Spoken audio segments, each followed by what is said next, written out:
Så, varmt välkomna till ABG Investor Days. Mitt namn heter Simon Granat. Jag jobbar som analytiker på ABG och följer IT- och teknologibolag. Och ett av de bolagen jag följer det är Bredband2. Så då har vi nöjet att presentera Daniel Krook, vd på Bredband2 här idag, som inledande gäst. Vi har 25 minuter till vårt förfogande. Så jag tänker att vi kör 15-20 minuter presentation och sånt där. Och så kommer vi följa upp med en Q&A-sektion därefter. Men med det sagt, Daniel, vänligen presentera. Tack för det. Som nämnt, Daniel Krook, vd och har ju varit vd i bolaget sedan dryga 15 år. Och varit med och jobbat med Bredband2 sedan kund nummer 1. Så det har varit en lång och spännande resa i bolaget och fått se det växa till där vi är idag. Men med det sagt så har vi ju en spännande framtid framför oss också att jobba vidare med. Agendan för dagen. Vi har ju Bredband2 i korthet, vad det är vi fokuserar på, vad vi gör. Varför kan det vara intressant att investera i bolaget givetvis. Ekonomin, rapporten Q3 som är den senaste. Och sen har vi lite spännande framtid och frågestund därefter. Vi är idag tredje störst i Sverige på fiber. Privatsidan är vår största del, så att ungefär 75% av omsättningen är på privatsidan. Och sen har vi den resterande delen på företagssidan.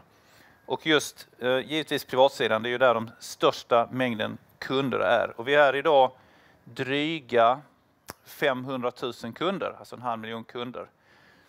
Vi har en positiv utveckling tillväxtmässigt under lång tid. Initialt de första åren fram till 2020 så har det varit organisk tillväxt. Och därefter så gjorde vi ett stort förvärv, vi kommer se det på staplarna senare, av en kollega i branschen som heter A3. Och sen fortsatt på den resan när det kommer till förvärv. Vi har ju en underliggande organisk tillväxt som är den absolut viktigaste i bottenplattan. Men sen att vi vill komplettera just med förvärv där vi ser att vi kan få ut väldigt fina synergier i den volymfördelningen som kommer. Starka kassaflöden. Vi har ju återkommande intäkter. Jag skulle säga 99% om inte nästan 100% av intäkterna är just återkommande intäkter. Vilket gör att det blir en väldigt fin stabilitet i kassaflödena. Som vi sen kan återinvestera i bolaget och andra aktiviteter. Visionen. En smidig och trygg digital vardag för alla. Vad betyder det? Jo, vi jobbar med 3 ben. Vi har Datacom där vi vill koppla upp kunden, den privata kunden eller alltså i hushållet eller företaget på kontoret. Vi har mobilsidan där vi vill kunna följa kunden med uppkopplingen mobilt om man gör förflyttningar. Och sen givetvis att vi har säkerhet som skyddar kunderna, både privatkunder och företagskunder, att kunna agera i den digitala miljön. Så vi vill kunna ha ett komplett paket, både det uppkopplade och att man har tryggheten i det. Och det är det vi jobbar för på produkt- och tjänstesidan. Ser vi våra kunder så det är öppna nät som vi ursprungligen har växt upp i. Sverige är lite speciellt där. Det finns väldigt stor del av infrastrukturen som är det kan vara en allmännytta, det kan vara en kommun, det kan vara ett energibolag.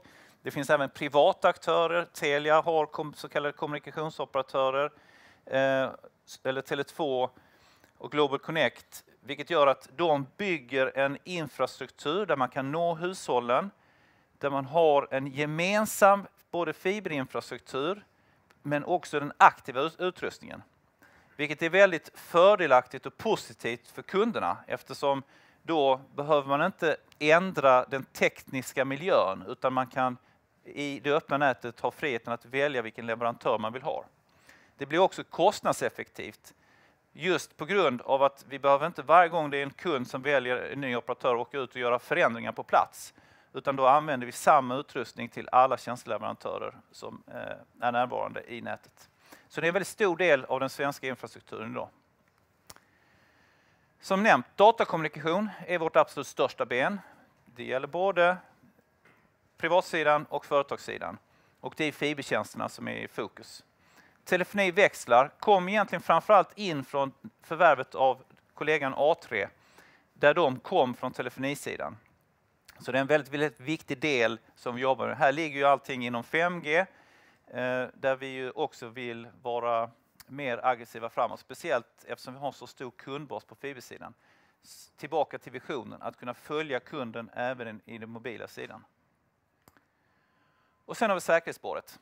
Här fokuserar vi främst på skalbara säkerhetstjänster, inte konsultdrivna tjänster, utan den utrustningen som vi ändå placerar ut hos kunderna kan vi använda att koppla upp diverse olika säkerhetslösningar på distans, vilket också underlättar både beslutsresan för kunden att kunna prova på, och vi kan agera på distans utan att det driver massa kostnader. Och det finns ju DDoS-skydd, redundanslösningar som handlar mer om att även om du har en fiberuppkoppling så kan det ju dyka upp en grävskopa som av någon anledning råkar gräva av den här lilla kabeln. Och då vill man inte stå utan en uppkoppling, och då kan man då ha redundanslösningar både på fibern eller i det mobila nätet.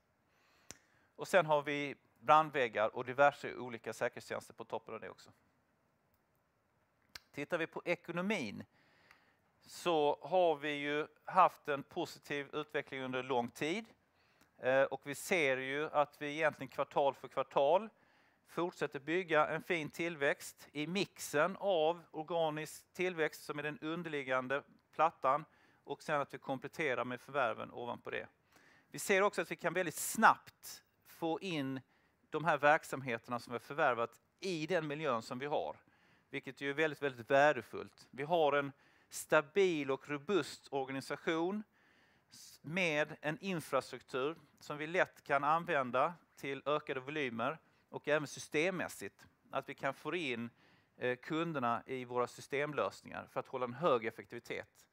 Vi har från allra första början varit väldigt måna om att ha hög automatisering i alla leden, och det är ju liksom nyckeln till att kunna hålla nere kostnadsbilden så vi också kan vara aggressiva mot marknaden och erbjuda förmånliga prisbilder.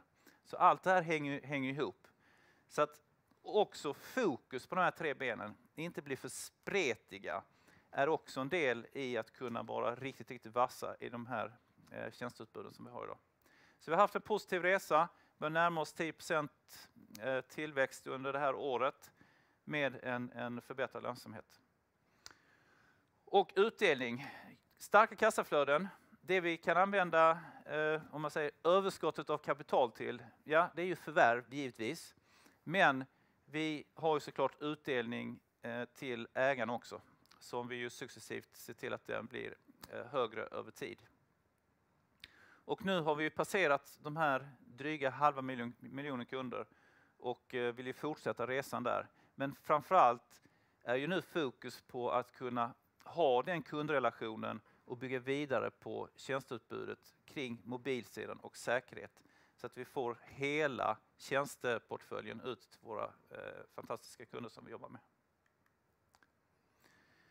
Och här är de här kurvorna där man ganska tydligt kan se att det hände ju någonting där 2020. Och det var kollegan i branschen A3 som vi gick samman med just då. Vilket har varit ett fantastiskt förvärv. Jag skulle säga att tittar vi tillbaka på alla förvärv vi har gjort efter det också. Vi har gjort 4 stycken lite mindre förvärv. Men på samma sätt så har det bidragit väldigt, väldigt positivt till verksamheten. Vi kan ta in det egentligen utan att vi behöver ta mer personal. Vi har valt att ta mer personal i vissa av de här förvärven som vi har gjort efter. Men det är mer för att vi vill bygga vidare på den kunskapen och den kompetensen som finns. Och det har varit framförallt kommersiellt fokuserad kompetens som vi har haft. Och det är någonting som vi kommer, som nämnt, fortsätta jobba aktivt med. Framtid. Ja, det finns ju många spännande grejer, men en sak som känns väldigt viktig att fortsätta jobba med, det är ju det som är kopplat till systemlösningar.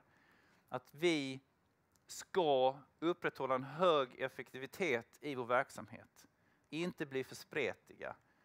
Och vi vill ju också förlänga hela det arbetet till kundresan. För vi har jobbat historiskt väldigt intensivt med automatiseringen i alla processer, om man säger, när vi har fått kunden. Men nu har vi releasat en hel del digitala köpresor för alla våra tjänster. Oavsett om man är en ny kund som söker sig till oss eller om det är så att man är en befintlig kund där man då kan få möjlighet att göra de här köpresorna digitalt i högre grad. Och det är dit ju världen är på väg och det är dit vi definitivt ska. Och här kan man se på marknaden idag att många alltså telekombolag ligger ganska långt efter när det kommer till smidiga, enkla och bra digitala köpresor. Så ökad digitalisering rent generellt är en motor för oss, har varit och kommer vara. Och sen har vi såklart det här AI som är i ropet, och det finns ju också fantastiska möjligheter med det. Och där har vi initialt börjat fokusera på att då också effektivisera en hel del inom framförallt om man säger kundtjänstsidan. Där har vi använt AI i kommunikationen på ett väldigt, väldigt positivt sätt. Och här finns fantastiska möjligheter att också förbättra hela kundupplevelsen. Just att kunna ha, bara det här att man kan ha öppettider egentligen dygnet runt och kunna möta en stor del av frågorna. Både egentligen med en röst som man kan tala med och även givetvis i skrift.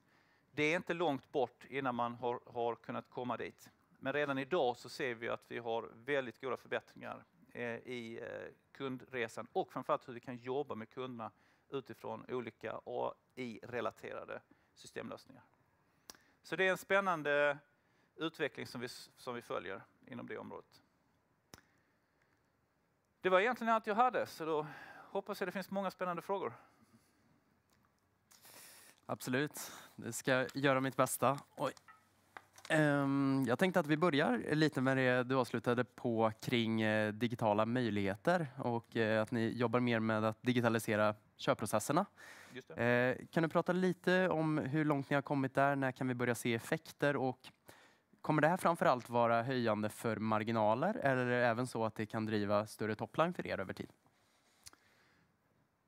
Alltså marginalerna är jag inte övertygad om att det gör att de blir bättre initialt. Utan snarare så, när man går ut med digitala köpprocesser så blir ju saker och ting väldigt transparenta. Med också priset. Och det är precis det som vi är vana vid att jobba med. Om man tittar på privatsidan i öppna nät där det är hög konkurrens. Då gäller det ju att man liksom är både duktig på att attrahera kunder. Men framförallt när man har kunder, se till att man också levererar på bästa sätt. För där har vi inte heller några bindningstider. Så att kunden har väldigt stora möjligheter att göra ett fritt val. Och det är en konkurrenssituation som vi gillar och som vi är van vid att jobba i. Men inom företagssidan så är det inte riktigt så. Och jag tror att det är en av anledningarna till att digitala köpresor inom företagssidan hos de större aktörerna lyser med sin frånvaro. Att den här transparensen är ju lite känslig. Men det gör också att om vi kommer ut med det, vi kan synliggöra våra erbjudanden på ett bättre sätt, så är jag övertygad om att det kommer kunna bidra till en ökad tillväxt och ökat antal kunder till oss. Men just marginalen är jag inte säker på att den kommer ge effekt där. Och då pratar jag egentligen bruttomarginalen. Men marginalen hela vägen, den bygger ju på den totala volymen.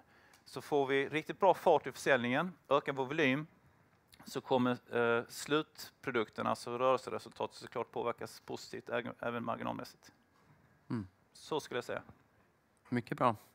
Och på tal om bruttomarginalen, hur tycker du man ska se nuvarande nivåer? Tycker du att den är på en hälsosam nivå eller vill ni göra ytterligare aktiviteter för att driva på den över tid? Hur tycker du man ska se den här bruttomarginalen ni har idag? Alltså jag känner att vi har kontroll på vår bruttomarginal. Det är generellt sett högre bruttomarginal på företagssidan. Och vår ambition är att företagssidan ska bli en större del av bolaget. Den är 25% av bolaget idag. Har ju faktiskt minskat, men det beror ju inte på att företagssidan egentligen har gått dåligt, utan det är snarare så att privatsidan har gått väldigt, väldigt bra. Och en hel del av förvärven har ju också varit just omsättning i privatsidan. Men det är ju en del att bli vassare och få en större volym på företagssidan, för det kommer förbättra marginalerna. Och på privatsidan så går det lite i vågor. När vi är aggressiva med kampanjer och vi kan vara aggressiva i prissättning, då påverkar ju det på så sätt att alla nya kunder som kommer in, de har ju lägre marginaler. Och eventuella kunder som lämnar, det finns faktiskt kunder som lämnar, även om vi inte gillar det, så innebär det att det kan vara kunder som har högre marginal som lämnar. Och ju längre den stretchen är, ju mer kan det liksom påverka över tid. Men sen har vi ju också olika perioder där vi tittar över liksom kundbasen och tittar på våra tjänster. Hur ser marginalerna ut i olika kunddelar? Och då gör vi diverse olika aktiviteter för att liksom jobba upp marginalen igen. Nu har vi till exempel en aktivitet som vi genomförde som slår igenom 1 november. Och vi har ytterligare en aktivitet som vi tittar på som kommer gå igenom 1 februari nästa år. Så då är vi inne i en period där vi jobbar liksom med den typen av aktiviteter för att återhämta bruttomarginalen. Så att, jag tycker över tid, vi har kontroll på bruttomarginalen, vi vet hur vi ska jobba med den i de här olika faserna. Mm. Och jag tänker vi kan dubbelklicka lite på det här med de senaste aktiviteterna som ni har gjort. För nu driver ni på lite i november och sen även in i nästa år. Och vad som brukar ske när ni egentligen, vad det i rent konkreta termer innebär, min tolkning i alla fall, är ni höjer priserna, att det innebär viss churn. Och vi kanske började se lite sån i Q3 redan. Hur ska man se på de ledtiderna? Är det rätt tolkning? Och hur ser ni på magnituden av dessa? Är de ungefär lika stora prishöjningar nu som ni genomförde för ett år sedan? Är det lite lägre? Ja. Precis. Man kan säga att och prishöjningar, det är inte bara för att vi ska liksom höja marginalerna, utan det är ofta triggat av att vi får ökade kostnader i botten. Alltså nätavgifter, de som är nätägare eller så kallade kommunikationsoperatörer som administrerar de här öppna näten. Vi hyr in oss på en aktiv kund på en aktiv tjänst som vi betalar rörligt för. Och då kan det vara ibland att de höjer priserna där och då behöver vi givetvis gå ut till kund och göra motsvarande förändring. Och det är i samband med den situationen som vi ser över oftast marginalen så att vi liksom hamnar rätt. Men tittar man på de här alltså kunddelarna som vi har nu och de aktiviteterna som vi har nu, så är det ju alltid så att när man gör förändringar, ja, då blir det ju en rörelse. För kunder, när de uppmärksammar en förändring så finns det ju alltid en risk att de ser sig om. Men det är faktiskt i en förvånansvärt liten grad som kunder fattar beslutet att lämna. Det är ju oftast viktigare med det som jag nämnde tidigare. Att om vi bevisar oss som en bra leverantör, stabila tjänster, god service, då väger det tyngre. Mm.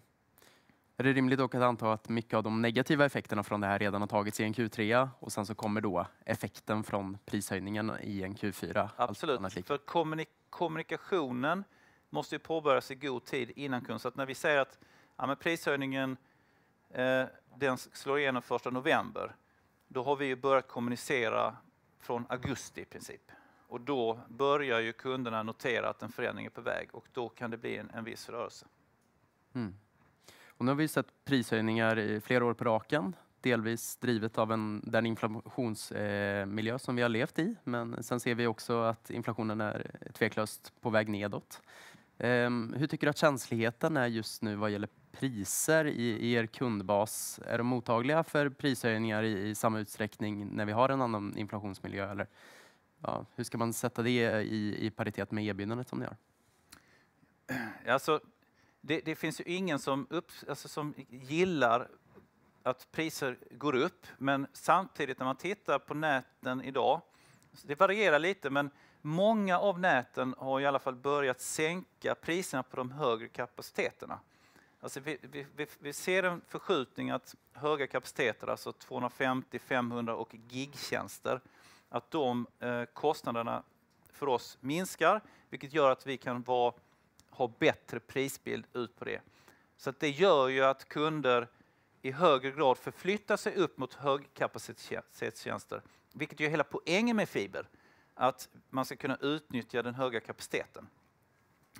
Men det gör ju också att värdet för kunden blir ett upplevt högre, även om man kanske väljer att faktiskt betala mer. Så ser man över tid, från att det liksom var 10 megabit-tjänsten som var volymtjänsten, så har den ju blivit 100 megabit-tjänsten som är volymtjänsten, och nu ser vi att vi rör oss snarare upp mot 250 och kunder som rör sig ännu högre än så. Så det är ju ett sätt att liksom öka värdet på tjänsten i sig, och då ökar också betalningsviljan om den inte liksom skiljer sig för mycket. Så att jag tror Och jag tycker att vi ser att det är den förflyttningen som i högre grad har kommit igång faktiskt. För någonstans tror jag många ändå kommer ner till uppkopplingen i hemmet för många är ju liksom mer eller mindre avgörande för många delar. Man har barn som liksom ska spela och om man då stänger av internet, ja, då kan det bli lite turbulent. Så att många värdesätter ju just uppkopplingen. Och även liksom tv som egentligen bygger på uppkoppling och så vidare. Och så vidare. Och tittar man då på vad den faktiska kostnaden i månaden är i förhållande till vad man tycker värdet på tjänsten är, så ser vi liksom ingen konflikt att man lämnar tjänsten. Det beslutet är man inte redo att ta. Mycket bra. Och vi pratade du pratade en del tidigare om att ni har genomfört en hel del förvärv. Både tidigare år men kanske framförallt nu under 2024. 2 stycken förvärv har genomförts. Kan du prata om vad ni har genomfört i Stockholms stadsnät framförallt som implementerades eller konsoliderades 1 februari. Och vidare så har ni även annonserat Bredbandsson här nu på hösten. Vad är status kring det förvärvet därutöver? Nej, men båda var ju om man säger, handen i handsken förvärv för oss. Med fokus på att de tjänsterna som de här kunderna hade, det var ju just fibertjänster. Skillnaden var att Stockholms stadsnät, de hade så kallade exklusiva nät, alltså där man levererar infrastrukturen hela vägen till hushållet, till bostadsrättsföreningar och fastighetsägare. Och det är ju ett ben som vi själva har, så det passade oss perfekt i volymen. Så vi kunde ta över hela driften och hela hanteringen själva, lägga det på i vår organisation, vår infrastruktur. Och sen behöll vi ju en fantastiska kompetens som de hade i den kommersiella delen, så att vi kunde stärka vår säljstyrka fortsatt framåt. Så det var ett väldigt bra förvärv och vi kunde väldigt snabbt liksom ta över det och få in det i våra miljöer. Och på samma sätt med Bredbandsson så kunde vi egentligen tog inte över någon personal utan tog in kunderna direkt in i våra miljöer och kunde hantera det. Vilket ju i sig innebär att synergieffekterna är väldigt, väldigt bra. Där var det öppna nätkunder som vi kunde då hantera istället. Så den typen av förvärv passar ju jättebra och vi kan väldigt snabbt få in det i vår egen hantering. Så det tittar vi vidare på framåt. Om det finns den typen av förvärv att göra helt enkelt. Men på samma sätt är det på mobilsidan. Att det är också volym. Att vi har en plattform, vi har en organisation. Så att med en ökad volym på mobilsidan skulle ge exakt samma effekt. Så det är också ett ben vi tittar på när det kommer till förvärv. Och nu har ni skapat bra erfarenhet kring att konsolidera förvärv. Och från utsidan så ser det synnerligen ut som att de har varit väl integrerade. Kassaflödet är starkt, balansräkningen är också starkt. Vad är det som hämmar till att vi inte kan öka på den här förvärvstakten ytterligare? Är det objekten? Är det prisbild? Vad är det som tar emot kring att det inte kan gå ännu snabbare? Ja, alltså vi håller ju igång dialoger, men det är inte alltid upp till oss att fatta beslutet. Då har det nog gått fortare. Men det är ju en motpart som också ska tycka att det här är en god idé helt enkelt. Så att det gäller väl att ha tålamod i den typen av dialoger. Men det viktiga är att vi är närvarande och visar intresset. Full respekt för det. Vidare in i 2025, vad tycker du är era prioriteringar i det året? Pratat ofta historiskt om den här balansen mellan tillväxt, marginaler, tillväxt med ökande marginaler. Vad är prioriteringen in i nästa år och även mot bakgrund av hur ser ni på marknadsföringsaktiviteter, tänker jag vidare? Yes. Nej, men nu har vi haft en relativt intensiv förvärvsperiod och det har ju också en påverkan på organisationen i sig. För det är ju lite samma personer som ska hantera förvärvet och ta emot det och hantera det. Och då finns det ju risk att man tappar lite momentum i den viktiga organiska tillväxten. Så där gjorde vi ju nu för några månader sedan en lite större omorganisering i den kommersiella delen. Just för att få upp liksom det som är vårt ursprung. Vi kommer ju från ren organisk tillväxt. att verkligen liksom ta vara på den förmågan och hålla fokus, stärka mandatet i de kommersiella delarna, vilket innebär att det är liksom kunden, det är affären och det ska genomlysa hela bolaget. Att alla måste liksom göra sin insats för att vi ska ha en stark organisk tillväxt. Så där har vi gjort en hel del förändringar som ska bli väldigt spännande att se hur det slår igenom här i 2025. Och en stor del av det är ju kopplat till just marknadsaktiviteter. Att vi har också tydligt ökad marknadsföringsbudget inför 2025 och vi kommer även öka just på företagssidan marknadsaktiviteterna ganska rejält och har stärkt upp den produktgruppen som också stöttar säljorganisationen för att få fart på den tillväxten. För vi ser främst på företagssidan att vi har mycket, mycket mer att hämta när det kommer till försäljningsbitarna. Fantastiskt. Ett mycket framåtlutat uttalande får jag säga här på slutet. Och vi har nått tidens ända till den här presentationen. Så har vi 5 minuter bensträckare innan nästa presentatör kommer upp här på scenen. Men jag vill tacka er alla för att ni har kommit hit och tack till Daniel. Tackar.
All right. Hi and welcome everyone to this seminar. My name is Albert Mullerbrook. I work in the financials team here at ABG. And today we have CoinShares with us and CEO Jean-Marie Mognetti on a virtual link. So very welcome, Jean, and please take it away. Hi, Albert. Thanks you for having me and welcome everyone. I'm sorry I can't be in Stockholm today. Let's talk about CoinShare. So can we go to the next slide, please? Thank you. So CoinShare today is a listed company on NASDAQ in Sweden. CoinShare is a listed leading European investment company specializing in digital asset. This is a journey we started as early as 2014 in digital asset. And our ambition is to transform this European franchise into a global leading investment company specializing in digital asset. And to do so, we have a long story. As I said, we're starting in 2014. Our journey in Sweden starting in 2016 when we acquired XBT Provider from KNC. And since then, we have been on the trail of innovation and first to the market on many, many products. Many of us know us in Sweden for XBT Providers.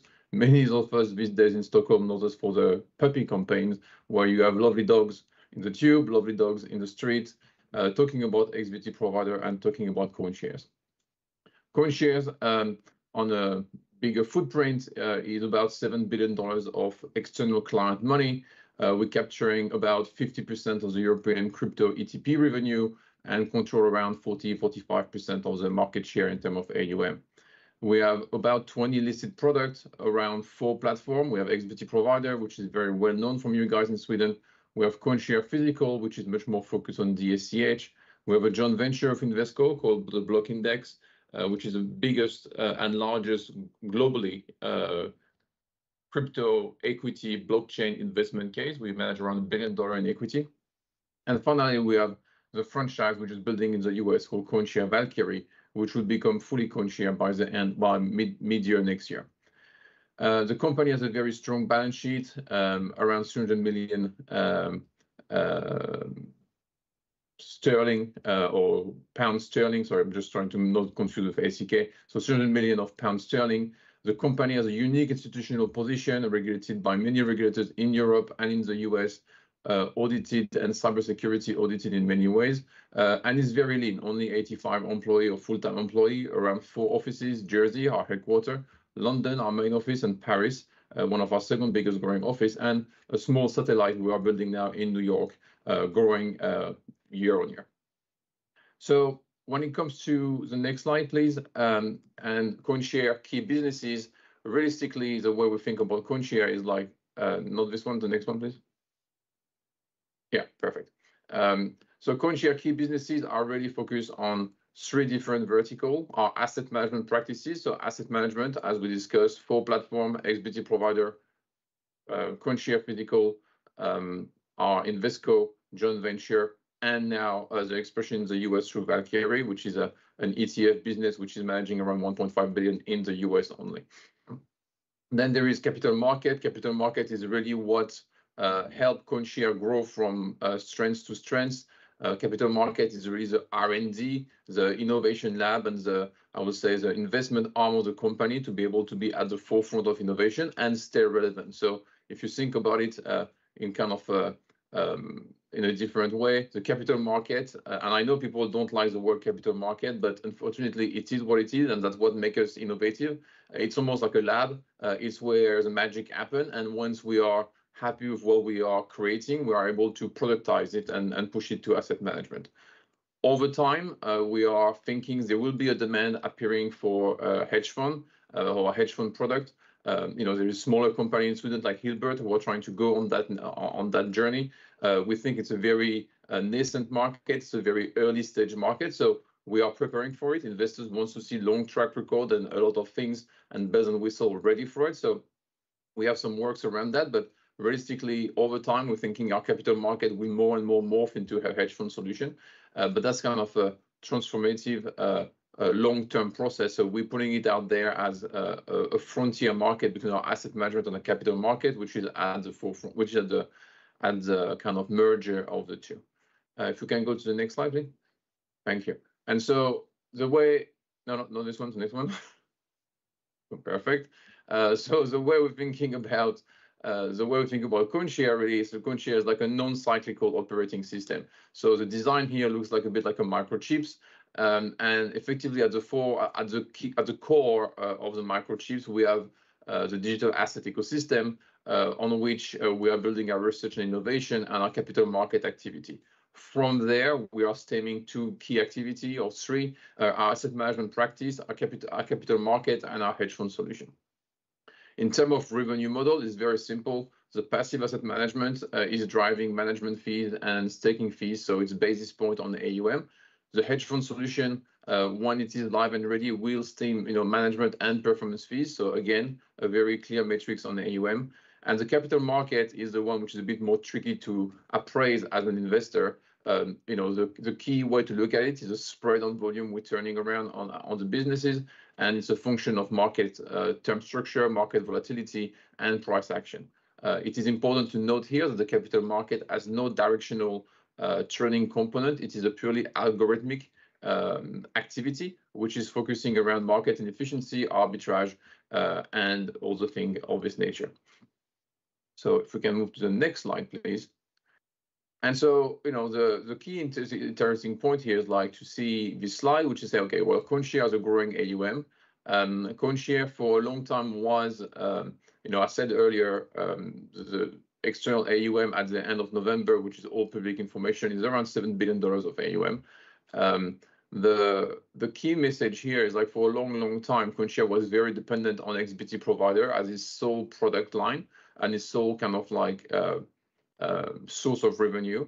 And over time, we are adding more AUM for more diversified source to start to bring a mix of AUM, which entails also a mix of revenue, which is diversified and bringing some kind of more solidity to the market. This solidity is allowing us, as we can see in the next slide, to expose a growing EBITDA. The numbers are in sterling. This EBITDA is growing year on year, and CoinShare is one of the rare company which is able to make money in down market and in up market. Obviously, our profitability is lower in down market, but we're still a growing company in terms of EBITDA and revenue revenue and EBITDA since 2016. And that's visualized very well by a slide we're going to see later. But if we try to understand why CoinShare has this capacity, I think the next slide is helping us to understand that a bit better. So CoinShare, let's see the next slide. Thank you. Not that next slide. Okay, no. Is there a next slide? Okay, we have a technical issue. That's fine. Don't worry. I can keep talking. If you have no more slide, or that's all you get? There seems to be some stop here in the slides. Maybe we can remain on the last visible slide, and you can talk on, Jean-Marie. That's fine. I can keep talking. Don't worry. Let me keep talking. So the way we think about CoinShare and and as illustrated by this EBITDA number, we don't see revenue, but basically what it's highlighting is like it's a powerful margin. And the powerful margin are coming mainly from two segments. One, the capacity to have an operating cost advantage. And I think we are at least 50% better than our competition when it comes to our operating cost. And we also have a pricing power advantage. And we control 50% of the European crypto ETP revenue. The 50% better on the operating part come from our deep relationship with custodian. We have a custodian investment since 2018, for instance, with Nomura and Ledger. We also have a staking relationship, which allows us to have the best staking reward in the market. And we finally get some exchange relationship, which allows us to really, really compress our cost of driving operation. On the pricing power advantage, we have a lot of goodwill. We are an authoritative brand equity. We have indisputable reputation. We are well regulated. We are a robust tech platform. Our market share of AUM is quite important and make us authoritative again. And then we have a very strong product differentiation. We're the first to do physical product. We're the first to do staking product with zero management fees. We're the first to launch indices. We're the first to do a lot of things in the market, effectively, when it comes to asset management. And that's kind of over time solidify the strengths of the brand. And the solidification of the strengths of the brand means that CoinShare is becoming a growing annuity business with a very strong upside optionality. What does that mean by that? Is like CoinShare, based on the number we are seeing, is basically at the end of Q3 making 76 million sterling EBITDA. This is the highest EBITDA. We went only 56.9 in 2023, 37 in 2022, and 21 in 2017. So if you extrapolate where we are at the end of Q3, just by pure extrapolation, no public information, no non-public information being disclosed here, we should be able to cross the 100 million EBITDA sterling EBITDA for 2024. So with that in mind, you can see our CoinShare is growing, but it's an interesting case because people keep talking to us about, oh, well, why can't I just buy crypto instead of like buying CoinShare? Well, CoinShare gives you a very unique equity story, which you don't have in other crypto. First of all, if crypto goes to zero, which a lot of people tell us all the time that, oh yeah, crypto can go to zero. It's true, it can go to zero if something very, very nefarious happens. But the same way, any stock can go to zero. But CoinShare has a very strong balance sheet of 300 million sterling. So at the very least, a shareholder are left with a very, very strong balance sheet. However, if crypto don't go to zero and crypto get embraced much more, like we're seeing today in the US, CoinShare has some very, very strong, I would say, convexity case. And by that, I mean that the CoinShare margin are able to grow very strongly with our AUM. Why is that? Because our cost base is not growing in any kind of linear fashion with our AUM.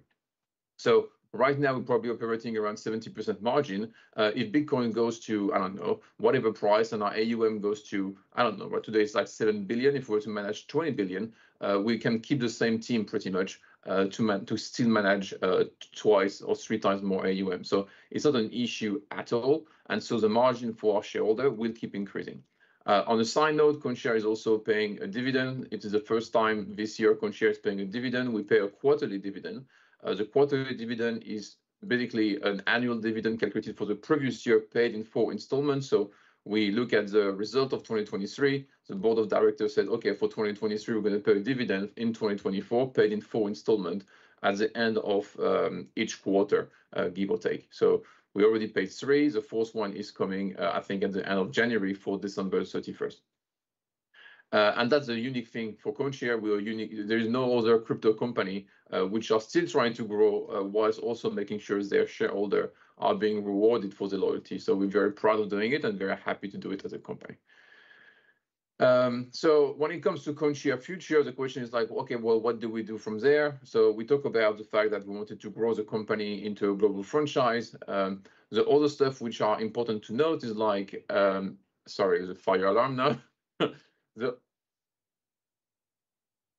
Okay, now it's over. So just a testing. The other thing, so the growing the AUM is very important. Growing the global franchise is very important. What we tend to realize is like in asset management, if you look at traditional finance, there is a winner take it all kind of phenomena where the big brand are tending to get most of the AUM. So we absolutely want to keep growing our brand so as we can keep collecting most of the AUM in the market by being different from our competitors and also by being kind of innovating. More importantly, we also believe that CoinShare, beyond this kind of organic growth capacity, has built a platform which is quite remarkable in terms of operating costs, which allow us to be the perfect integrator for a lot of non-performing assets we are seeing today in the market. And we will look very carefully at all this kind of M&A activities and all these M&A opportunities to figure out which, I would say, opportunities is worth adding to the CoinShare stable. So on that note, Albert, I know we don't have much more slide left on your side, but I don't have much more to say. So if you want to take over, it's up to you. Move to some Q&A then. First of all, you have a asset management business on which you earn a fee. And I think most of us can grasp that as crypto prices rises, you will have a larger AUM and therefore larger earnings.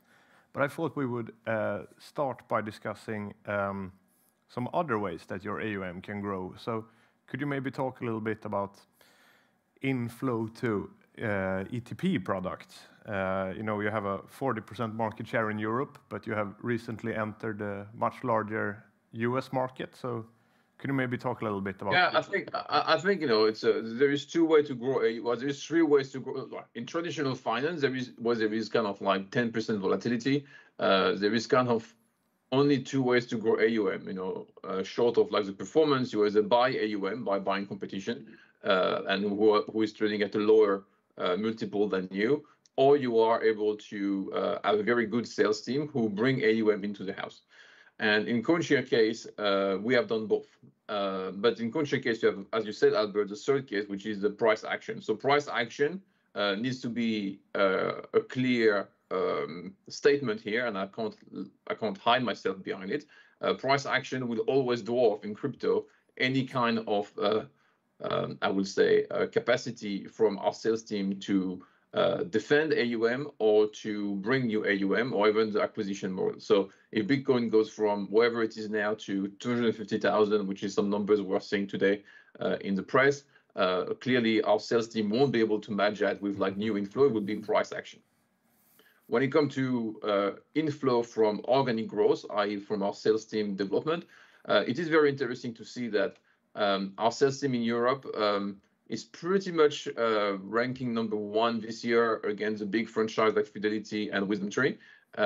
But in the US, where we don't have a strong visibility, in terms of like the sales force on the ground, because we took over a business we acquired in March and like restructuring it. So we were very much into a defense mode. We took our AUM from 10 million to 1.3 billion or 1.2 billion. So in some ways, our sales team has been doing a fantastic job, but it's beyond the sales team. It's also the marketing, the branding, the ticker game has been very, very powerful in the US. As an illustration, our ETF in the US or the Bitcoin ETF is bigger than the VanEck one, is bigger than the WisdomTree one, is bigger than the Invesco one. So we did some interesting stuff, and we attribute it to the fact that we play the meme culture, we play Americana story very strongly and appeal to retail investor, I would say particular, by being able to embrace the meme culture. So our ticker for the Bitcoin ETF is BRRR, effectively, which is the noise that you can find on Twitter when the money printer go out of control. And that's kind of resonate a lot with retail. The same way our Bitcoin mining ETF in the US, which is the first and unique Bitcoin miners specialized ETF in the world, is called WGMI for We're Gonna Make It. And again, resonate a lot with the investors in general. I think at some point we even went as far as trying to get a ticker called BTFD. We at that point went too far, and our marketing team said that was maybe one step too far. So we're trying to be innovative, trying to just bring some stuff which is a bit different to be able to grow our AUM, not only the traditional way by just having the sales team on the road. And the sales team was on the road in Germany this week. They are in Dubai next week. The US, we have people on the road in the US. So it's kind of like growing and growing as we every week we are much more active on the road, but also by doing some kind of marketing and some kind of like outreach, as you can see these days in the street of Stockholm. Mm-hmm. And obviously we touched on price increases, which are important for your business, and we have seen very large price increases recently, partly due to the Trump victory. So you also mentioned a scalable margin. So if crypto prices go up, could you maybe talk a little bit about your margin on the asset management business should rise, as you said?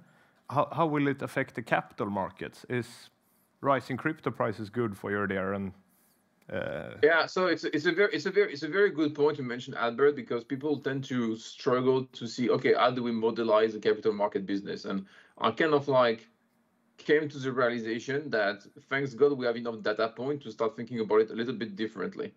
And if you look at data since 2016, which are all available upon request, the capital market and asset management, despite being said by many people, oh, this will never scale, that will never go anywhere, have kept growing hand in hand. It's like, so 1 year you get 40% margin, or sorry, 40% EBITDA contribution from the asset management and 60 from the other business, and the year after is 60-40. It's like kind of flip. So over time, it's kind of growing hand in hand on average 50-50.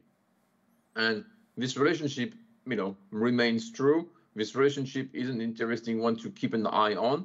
And so our margin in asset management, in capital market will keep, our revenue will keep growing. Our margin, if we have access to more credit facility, will also improve and will keep growing. So it's all kind of, it's all going in the right direction, effectively. So in terms of how the capital market contribute to the asset management and the overall P&L and EBITDA of the company. Does that make sense, Albert? Yeah, it does. And then you mentioned a little bit about M&A, and I think this is an interesting point because in traditional industries, you're usually a profitable company buying profitable companies, but you have a different industry where you are one of the few profitable companies. So could you maybe explain a little bit how it goes when you acquire a company and how you always manage to turn them profitable? It's an interesting point. I think the crypto industry, to a wide degree, so you can die from two things: diabetes or feast or starvation, effectively. And a lot of crypto company had the benefit to raise a lot of money early on. And by raising a lot of money early on, started by putting the cost first and the revenue later. And so you are in 2024, where Bitcoin price is, trying to break $100,000, and some of this company are, I would say, barely making money or barely break even with Bitcoin at $100,000. So the question is like, what kind of price do they need to be absolutely profitable and like make a killing? And our shareholders should be happy to put more money. So you have two cases. You have the case of companies which are bankrupt because they kind of run out of runway, and shareholders don't want to put more money into it because so like, when are you going to be profitable? And then there's companies which are barely profitable, which are the one difficult to acquire because the management team have a lot of ego and believe that they're running a fantastic business. So CoinShare was born on the hashes of our hedge fund business. We ran for 1998 to 2012 a very successful hedge fund business specialized in commodity. We returned the money to our investors and kept the infrastructure and decided to rerun from there. So we were kind of like running our own company with our own money, no external investors to start. We raised $1 million in 2016 to accelerate our journey, and that's about it. We have to raise a bit of money when we listed on NASDAQ, which was compulsory, but we didn't really need the money. So it was really a question of like, how do we maximize the return on investment and the return of capital for our own shareholders? And if we can't justify that well enough, we need to be very careful about what we do with the money. Hence why sometimes we also feel it's the right stuff to pay a dividend.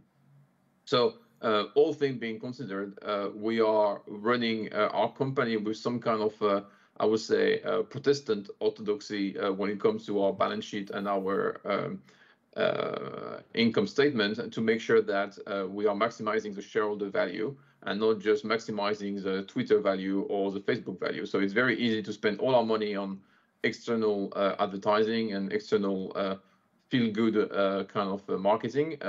What we are focusing on is like, what kind of ROI can we achieve? And that one makes a difference between CoinShare and most of our crypto-native competitor who went the other way around. So, it gives us the opportunity over the years to acquire several businesses. We bought a business called Elwood. We built a business in France. We bought this business in the US. And we bought XBT Provider from KNC Miner. So XBT Provider, which is kind of the kernel of what we built and where we start from, was acquired in 2016 by the very same management team, or at least by me and the chairman at the time, for $200,000 of cash and 600 grand of debt. So the question is like, how do we turn non-performing asset into performing asset? And the CoinShare team has demonstrated over time through a number of operations that we have a strong understanding about this market, a strong understanding about this industry, and how to turn non-performing asset or assets which are not performing good enough into performing one. And what we're doing in the US right now is starting to show the sign of a successful turnaround. And we hope the platform will be in its first stage break-even by the end of the year. All right, sounds exciting. Unfortunately, we are running out of time. So Jean-Marie, thank you so much for participating, and thank you all Albert, thank you very much for having me. Have a great day. All right. And good luck for the conference. Bye-bye.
Hello, everyone, and welcome back to ABG Investor Days. My name is Adrian Gilani, and I'm an equity analyst here at ABG, and I'll be moderating our upcoming presentation with Cinis Fertilizer.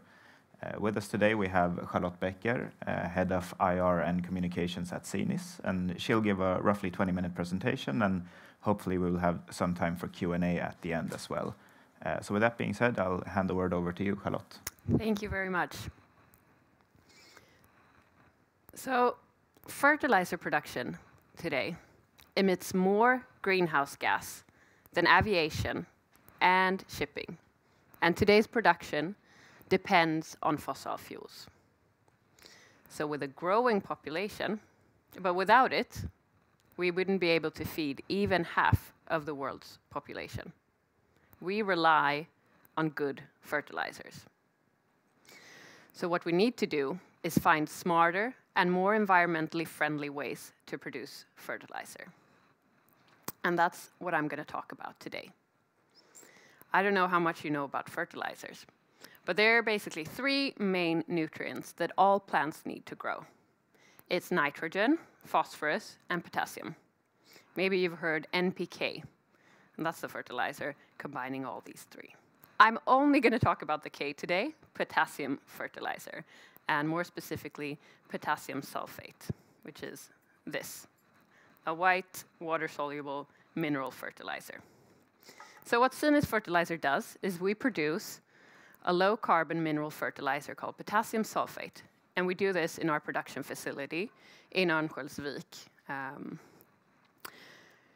The input material is sodium sulfate, and sodium sulfate, it's a white salt, non-hazardous, and it's typically found as a waste product. You can find it as a waste product from EV battery production, the production of battery materials, pulp mills, steel plants, basically any type of hydrometallurgical process.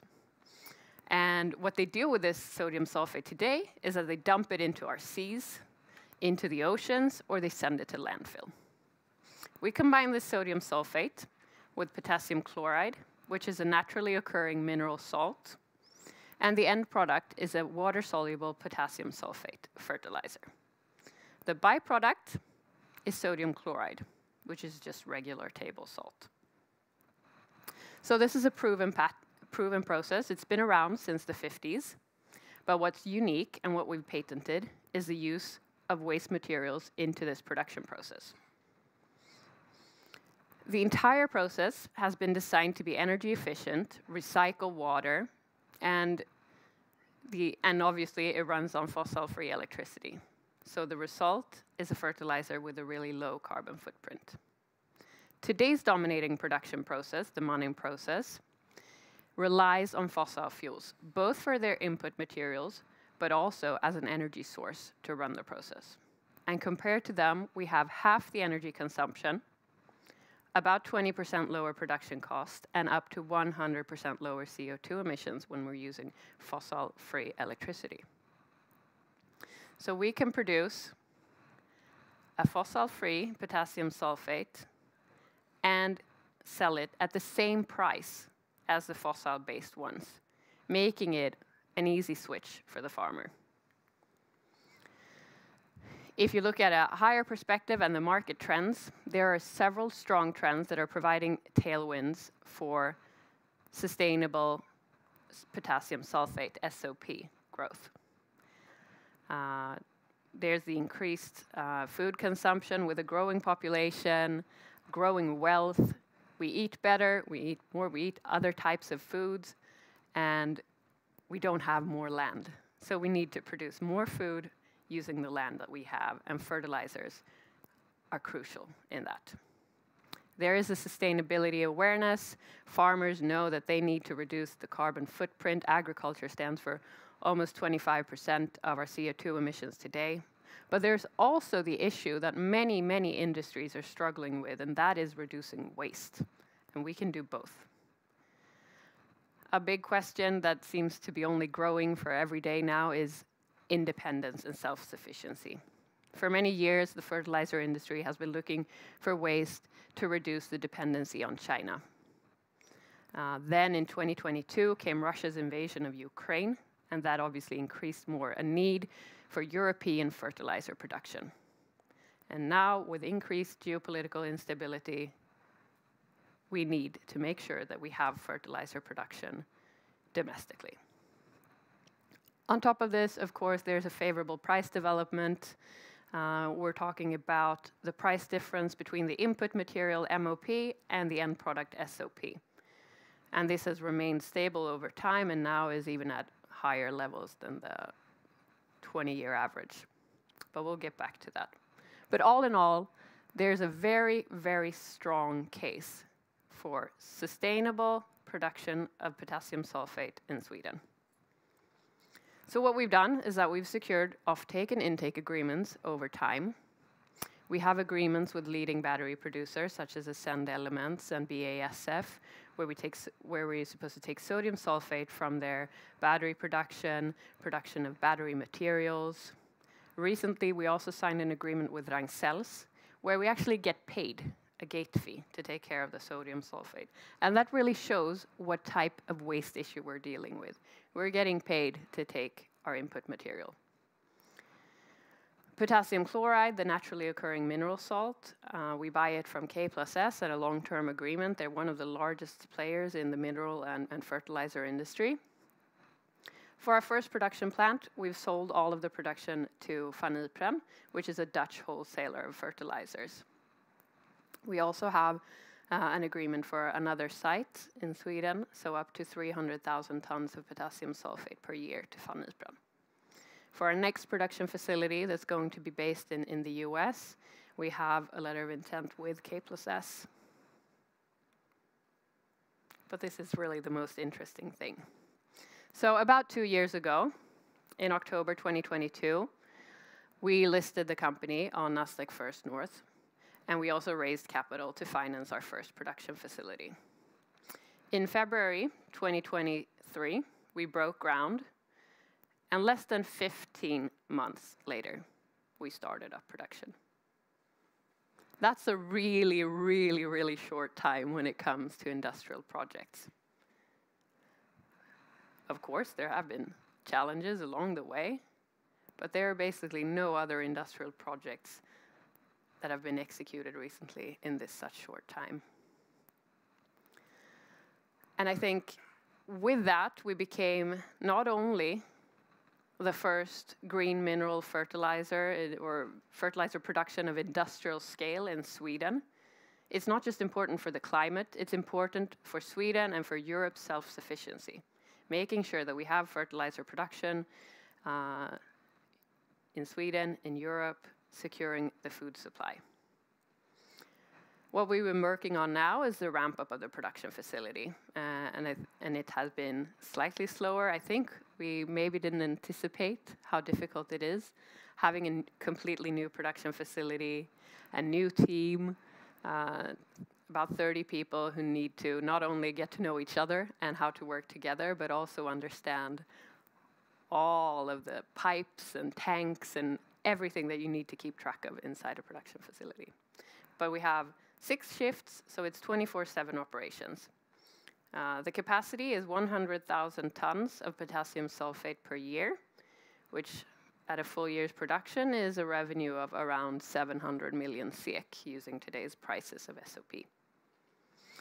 Currently, we're at a production of about 75%, and we're expected to reach full capacity in the beginning of 2025. And this mineral fertilizer has now found its way to farmers across the globe. So 18 months after groundbreaking, we sent our first shipment, 3,400 tons of potassium sulfate fertilizer to Van Iperen, who then packaged and resold it to farmers in about 25 countries across all continents. And as I said, all of the production from this plant has already been sold to Van Iperen. So everything we produce here, they take, package, and distribute across the world. Since then, we've delivered another shipload, and we will continue to do so over the next couple of weeks.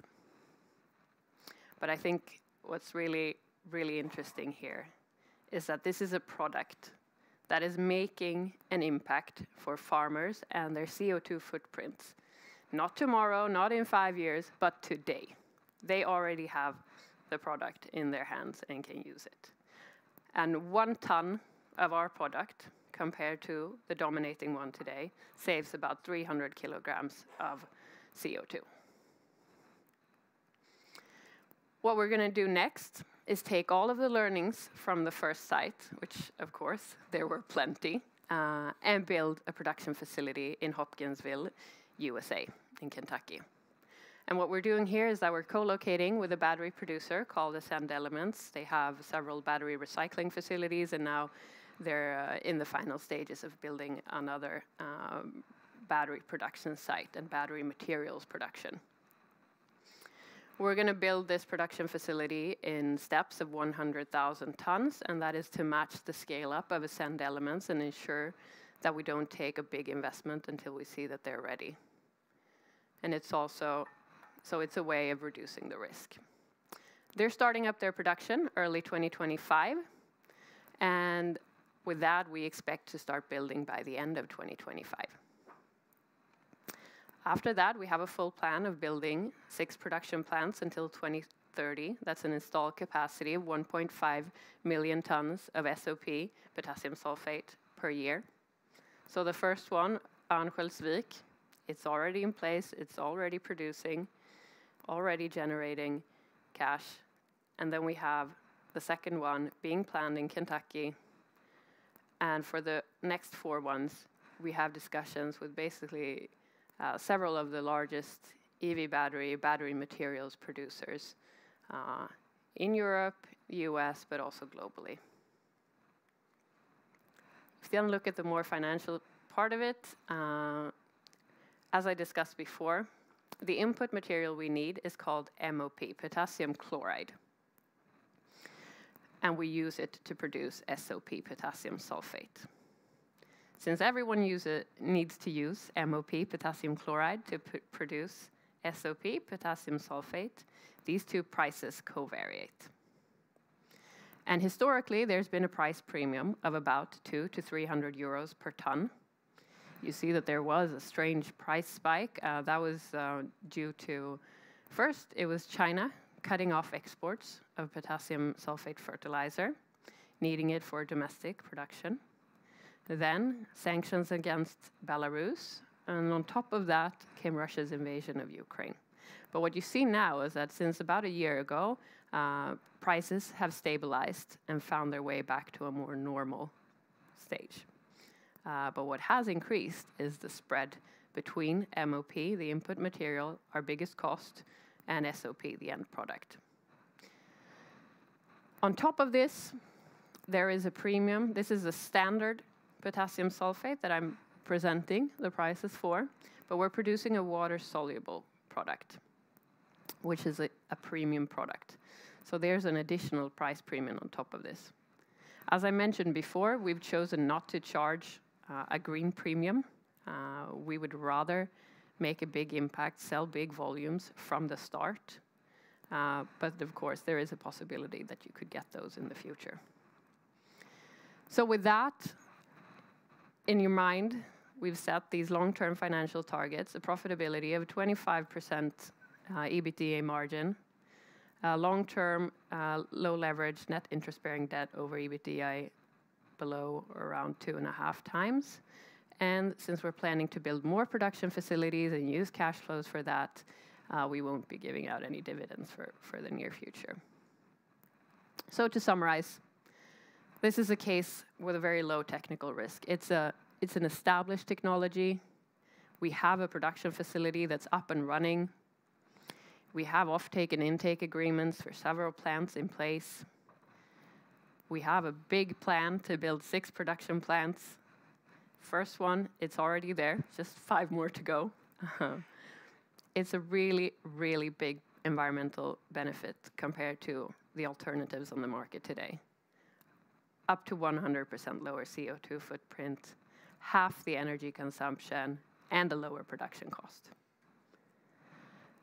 And last but not least, we're solving circularity. We're helping industries such as battery producers, pulp mills, other manufacturers reduce their waste and making sure that they don't dump sodium sulfate into oceans or into landfill. And with that, I'd like to open up for questions. Thank you.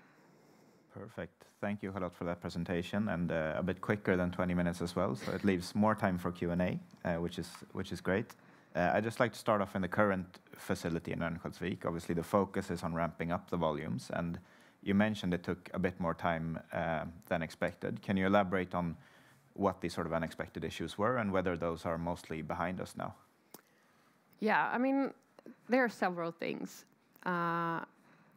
We have recruited a great team of process operators. Many of them have been working in the process industry. But when you come to a new plant, there's still a lot to learn. They haven't seen exactly this type of plant. They haven't run exactly this type of plant. And they haven't worked together. And I think we underestimated the time it actually takes to get everyone up to the same speed, really. Some shifts were maybe faster than others, getting up to speed and learning and understanding how to run this facility in the best way possible. So we've done a lot of training hours, bringing in all the shifts, making sure that everyone runs the plant in the same way, because that really gives an effect on the output and the availability. We also had a big power outage, of course, which set us back a couple of weeks. But all of those are behind us now. Yeah. So with the experience now of having built one plant, is there anything you plan on doing differently for the Hopkinsville plant? Or? Yeah, of course, a lot. Okay. I think it would be horrible. It would be wrong to not do things differently after. No matter how well you plan, you're always going to learn along the way. And I think we've found ways that we can do more prefab to reduce basically installation costs on site, because that's the most expensive part that we can reduce. Ways to just structure the plant to make it easier for operators to access certain points of the plant. Yeah, there's a ton. And now also we have a team of operators in Sweden who have actually run exactly this type of plant, and they will have done it for almost 2 years when we start production in Kentucky, and that helps a lot.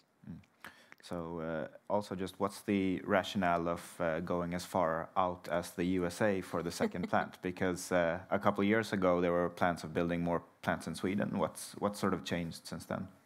Yeah, I mean, it's really, we see that for battery producers, producers of battery materials, more specifically, they are struggling to get environmental permits because they have large amounts of sodium sulfate. And if you have an old permit, you can emit this into the sea, and it's quite expensive to send it to landfill.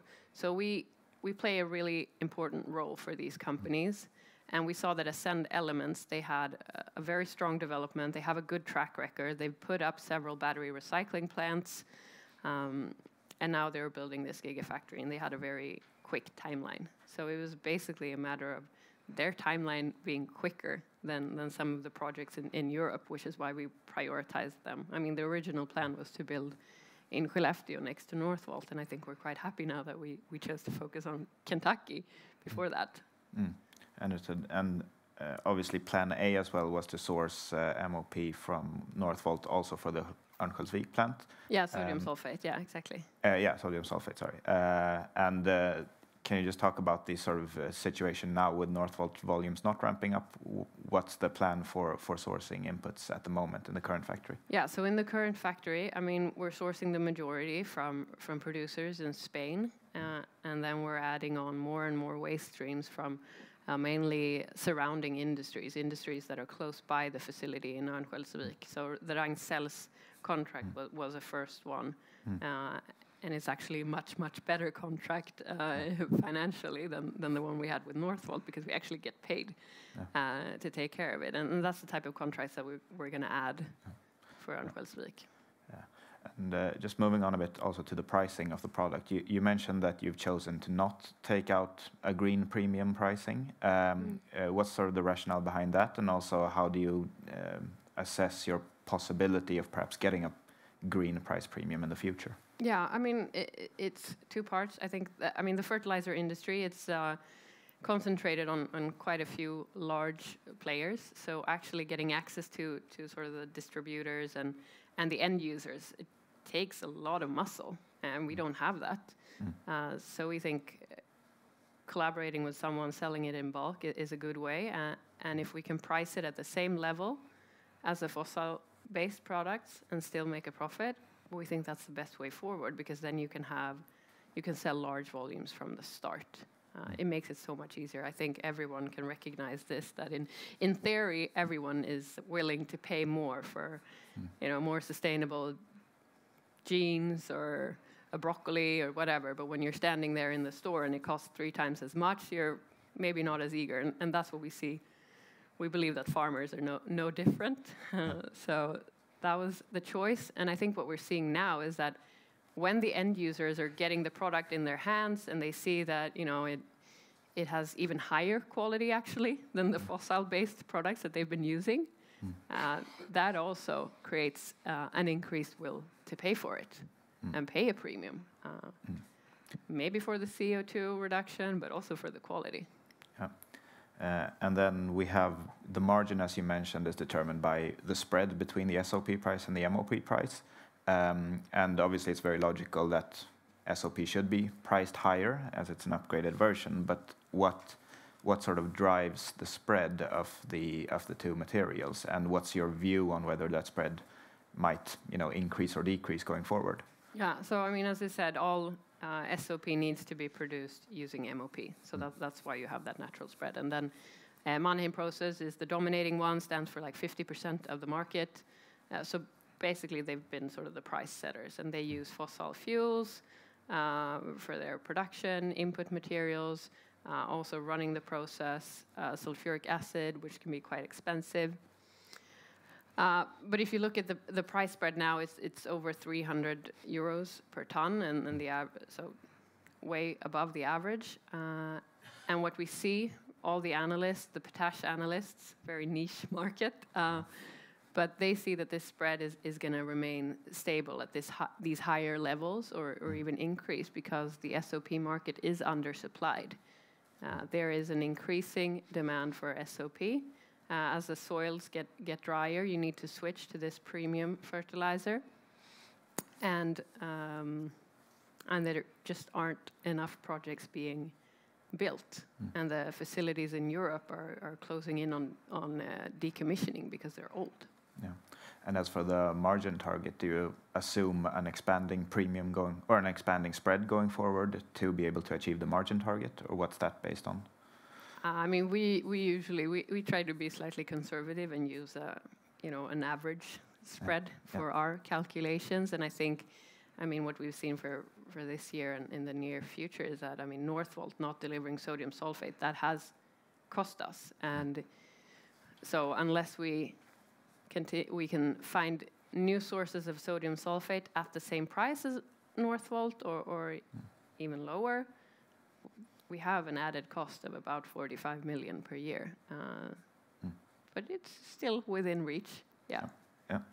And then a final question on the funding side, because the first plant, as you mentioned, was funded by both loans and an equity raise. Now you have the first plant in place. And looking at the Hopkinsville plant, what do you expect that will cost in total, and sort of what's the plan for funding that project? Yeah, so we have, as I said, we're going to build it in lines of 100,000 tons. With sort of the improvements that we've made, we expect the 2 first lines to cost about 1.2 million SEK, with 650 for the first and 550 for the second. Yeah. So we're going to do it in steps. That's a way to reduce the initial investment needed, but also a way to basically be slightly more safe and reduce risk. And we're going to finance that through a combination of cash flows, added debt. We could do the type of project financing that we did in Örnsköldsvik, for example, but there are also still a lot of grants available. There are leasing opportunities if we wish to pursue that. And that's, yeah, so that's what we're deciding on. But an equity raise sounds to be out of the question. Yeah, that's not in the cards. Okay, perfect. I guess that was all for all my questions, and I'd like to just once again thank you for your presentation and for answering all of my questions. Thank you.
Welcome back. We're ready for the next session. My name is Derek Laliberte. I cover investment companies and media companies at ABG. And I'm very proud to introduce the next speaker, who is Frida Åkerblom, CFO of Byggmästaren. We'll have this presentation in Swedish. So please go ahead, Frida. Tack så mycket. Ja, och jag ska presentera lite om Byggmästaren, som namnet till trots är ett investmentbolag, inte fokuserat på bygg och fastighet. Vi har ett substansvärde ungefär på 2,2 miljarder. Vi är aktiva ägare med ett långsiktigt fokus. Just nu är börsvärdet omkring 1,9 miljarder och vi har haft en genomsnittlig substansvärdetillväxt på drygt 12% de senaste 5 åren. Vi har 6 aktiva innehav, 7 sedan förra veckan ska man säga, 2 noterade och 4 onoterade. Och vi ska titta lite kort på vår historia. Byggmästaren kommer från då Anders J. Ahlström som var byggmästare, men det var då på 1800-talet. Och sedan dess har vi inte fokuserat så mycket på att bygga fastigheter. Däremot började bolaget som en fastighetsinvestering i Alby 2013 och noterades 2014 på First North.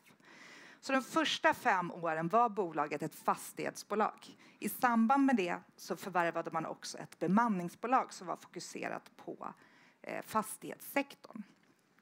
2018 beslutade man sig dock att sälja fastigheterna i Alby och fick ut en del kapital som blev grunden till det investmentbolag vi har idag. Sen följde 5 år av investmentbolag där det var lite mer situationsdrivna investeringar som kom ut från nätverk och speciella situationer. Första investeringen var Green Landscaping som vi fortfarande äger och som är på börsen. Sen gjordes investeringar i Volta, Team Olivia och Infrea. Och mot slutet av den här 5-årsperioden även GT Media, där Mitt i tidningarna och Svensk Direktreklam är en del, och Safe Life. Från i år så har vi gått in i en ny 5-årsfas där vi expanderar lite mer, vi byter lista och har blivit lite mer precisa i våra investeringar, våra investeringskriterier och strategi. Vi har lärt oss på de här första 5 åren vad är vi bra på, vad vill vi satsa på och vad vill vi investera i. Det gjorde att vi har gjort lite justeringar i portföljen i slutet på förra året och början av det här. Vi har avyttrat Svensk Direktreklam till North Media som är en del av GT Media. Och även Team Olivia har avyttrat en del av deras verksamhet i Sverige och Norge. Och Fasticon sålde av en liten del. Och sen förra veckan har vi gjort en ny investering i DP Patterning. Men det återkommer jag till lite senare. Om vi då ska titta, vad är vi för typ av investmentbolag? Vad är det vi tror att vi gör bra för att skapa värde? Dels så tror vi på en fokuserad portfölj. Vi har hellre färre innehav och liksom vaktar dem noga och arbetar aktivt med dem. För vi är aktiva ägare. Vi har styrelseplatser i alla våra portföljbolag och tror på att jobba tillsammans med bolagen. Vi gillar buy and build. Vi tror att det är ett bra sätt att skapa värde. Vi är också långsiktiga. Vi har ingen fast exitplan när vi måste exitera en investering. Det betyder inte att vi aldrig någonsin gör det. Det kan komma tidpunkter där vi tror att någon annan är en bättre ägare än oss. Eller tidpunkter när våra investeringar inte längre uppfyller de kriterier vi har satt upp för våra investeringar. Och sen så tror vi jobbar mycket på det nätverket vi har runt bolaget i vår styrelse och våra ägare. Och vi letar då efter morgondagens kvalitetsbolag. Och vad tittar vi på då för att hitta dem? Och vi tror att management och de som leder bolaget är otroligt viktiga. Så vi letar efter människor som har samma värderingar och drivs av samma saker som oss. Marknaden som bolaget opererar på är också otroligt viktigt för oss. Det är viktigt att den är stor och att den är en växande marknad. Och att bolaget vi tittar på har en bra plats i värdekedjan. Sen så tror vi att det är också viktigt att man erbjuder produkter eller tjänster som löser verkliga och växande kundbehov. Och sen är vi också noga med vår värdering. Vad är värderingen av bolagen i förhållande till risken? Vår entry ticket brukar vara på mellan 50 och 300 miljoner. Vi är gärna största ägare, men det kan betyda allt från äga 10 till 90%. Och vi har en tydlig process för hur vi investerar, hur vi screenar. Vi har kriterier som man ska uppfylla och vi poängsätter alla våra innehav. Och vi har också en tydlig process för ägande, hur vi jobbar med ägande, beroende på var ett bolag befinner sig i sin cykel. Och om vi då tittar på våra innehav så har vi 2 innehav som står för drygt 70% av vårt substansvärde. Och då har vi dels Safelite som vi investerade i 2020. De är världsledande inom distribution och uthyrning av hjärtstartare utanför sjukhusen. Ni vet de här som börjar sitta överallt. Det sitter säkert flera här runt på hotellet. Och den här marknaden uppfyller då såklart det här kriteriet om att vara stor och framförallt växande. Vi har varit med sedan de gjorde deras 3:e förvärv 2020. Idag har de gjort 29 förvärv och har en årlig omsättning på ungefär 2,2 miljarder. Och med en god lönsamhet till det. Och här är vi då största ägare och äger drygt 30%. Vårt andra största bolag har vi ägt betydligt längre. Det är från 2018, det heter Green Landscaping. De är också noterade. Jag tror de ska presentera här imorgon också. De är den ledande nordiska leverantören av tjänster inom utemiljö. Parkskötsel, anläggning, visst vägunderhåll och så vidare. De har kommit lite längre än Safelite. De har 50 bolag i portföljen nu. Och expanderar vidare ut i Europa, i Tyskland och Dachregionen. Här är vi näst största ägare på decimalen då, på äger 16%. Om vi tittar vidare lite hur det har gått för våra portföljbolag där vi har investerat så man hade önskat att man kunde mäta sig på det här sättet men det finns ju liksom en annan del också som är att vi har haft en del likviditet genom åren som inte ger samma avkastning och även kostnader för förvaltningen. Safelite och Green har ju varit väldigt god avkastning. Om vi tittar också på GT Media till exempel så har vi i utdelningar fått tillbaka nästan dubbelt mot vad vi har investerat. Fasticon som är vårt bemanningsbolag har vi också fått tillbaka betydligt mer än vad vår ursprungliga investering och ger en god avkastning. Infrea är väl den underpresterare i gruppen som har haft det ganska tufft de senaste åren. Infrea är ett infrastrukturbolag och som håller på med mycket väg, asfalt, vatten och så vidare. Byggkrisen har spilt över lite på anläggningsbranschen inom infrastruktur och de har haft några tuffa år. De har en ny vd sedan ett år tillbaka och med de satsningar som gör på infrastruktur i kombination med nytt ledarskap och tror vi mycket på det här bolaget framåt. Jag hoppas att det ser annorlunda ut här om ett år. Om vi tittar på vårt substansvärde och lite hur det har gått om vi tittar på starten. Det har gått in ungefär 200 miljoner i bolaget från start och nu är vi drygt 2 miljarder då, 2,2 miljarder. Så man kan säga ungefär på 10 år så har det varit 10 gånger pengarna. Så det tycker vi är godkänt i alla fall. Vi har haft en aktiekursutveckling de sista 5 åren på nästan 11% som är något bättre än OMX som helhet som ligger på nästan 9%. Vi har ett substansvärde per aktie på 304 kronor per aktie per senaste Q3. Jag vet inte vad kursen är idag men den är väl där i krokarna ungefär. Så att vi handlas till en rabatt just nu i alla fall. Om vi tittar på ägarstrukturen, Mikael Ahlström som grundade bolaget tillsammans med 4 medfinansiärer eller medgrundare. Det är de som är topp 5 fortsatt. De hänger kvar och är fortsatt aktiva både i styrelse eller i ägarkretsen så att säga. Sen har vi också vår vd Thomas Bergström och vår för detta vd Stefan Dahlbo som numera är styrelseledamot. Så att man får väl säga att pilotskolan är väl etablerad och det finns mycket skin in the game. Även Spiltan har varit med väldigt länge. Och här återser vi då flera från ägarlistan innan även i styrelsen. Så att det här, vår styrelse är också vår investment committee och de sitter på en stor och lång erfarenhet kring affärsutveckling, finans och att driva bolag och entreprenörskap.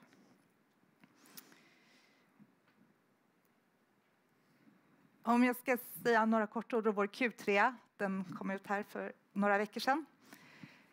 Substansvärdet var som sagt 304 kronor per aktie, vilket är en ökning med ungefär 9% från 278 per den sista december. Vi investerade ungefär 3 miljoner kronor i Team Olivia under perioden. Det var mest att vi köpte ut aktier från lite mindre aktieägare. Vi hade likvida medel på 160 miljoner kronor. Och till det har vi också en kredit som var outnyttjad på 300 miljoner. Totalt i år har vi investerat, eller till och med den sista september, 30 miljoner kronor.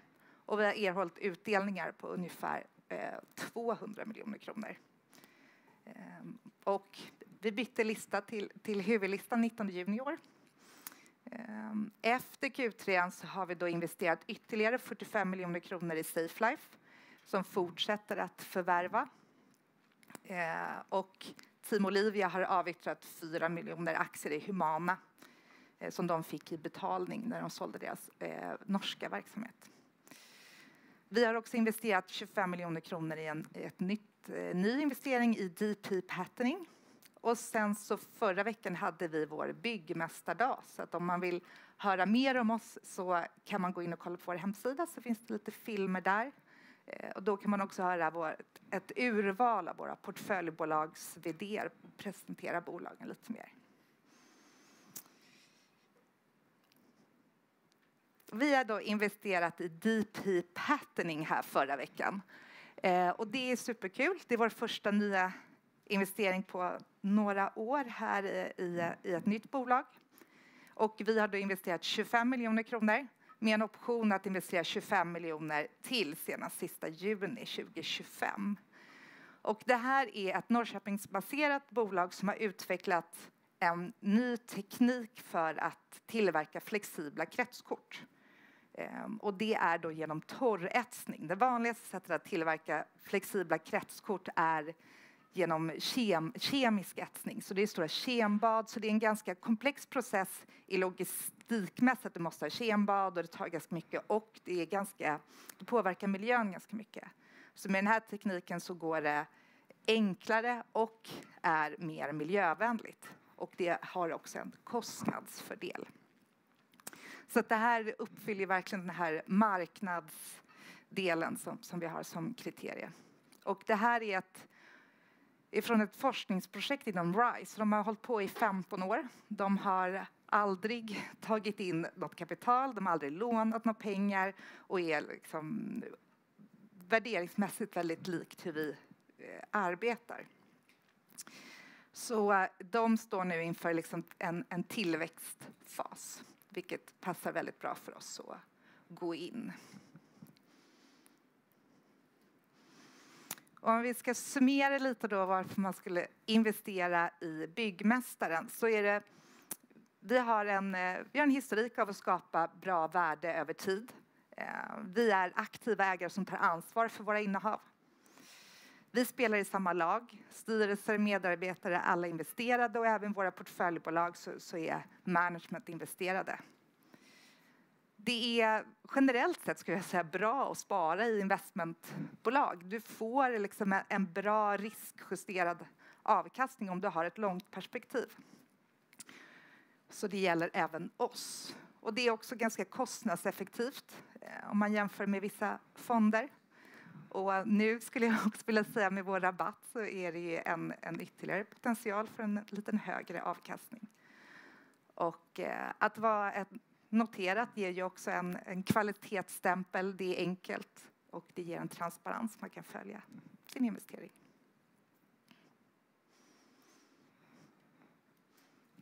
Tack. Grymt. Jag tänkte, det har ju varit ett väldigt starkt år avkastningsmässigt för byggmästare med en portfölj som har gått väldigt starkt och värden har skrivits upp. Även substansrabatten har kommit ner lite grann men är fortsatt hög. Då. Vad skulle du säga rent operativt där om höjdpunkterna under 2024 hittills? Nej, men det är klart att Safelite är en höjdpunkt som det har gått otroligt bra för dem. De har fortsatt förvärva. Vi tycker också att det är kul att ta in lite annat externt kapital, så jag tycker vi har fått en bra marknadsvärdering av bolaget, fått validerat av marknaden att det här är ett bra bolag. Absolut, och sen har ni gjort listbyte. Listbyte är såklart en höjdpunkt, så absolut. Ja.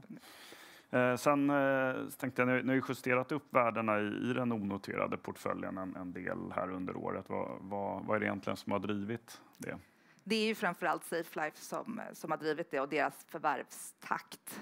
Så det är den stora drivaren i den onoterade portföljen. I övrigt så är de andra ganska likt, skulle jag säga. Ja. Och sen så har ni ju tagit emot utdelningar från Team Olivia, Fasticon och GT Media. Nu har ju Team Olivia avyttrat de här aktierna i Humana.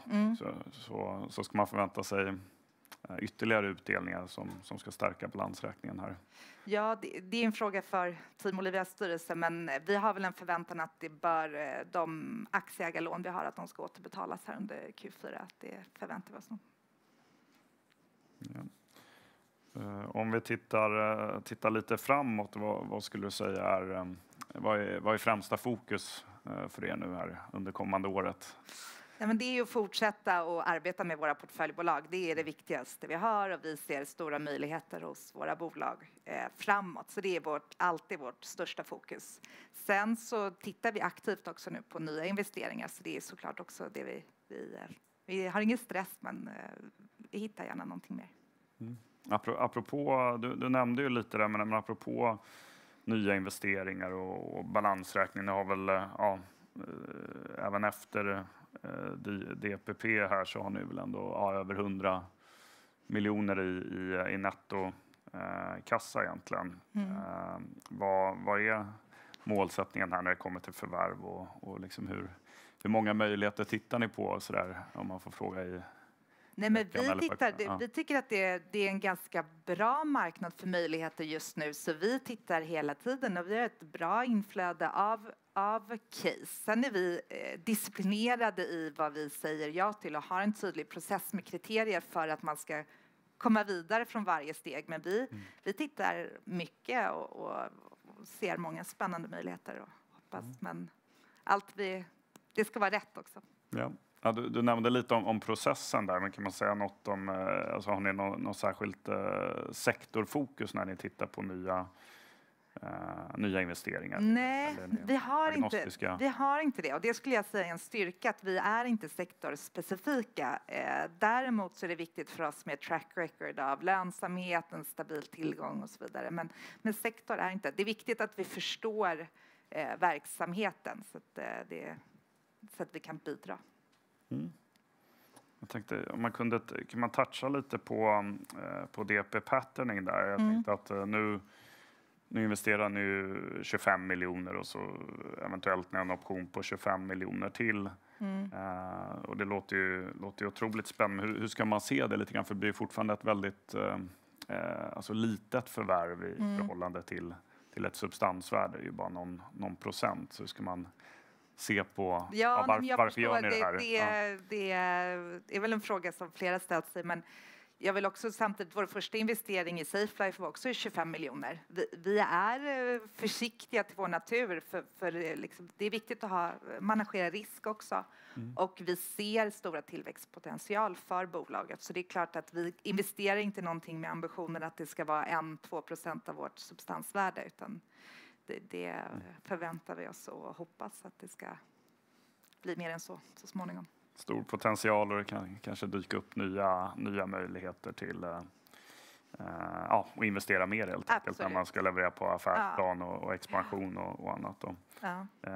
Jag tänkte om man kunde toucha på något lite mindre innehav här. Nu har ni ju GT Media, det består av de här reklamfinansierade mitt i tidningarna då, så gjorde man den här avyttringen av svensk direktreklam. Vad betyder det för bolaget om man tittar fram?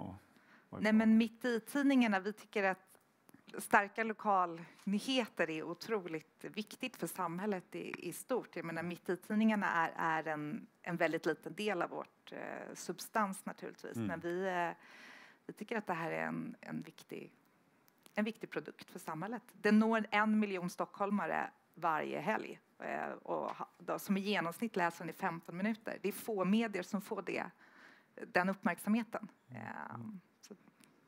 Ja, imponerande, jag brukar bläddra igenom den själv också. Och så bara sista, jag tänkte på Team Olivia, vad ser ni för möjligheter för det här? Nu har ni avyttrat väldigt stora delar av verksamheten, så man får ju en känsla av att det är lite under en run-off här, eller hur ska man se på det? Det är väl en möjlighet att det blir så. Men allt har inte, det kan också ta lite tid och sådär. Så det finns väl olika vägval för dem framåt. Men det är väl lite under avyttring. Så. Ja, jag förstår. Ja, men stort tack. Tiden håller tyvärr på att rinna ut. Men får tacka Frida och byggmästaren så mycket. Så börjar nästa presentation alldeles strax. Tack.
Hello, everybody. Thanks for joining us here today at the ABG Investor Days. My name is Morten Larsen. I'm a healthcare analyst here with ABG in Copenhagen. And with us today, very honored to have Embla Medical, the former Össur, Icelandic prosthetics company.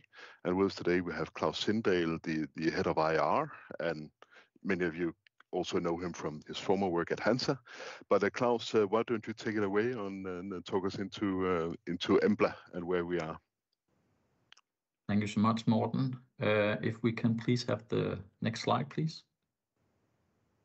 So I'll start introducing Embla Medical for those who may not be too familiar with the story.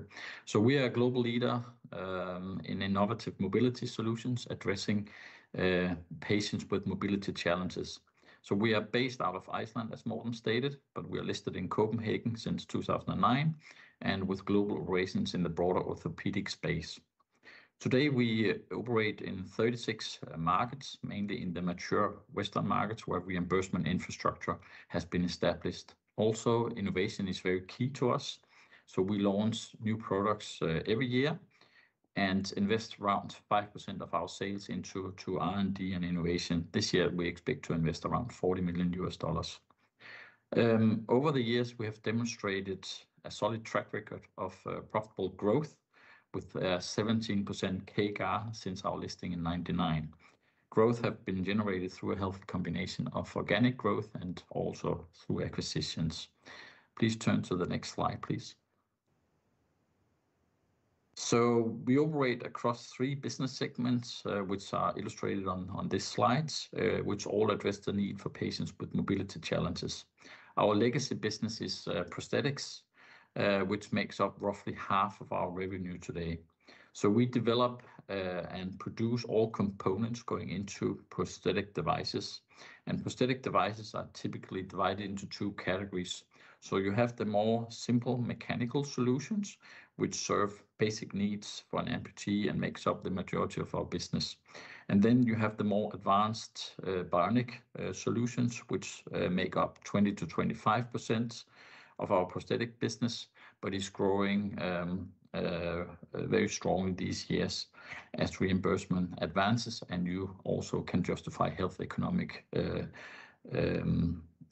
benefits from bionics, and I'll get back to that. Bionics are typically digital dynamic solutions which through sensors, algorithms, and machine learnings help patients to increase their mobility, reduce the risk of falling and hospitalization, and overall improve quality of life. This has most recently been validated through US Medicare, who will now allow for less mobile patients to get access to bionic devices. So this is very good news. Then we also have acquired a new business area, the Fior & Gentz neuro-orthotics area, which is a very exciting area within chronic mobility. This is also what we call neuro-orthotics. And these neuro-orthotics are sort of shells you build outside of the leg with a bionic component, helping patients with a neurological disorder to improve mobility. Often the case is that these patients end up in a wheelchair or with canes or crutches, but there is actually another opportunity for them to regain mobility. These are typically patients who have been suffering from stroke or multiple sclerosis and a number of other neurological disorders. So this is a very exciting area, which we'll get back to in a moment. Bracing and support is our second segment, which makes up a little less than 20%. Bracing and support covers a range of products meeting more acute need for stabilization following a fracture injury or after surgery. Most of us are probably familiar with these boots or neck collars you get after a skiing accident. And this is sort of meeting a very acute need and not used much more than a few weeks or months. Then finally, we have our clinics business, which makes up a third of our business today. This is a business we have acquired over 10 years and where we have, through vertical integration, built up a portfolio of 200 clinics in 10 markets. This is a general trend of our industry that consolidation is happening where you vertically integrate into the clinic space. This is to better access patients and also serve them, to understand their needs and develop new innovation. Can I have the next slide, please? If we look at the different markets we operate in, you have the prosthetic market, which makes up 1.5 to 1.7 billion US dollars. This is a space where you have two leading candidates. You have Ottobock and Emblemedica, who controls more than 60% of the market today. We are known as being the innovators in the space. And then you have a tail of 4 to 5 players controlling 3 to 5%. This is a market which grows roughly 4 to 6%, and especially driven by the functional uptrade, as more patients will benefit from bionic devices. And then you have the bracing and support markets, which from a value point of view is twice as big as prosthetics, but with complete different dynamics. It's much more fragmented with a lot of smaller players and lower growth and profits in general.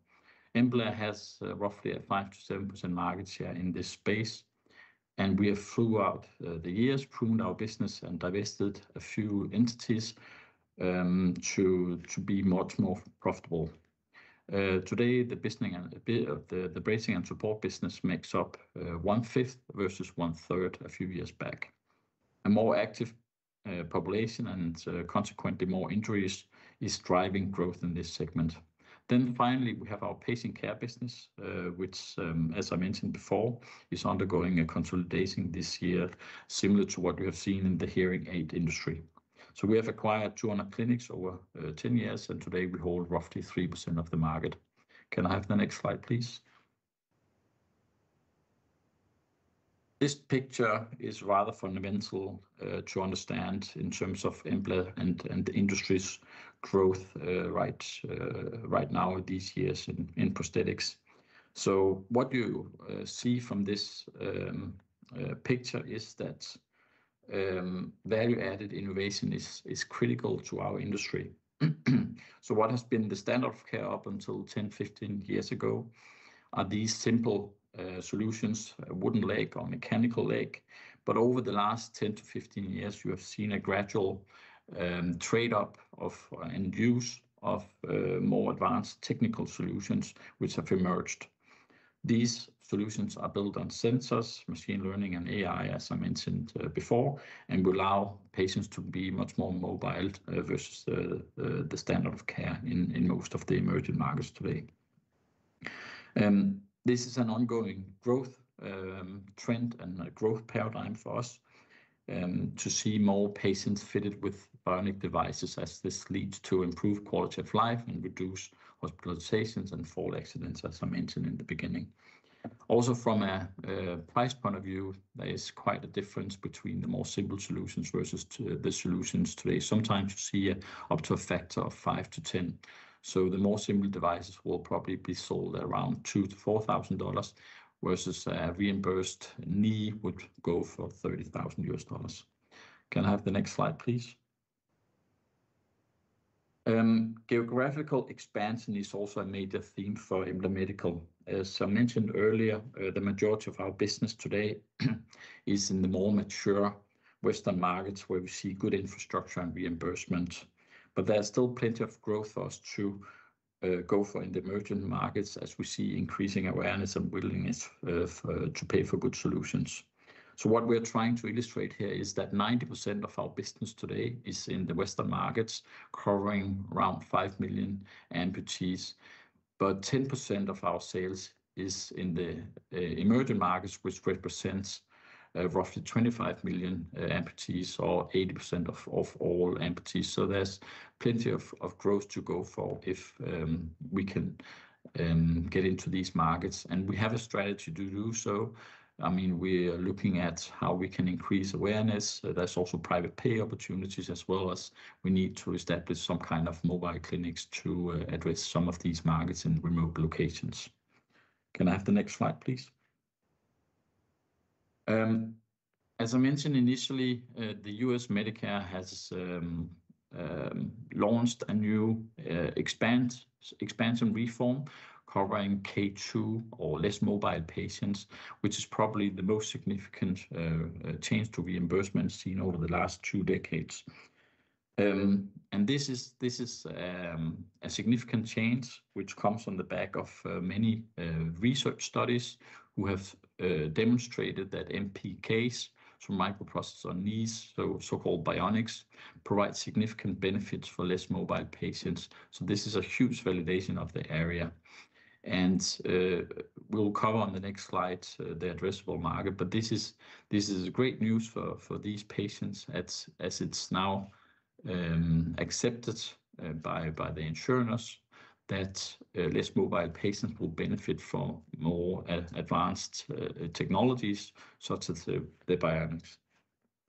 Also, it's worth to mention that it's not only the bionic knees which is in scope for this, it's also complementary foot solutions which fits to that leg. So there is actually a double up opportunity in terms of the bionic solutions. Can I have the next slide, please? As we try to depict here on this slide, patients are categorized into 4 different groups relative to their mobility level.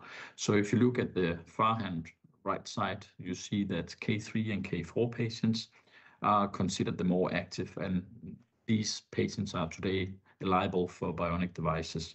These patients are often younger, they keep in good shape and can walk unlimited and often be athletes or even kids. These are the categories we have served in the past, with the bionics making up 20 to 25% of our prosthetic sales. K2 patients, which is also depicted here, are normally characterized by being seniors, limited community walkers. They can walk outside the home, maybe force stairs and curbs, but it's still challenging for them to, for example, walk and talk at the same time. Lastly, you have the K1 patient populations who are very limited in their mobility today, and often they are staying at home, sitting in a wheelchair. And these patients tend to be patients who got amputated due to cardiovascular diseases and will not be in scope for bionics. So if you try to quantify this option, you can look at the number of claims processed by US Medicare today. So it's roughly similar in terms of number of claims between the K2 and the K3. But looking at the value of these claims, 90% of the value goes to K3. So going a step back, it's a significant expansion opportunity to allow K2 patients now to access bionic devices. We're not saying that all patients will be fitted with bionic devices. They still need to undergo individual assessment to qualify over the alternative. But this is a great opportunity for these patients. It's, however, also something which needs to fit into the replacement cycle. So this is something which we see contribute to growth over the next 3 to 5 years. It's not going to be a catch-up effect. We'll have to see how the pace and the uptake will happen over the next few quarters. But we are very, very pleased to see this decision being carried out. Can I have the next slide, please? As also mentioned in the beginning, we have entered into a new space within chronic mobility, so-called neuro-orthotics, through the acquisition of FIOR & GENTZ. So FIOR & GENTZ develops and manufactures bionic orthopedic devices for chronic patients who, due to stroke, multiple sclerosis, have seen their limbs being paralyzed. So these patients could, in principle, regain their mobility through using technical orthosis instead of a wheelchair. So a technical orthosis goes outside of the leg and help the patients on the knees and the ankles through these bionic joints. This is a large untapped market for us, and where we see the same kind of trends with potential for repeat business. And today the business is mainly German-based, so 70% of the sales of last year, 23 million, were out of Germany. So there's huge potential to expand this through Embla's commercial infrastructure. Also, if you look at the customer split, this is very attractive with repeat business and ongoing sales. I think I've covered this slide. Yeah, so let's go to the last slide for a wrap up of the quarter. So the key highlights for the third quarter demonstrated continuous good growth. So we had 7% organic growth for the quarter and 11% in local currency. And we had an EBITDA margin showing 22%. We have maintained our guidance for the full year with 6 to 8% organic growth guidance. And then on the profitability, we have guided for around 20% as we expect some additional costs in the fourth quarter. But in general, we are in good shape for the year. On the operations, we have seen R&D progress in the third quarter. So continued progress with our newly launched products. So we had 2 bionic devices, 2 bionic knees launched in the summer, Navi and Icon, which are in limited launch still, but we expect full launch in the beginning of 2025. Also, we had a new generation of our naked prosthetics portfolio launched in the third quarter.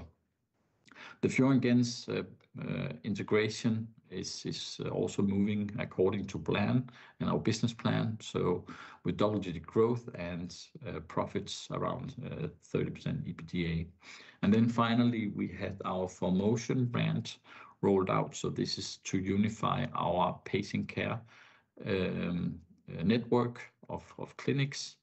And we have actually started to do this in Denmark also now. So we will take them country by country, but it's the intention to get more lean, more operationally aligned across the network of clinics we have. So with that, I'll hand back to Morten to lead the Q&A. Thanks very much, Claus. Before diving into thanks for joining us today and giving this presentation. Something stands out to me.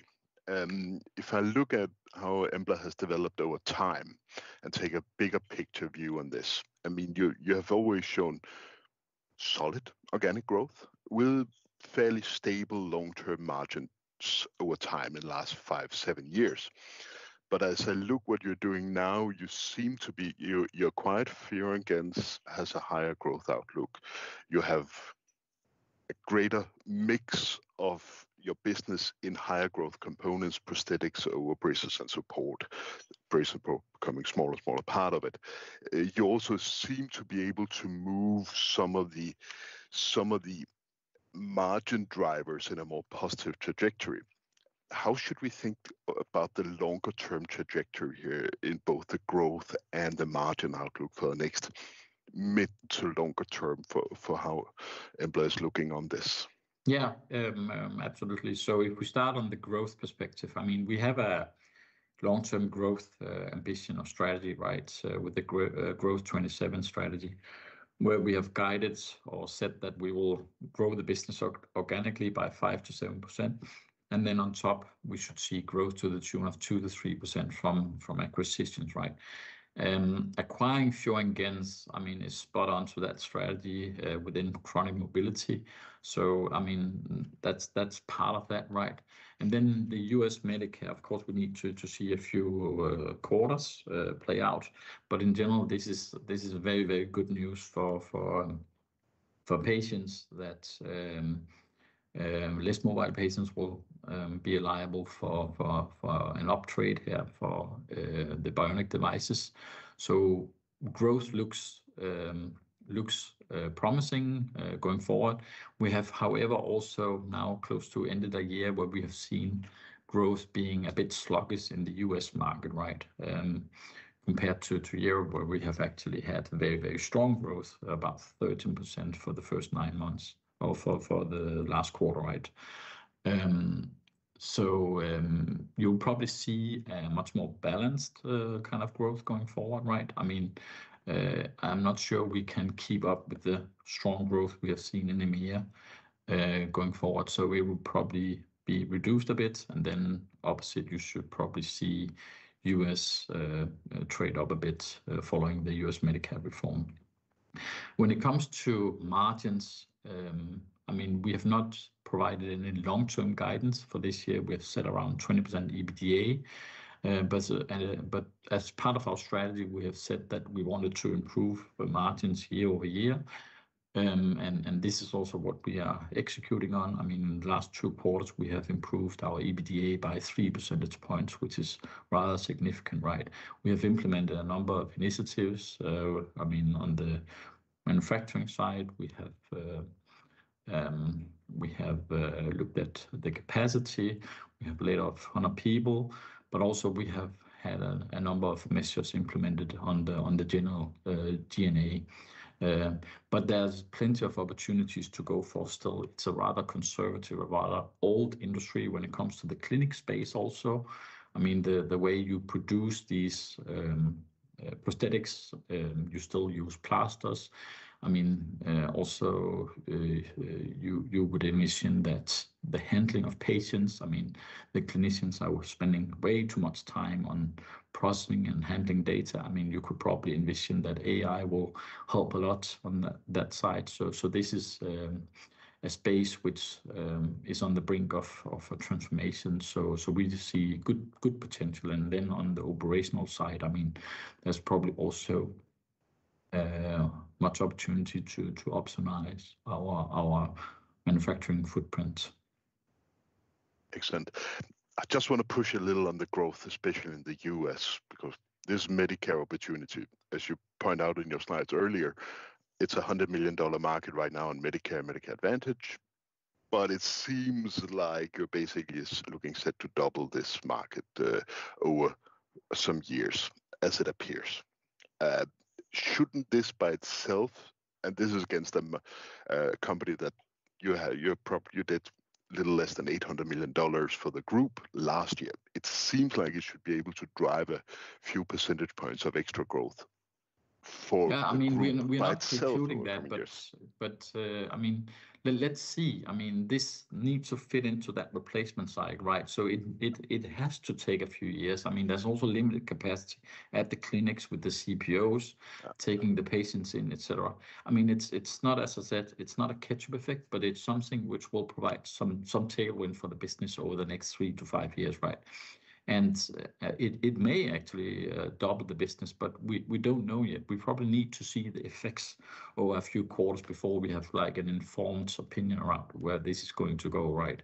It's not all K2 patients will qualify. I mean, it's only when you can justify it from a functional perspective where these patients, you know, are better off using bionics versus the alternative, right? And remember, I mean, this is a gray area. I mean, there are still some K2 patients who are probably not better off with a bionic device, but it's our view that the majority will be better off and benefit from bionics. And this is very, very positive for the industry, for Embla, and for the patients, not least. Excellent. 2 minutes left, and we also should talk about sort of one of the weak spots that may happen into 2025. We all talk about the Trump tariffs, and you have a Mexican production plant. Can you talk about how you see this playing out into 2025? Yeah, I will. In general, it's very difficult if you can't to say assess. anything, what happens there? Yeah. I mean, assess this impact, right? I mean, it's correct that, I mean, we get some of our production or devices produced out of Mexico. We have some components sourced out of China, and we have our bionics production and some of the mechanical prosthetic devices done in Iceland, right? But in general, I mean, if you look 8 years back when he, you know, used the same kind of rhetoric, I mean, medical devices were in general exempted, especially prosthetics. I mean, Today, the US is not producing advanced prosthetic devices themselves, so this would put the patients, the reimbursement system under pressure if he really executed on these tariffs, which is not sustainable, right, for the US. So let's wait and see, right? But in general, when we talk Mexico, it's mainly our bracing and support business where we manufacture these devices, and then when it comes to Iceland, it's the prosthetic devices, right, including the bionics. So let's see. I mean, where it all ends. Excellent. We are unfortunately out of time, Klaus. But thank you very much for joining us here today. It's been a pleasure and good to catch up on the case. And if there's any questions, reach out to Klaus or to me, and we'll sort you out. Klaus, thanks. And thank you so much for interest. Good. Thanks you.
Welcome back, everyone, to ABG Investor Days. My name is Henrik Hintze, and I'm an equity analyst here at ABG.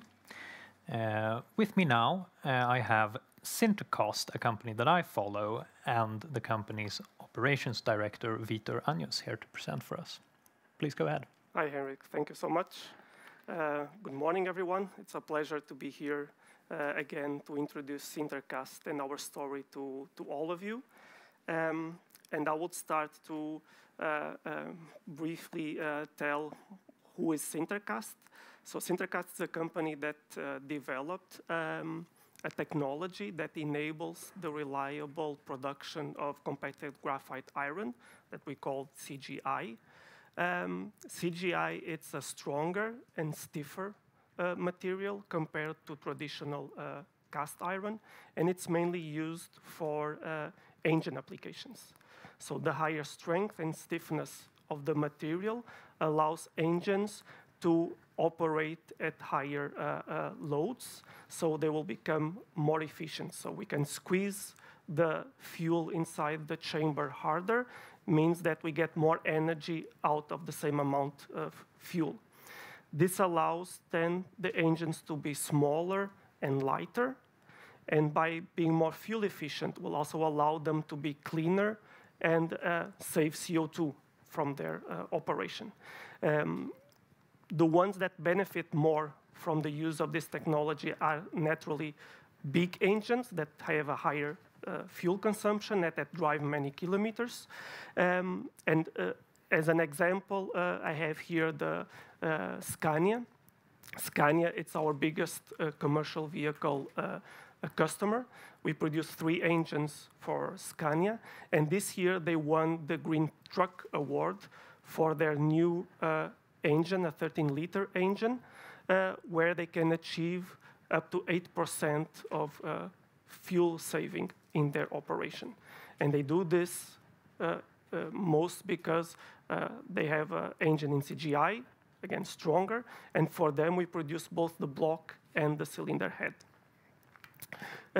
We don't produce the engines ourselves, so we are a technology company, so we supply foundries with the software, the measurement equipment, and with the process control for them to be able to produce this material in a reliable condition. So we are a service provider to the foundry to produce this. Our business model, so we have a royalty for our business model. 95% of our revenue, it's recurring.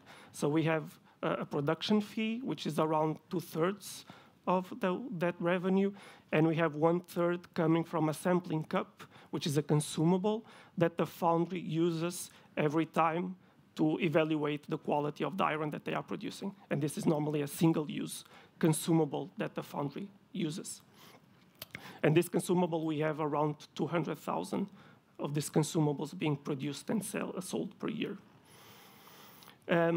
So what we have achieved until now, so we are a proven company or a proven technology company, so we are in the market for many years.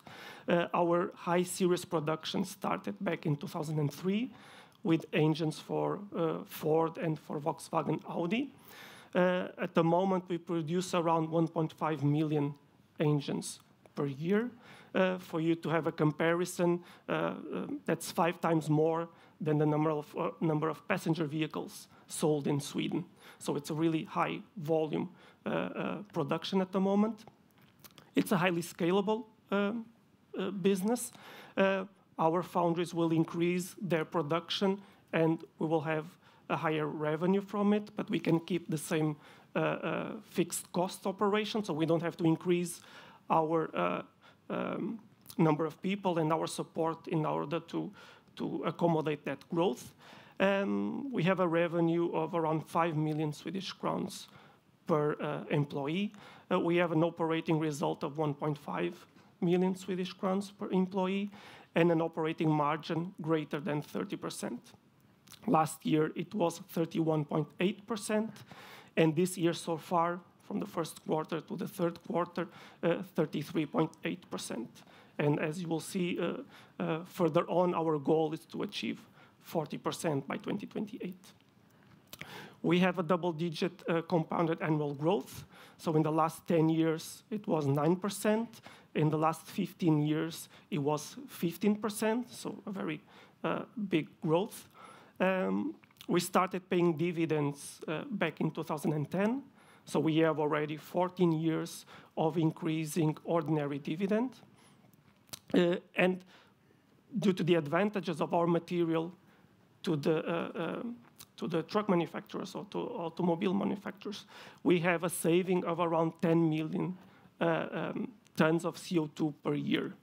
And this number grows as more vehicles using our engines go to the road and the more kilometers they do. So in total, we have saved around 66 million tons of CO2 since we started our series of operation. For you to have a comparison, this 10 million tons of CO2 saving per year compares with 14 million tons of CO2 that it's emitted from the internal transportation in Sweden. So it's a really big contribution that will continue to increase in the upcoming years. So who uses our engines and what segment do we support? So the biggest volume is for heavy-duty trucks, the ones that require a lot of load and have a high fuel consumption. That's 50% at the moment of the application of our technology. Then we have the super-duty trucks, 30%. This is more American market. Then we have the full-size pickups, and this is mainly the Ford F-150, the best-selling vehicle in the United States. We have a very high volume on this, around 40,000 engines per month that we produce for this segment. Then 5% for the smaller mid-pickup trucks, like Volkswagen Amarok, that we often see here in Europe. And then we have 4% for off-road applications or industrial applications. And we will focus more on heavy duty because that's where we have the big growth opportunity at SinterCast. And the way to look at it is looking at the landscape of the fuel application nowadays. So for heavy-duty trucks, you often hear about electrification, fuel cells, and internal combustion engine, and as the possible powertrains for a truck. In engines, you have multiple choices. Yeah, you naturally have diesel, which is the most widely used fuel. You can also have natural gas. But going forward, we see also that in the near future, you also have renewable fuels coming into play that also can be applied to internal combustion engines, and also hydrogen. So hydrogen, it's not a fuel source only for fuel cells. You can also use hydrogen to fuel directly an internal combustion engine. This cartoon here shows that the decisive thing is not the powertrain in terms of environmental protection or emissions. If we have a battery electric vehicle, but that energy, it's being sourced by fossil fuels, then it will be as bad for the environment as any internal combustion engine running on diesel. So the important thing here is that the carrier of the energy, it's what will dictate if it will pollute or not. So if you think about the internal combustion engine, if we can fuel it with a clean fuel source, it will also work cleaner, because it's not the internal combustion engine that it's making the pollution, it's the fuel that we put there. So what we have to change in the way we approach the problem, and we see this happening in the latest time, is to change the discussion from powertrain or for engine source to what kind of energy we are using to fuel those power sources. Yeah, and so it's a discussion that goes from energy, for engines to energy. If we get a clean fuel source for internal combustion engines, it will also be clean and it will also protect the environment. Looking at the distribution of the heavy-duty market at the moment, both in the US and in Europe, we see that diesel is the main force of application in internal combustion engines.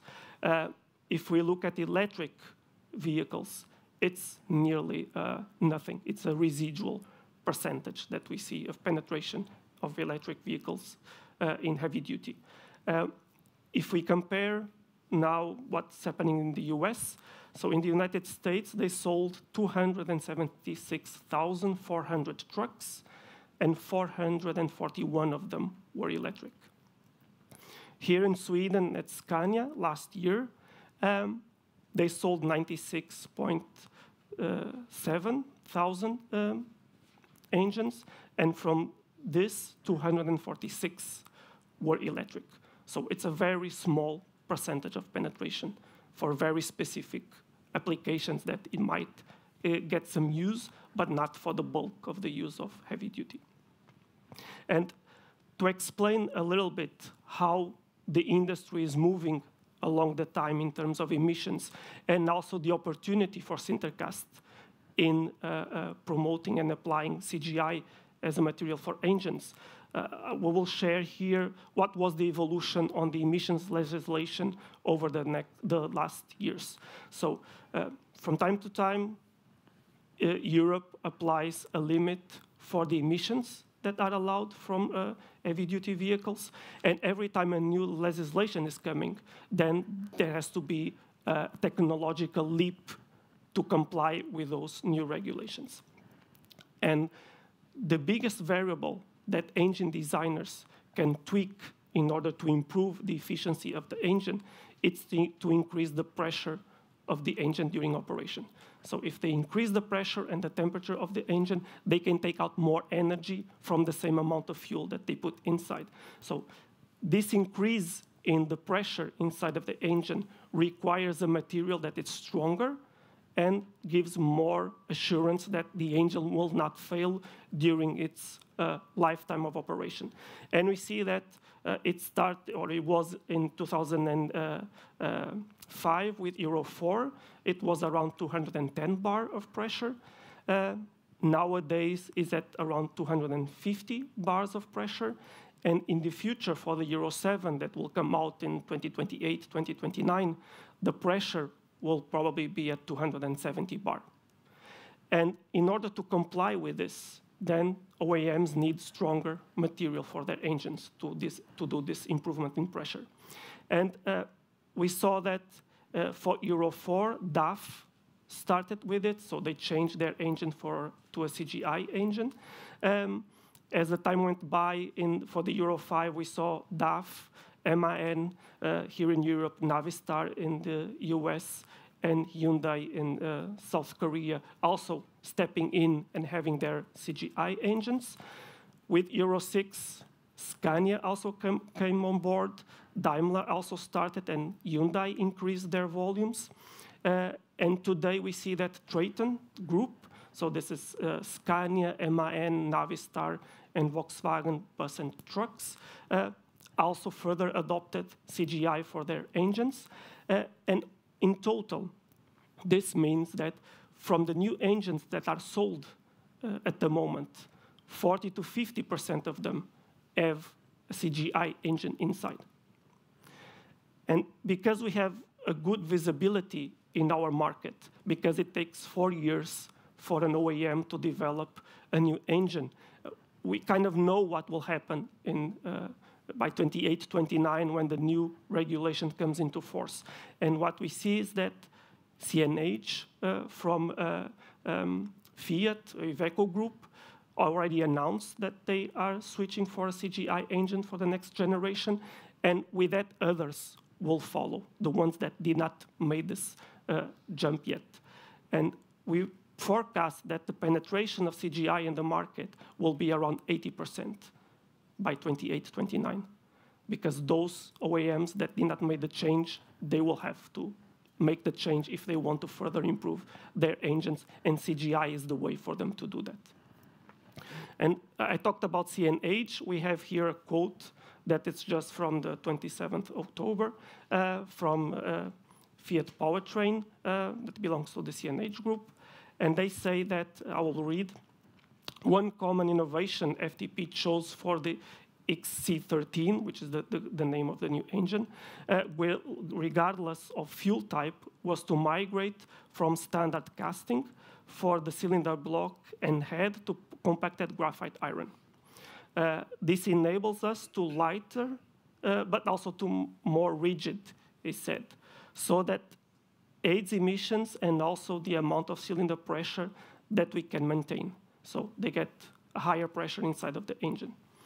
The improvements FTP made reduce weight about 10%, the weight of the engine, both on the diesel and natural gas versions compared to the C13, which was the previous version. And they continue to say that compared to the previous version, this and other improvements in the XC13 have resulted in more than 2% increase in power and over 12% increase in torque in the diesel version, with a corresponding 7% decrease in fuel consumption. So this compares to the 8% that Scania was able to achieve in their new engine. Natural gas models saw an increase in power and torque of more than 9% and over 10% respectively, with a fuel efficiency improvement about 8%. Yeah? So this is the potential and the benefit of adopting CGI for a new OEM. And looking into the future, and before entering in the future of Sintercast, let's see what the automotive industry says about the path forward from now on. So I have here a couple of quotes from some executives from the automotive industry. And I will start with Toyota in a meeting that was held by the CEO of Toyota with some shareholders, where he says that no matter how much battery electric vehicles progress, I think that they will have a market share of around 30%. The remainder will be hybrids, fuel cells, and hydrogen combustion. I have no doubt that engine vehicles will survive. And Toyota is the biggest passenger vehicle manufacturer in the world. And from the start, they have this vision that electrification is not the solution for the problem of the environment. And they put a lot of effort on hybrid vehicles, and they also made a lot of investment in hydrogen combustion vehicles. So going forward, I have another quote from Ford CEO Jim Farley. Ford, it's our biggest customer and user of our technology. We do 8 engines for Ford. And Jim said, when asked about the possibility that 2035 EV mandate will effectively kill ECE models in a recent interview with Autocar, Farley said, "Are you sure? I don't think that we know.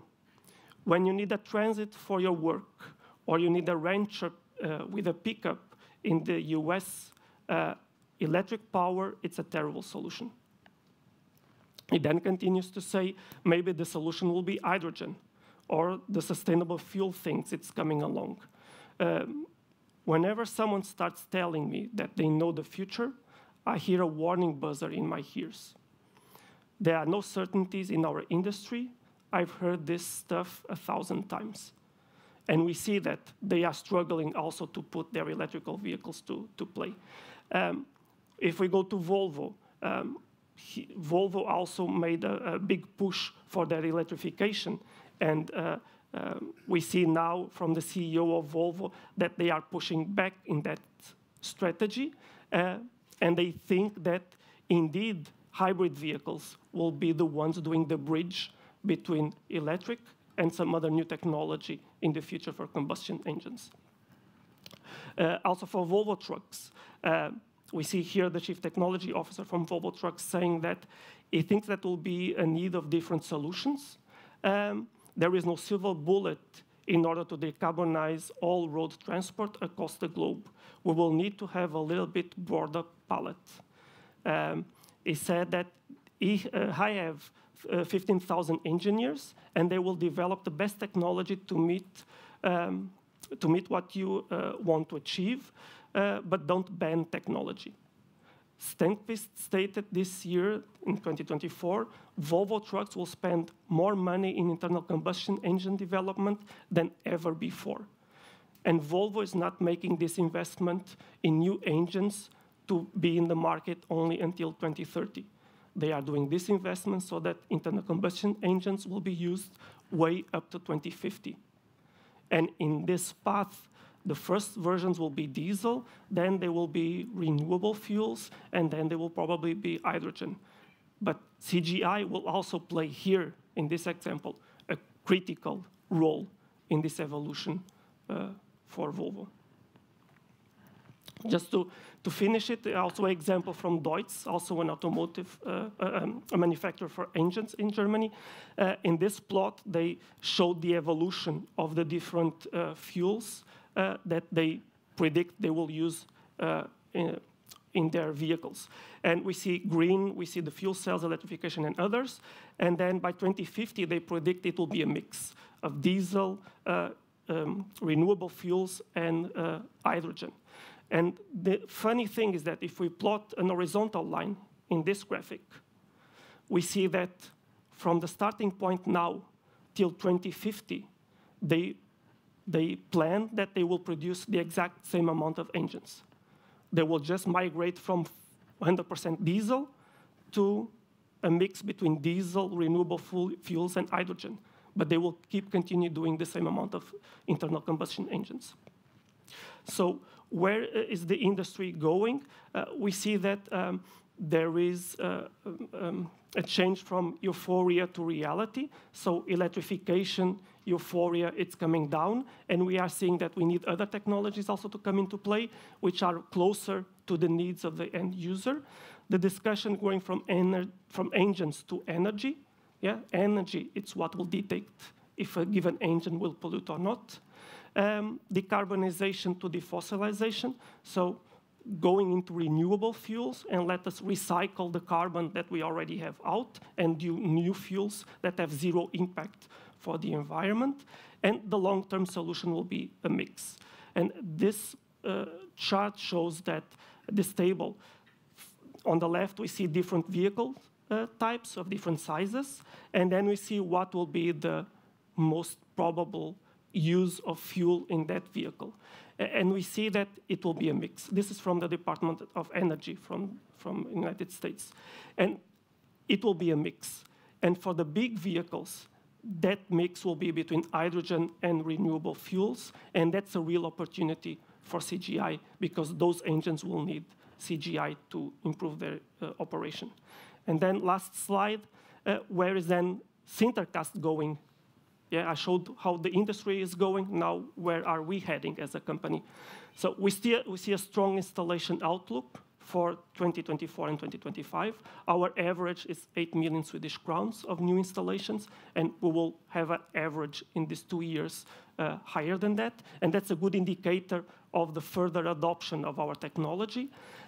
We see a stronger commercial vehicle growth, so continued double-digit growth to 2030. And if there is this migration, and it will be this migration for clean fuels, then it's Sintercast for perpetuity, as we say, because then we will have an opportunity long into the future. We will increase our revenue and maintain the fixed costs. So we expect by 2028 to be at 40% operating margin and then continue growth. 100 million tons of CO2 savings by 2028 also, and growing.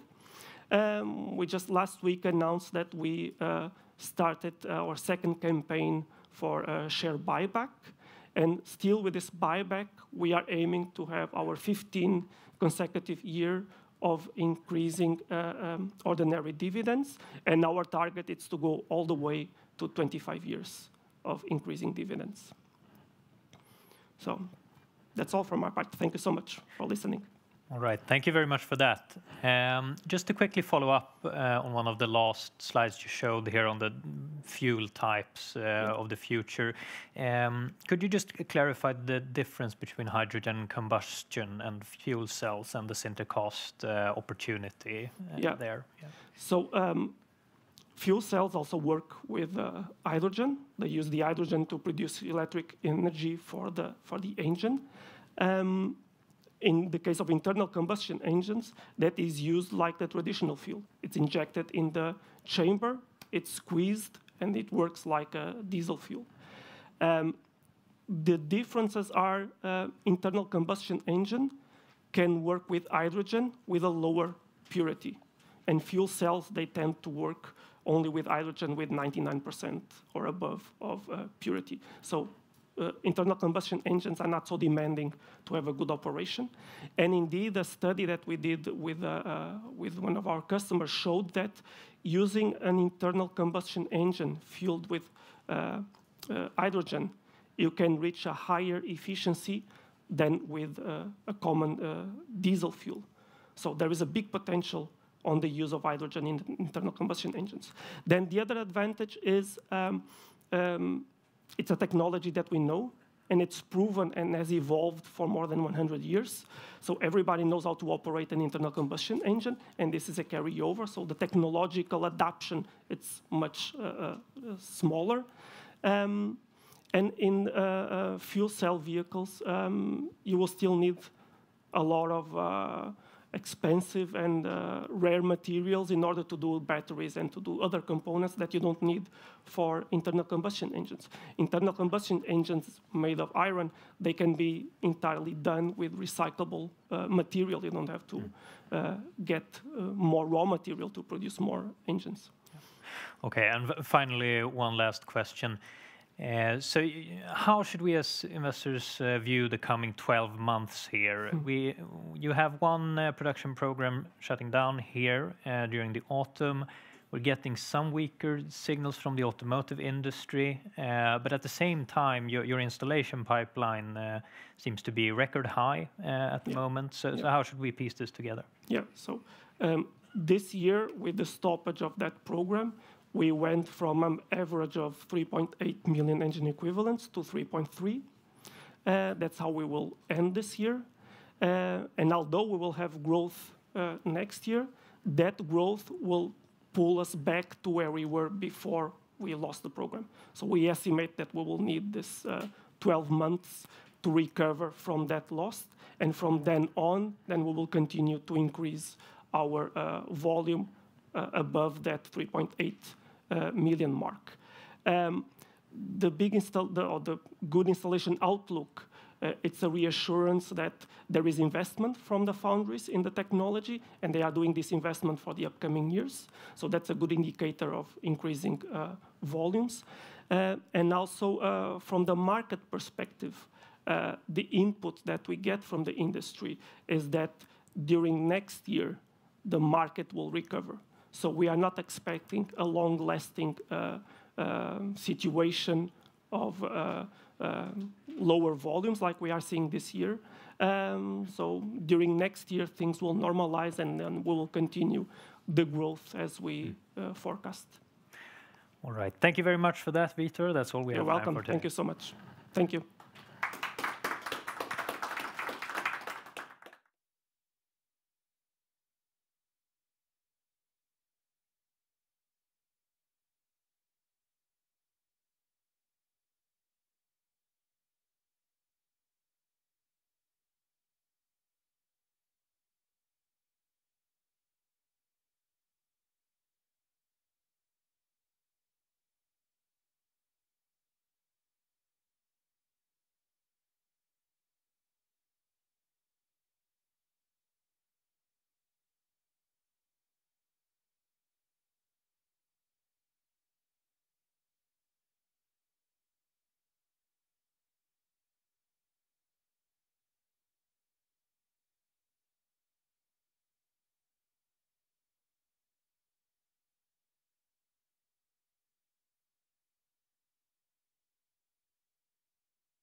Hi, and welcome back to ABG Investor Days. My name is Alice Beer. I work as an equity analyst here at ABG.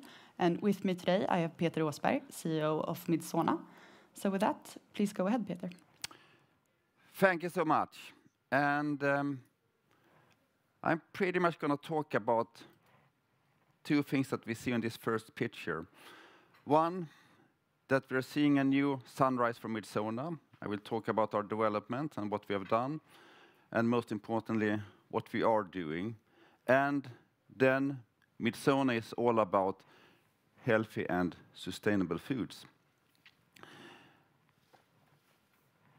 And I think that pretty much everyone in the room and everyone out in the audience do know our products, and I think that you're probably consumers of at least a few of our products. You see some of them up here. It's really a mix of products that you probably know very well, and some that you probably have not seen. We are a European company in sustainable foods, healthy and sustainable foods, about 4 billion SEK in sales. Our main markets are the Nordic countries, but we also have a strong franchise in the Dutch region and a somewhat smaller franchise in France and Spain. Some of the brands: Friggs, corn and rice cakes, dietary supplements, Kung Markatta, organic foods. You see Mivit Total and SQ here, some of our dietary supplement brands. So this is what Midsona is all about. Strong brands that provide healthy food for both people and planet. So there is a health aspect in terms of you as a consumer, that you get healthy food, but we also have a clear drive towards sustainability to provide food that is actually good for the planet.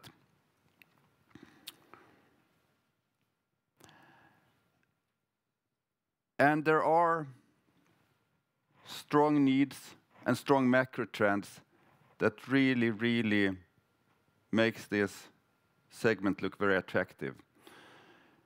There have been a couple of tough years as we have been battling cost inflation, high interest rates for consumers. But we have done a lot of research, and it's very clear that long-term consumers do want to consume healthy and sustainable foods. It's important in our everyday lives, and I would say that overall consumers are getting more and more interested in living a healthy life by eating healthy, but also by exercising. We see an increasing part of the population becoming vegetarians or flexitarians, and most of our products are plant-based. And one trend that is very strong, we have seen it partly in Sweden, but it's probably even stronger in some of our neighboring countries, is that we do not want artificial ingredients in our foods. So we want clean foods. And the type of foods that Midsona provides is very clean food products. That's about the health aspect for people, but then there is also saving the planet. And we know that eating a more plant-based diet, more organic foods, will also help us save the planet. And this is something that consumers are very keen on, but we also see numerous institutions, states, like the UN, like the EU, to really put programs in place to make consumers consume more of sustainable foods. So there are some very strong macro trends that speaks for us and speaks for this segment. We are right in the middle of a change process. We actually presented a new strategy spring this year. And why did we do that? Well, because a number of things have changed. And a number of things have changed in our environment, which made it very important for us to set, to some extent, a new direction. It's still all about healthy and sustainable foods, but the way there is a little bit different. We were very much acquisition-driven for a number of years, especially in the Nordics, because we saw that the markets were very fragmented, lots and lots of small and medium-sized companies.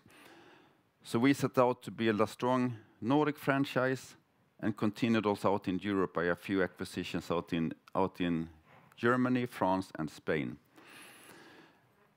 Then we had 2 very special years during the pandemic, which was kind of a high season for us because people were staying at home, they didn't go to restaurants.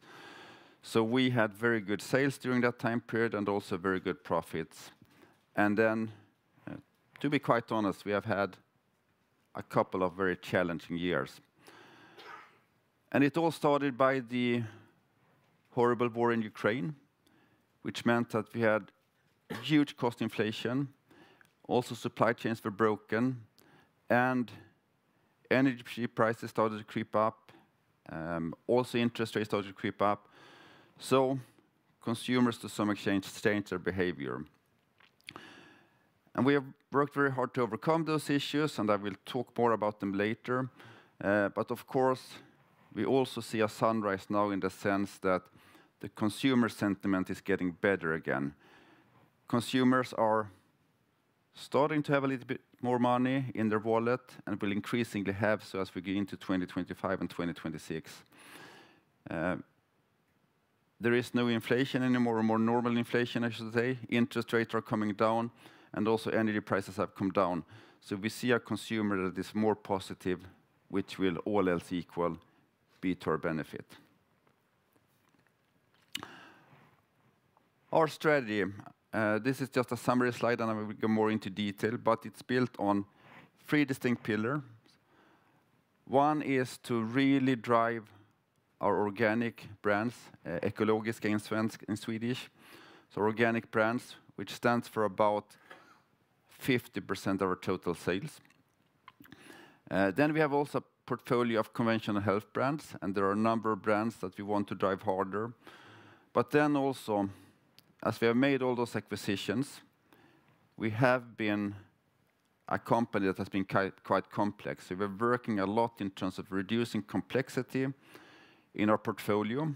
So we have basically pruned our portfolio quite significantly, but we're also working to have increased efficiency in production and in our sourcing.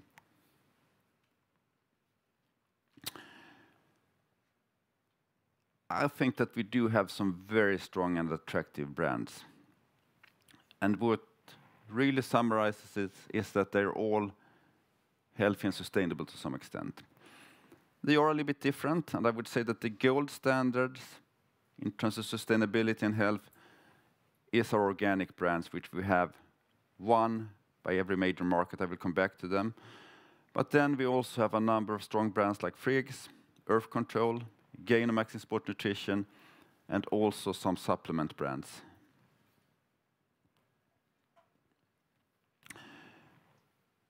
We also do have a strong footprint across Europe.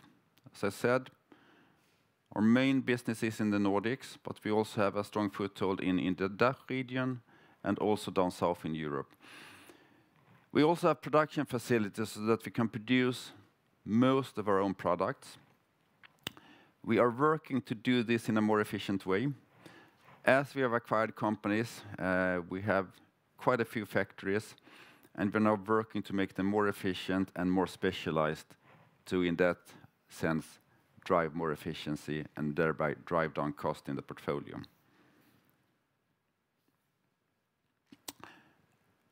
Organic brands. We have one main organic brand by market. And the reason for this is that the organic consumer of organic product is a consumer that wants local products and local brands. They do not want the big international multinational brands. But what we are doing, and increasingly so, is that we are streamlining the portfolio so that we are streamlining our sourcing, we are streamlining our innovation so that we can offer the same type of products produced in one place under a number of different brands. And you probably know Kung Markatta, the ones who are Swedish in the audience. But we have similar strong brands with leading positions across Europe. Urtekram, the Danish brand in both Denmark and Finland. Helios in Norway, a brand called Davert in Germany, and so on and so forth. Then we have a number of strong health brands, and those have been local brands, mainly focused on one market. Friggs in Sweden, Gainomax also in Sweden, and Earth Control mainly in Denmark. What we're doing now is that we are really trying to introduce those brands in more markets and in a more structured way. I'll just give you one example of how this has been achieved. As I said, Friggs has been a Swedish brand from origin. We launched it in Finland quite a few years ago, but we did not really invest in the brand up until a few years. When we started to do that, we did see massive growth for Friggs in Finland. We have now also launched it in Norway. We are planning, I don't want to say which countries yet, but you will see Friggs in more markets in the future. And as you can see, we have been able to grow it by adding new countries, but also by doing good advertising and good product innovation that we do across all markets that we're present in. So this is about our brands and products, but we also want to make our backend more efficient. We have done some major work on complexity reduction. We have had a very broad portfolio, lots and lots of products, lots and lots of brands. And it has simply been too complex and in that sense not efficient. So what we have done is that we have pruned that portfolio quite a lot. We're not done yet, but we're getting closer to the end. This has put some downward pressure on our sales, but it has really improved our margins, and you will see that in a later slide. In parallel with this, we are working on sourcing and production to source together, because we are sourcing. In the past, we have sourced similar products from different suppliers, and this is now much more efficient. And as you have seen, we are about to also hire a central sourcing director, which we hopefully will be able to announce quite soon. Then on capital allocation, we have been working a lot on inventory. At some point in time, we will probably get back to buy and integrate great brands. It's not our focus right now. Our focus right now is really to work with the portfolio that we already have. But the market is still very fragmented, and I think that there will be consolidation in this quite fragmented market. We are also looking at divesting assets that are non-core, and we did sell a few brands end of last year, actually. Financial targets. We did set new financial targets when we presented our strategy. We are saying that we should grow 3 to 5% per year, but our brands should grow more. And that's because we want to continue to prune the portfolio to make it more efficient and really focus on the high-value items. We did achieve almost 3% in quarter 3. We are going over and above 8% in terms of EBIT margin. We did take a good step in quarter 3, but still a long way to go. And we will do that by driving our brands, but also to improve efficiency over time. And we have said that we should achieve that goal by 2027, which we think is very doable. Then, getting down in terms of leverage, so we have said maximum 2.5. In quarter 3, we're actually at 2 point already, so we are a much more solid and sound company in that response. So a little bit about our business status. Where do we stand right now? This is a summary of the first 3 quarters of 2024. And I must say that I think that we have done good progress in a market that still has been very difficult. We have not really seen the pickup in consumer sentiment yet. So consumers have been quite careful still, not spending so much on high-value food products like our organic products and our health brands, which are a little bit more expensive. Personally, I think it's sad because really this is so important to really eat healthy and sustainable foods. But as I said at the beginning of the presentation, consumers are very clear that they do want to do this. And my assumption is that as the consumer sentiment gets better, consumers will get back to more healthy and organic foods. You can see that we do have a slight organic growth. We are growing quite a lot of our brands. We are also quite a big producer of private label products for the trade. And this part has been growing for us also. But then, as I talked about, we have done a lot of product pruning or product cutting, so to make our portfolio more efficient. And you can see that EBIT is still up from 38 million last year to 92 this year. We are improving the gross margin quite significantly by 3.1 percentage points. And this is really the fruits of us focusing on the parts of the portfolio that are most profitable, most efficient, and all the projects that we have done in terms of really making our whole portfolio more efficient. And if you look at the last quarter, quarter three, we had better organic growth, so 2.6, so it has been picking up. Did improve EBIT, and EBIT margin was at 3.5 compared to 2.0 last year. If we dig more into the details to really explain what is it that is happening and what have we been doing,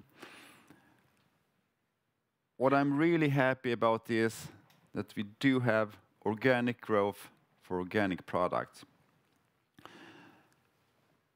The organic industry had a tough year across Europe in 2022 and 2023. Also 2024, we don't see a lot of market growth, if any. I would say that this has stabilized, but we don't see growth in this market still. Still we're able to grow, which I'm very happy about.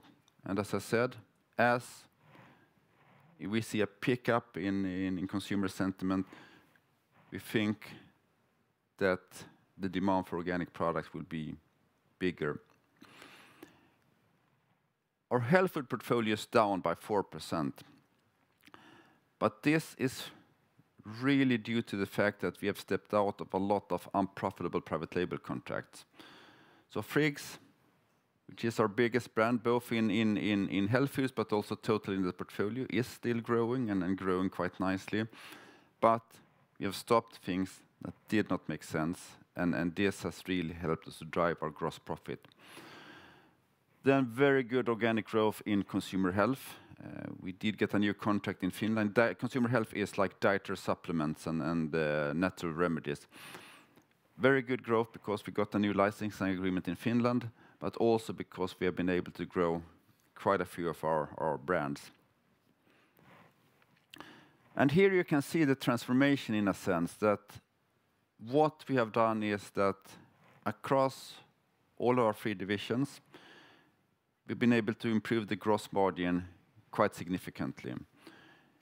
It's about managing price, of course, but it's also about improved production efficiency and that we have discontinued the parts of the portfolio where we do not make decent money.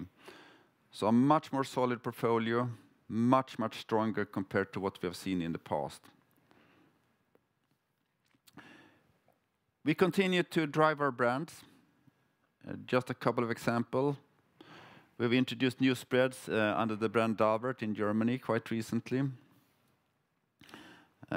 which are organic, vegan, and we're also introducing new soft bars under the Gainomax brand. Innovation is a big and important part of our drive forward to drive growth, and we're also stepping up our efforts in terms of coming up with new and good innovations for our brands. This takes me to my summary. We are seeing continued improvement in 2024. We see a significant profit improvement, and it's driven by our brands, our more efficient portfolio, the initiatives we are taking in terms of sourcing and production, and what is important also, all three divisions contribute to this improvement. We have announced a new strategy during the year about creating one organic powerhouse, about expanding a select number of our conventional health brands, and to really build for the future in terms of creating a more efficient and more harmonized company. This we have done in a pretty tough environment, and as hopefully the future will look brighter for consumer goods, we think that our continued drive to drive our portfolio with some better help from consumers will really take us step by step towards our financial targets, which again, I repeat, is to have an organic growth of 3 to 5%, to reach an EBIT of over 8% by 2027, and to have leverage that is below 2.5, which we already do have. That was my introduction to Midsona, and as I said, I think what we see now is a new sunrise for Midsona. I'm positive about the future, and we will continue our drive to really create profitable growth for the Midsona company. So, and I think you have some questions now. I do. Thank you very much for that presentation, Peter. So as you mentioned, the past few years have been a little bit tough, but the tide seems to be turning. Could you recap maybe why 21 to 2023 have been such difficult years and how you have started turning the business around in 2024? Overall, it was tough years for the food industry, and especially for organic and healthy foods, because those products are typically higher value, and consumers did to some extent downtrade when times were getting worse. I think that we have maneuvered through this quite well, and we have learned a lot from this. So this is really good. I would also say that a lot of companies have been suffering more than we have, and I could see that because about a year ago we had lots and lots of companies calling us if we wanted to cooperate, if we wanted to buy them, but that was not the right timing for us. So I think that it has been tough for the industry, but we're seeing a stabilization, and by the efforts that we have taken, we are anyhow improving quite nicely. All right, thank you very much. And what would you say would be the most important change that you have implemented into the business in the past year, and what effects have you started to see from it? I would say that the work that we have done in terms of creating a more efficient assortment has been very important. It has partly taken a toll on our growth, but we still have a much better margin profile. I would say that we've also become more agile, because what we learned from this crisis is that it is a very complex and fast-moving world. So we're better in terms of price management. I would also say that we're better in terms of sourcing. We are closer to our suppliers, and also have started to have dual sourcing to have more security in that sense. Maybe what I also did not mention in the presentation is that we have also reorganized. So we have strengthened some of the central functions in order to be able to have more synergies and more co-working. And this has really helped us to drive the change agenda needed. All right, thank you. And you said that some competitors have had it, say, a worse experience than you, or had it more difficult. Could you expand a bit on that? What have differed? Well, it was a few tough years for the industry, and I mean, relatively speaking, we have been stable. We have a stable base, especially in the Nordics. So we could maneuver through this crisis better in that sense. If you're a smaller company, if you are very dependent on one customer, one niche, it's much more difficult. And that said, I think that I talked about our acquisitions that we did in the past, and we did that because we saw that this market, first in the Nordics, was a very fragmented market. we started out in Europe to acquire a few companies because we saw the same thing there, that it was a very fragmented market. It still is a very fragmented market, lots and lots of small and medium-sized family companies. As I said, I mean, acquisitions is not our main focus right now, but over time, I'm very convinced that this market will consolidate. It cannot be this fragmented. So for us, in the long run, it's a matter of eat or be eaten, basically. All right, okay. And as you say, the market is quite competitive. Would you say that the market can be more accommodating towards players such as Midsona going forward?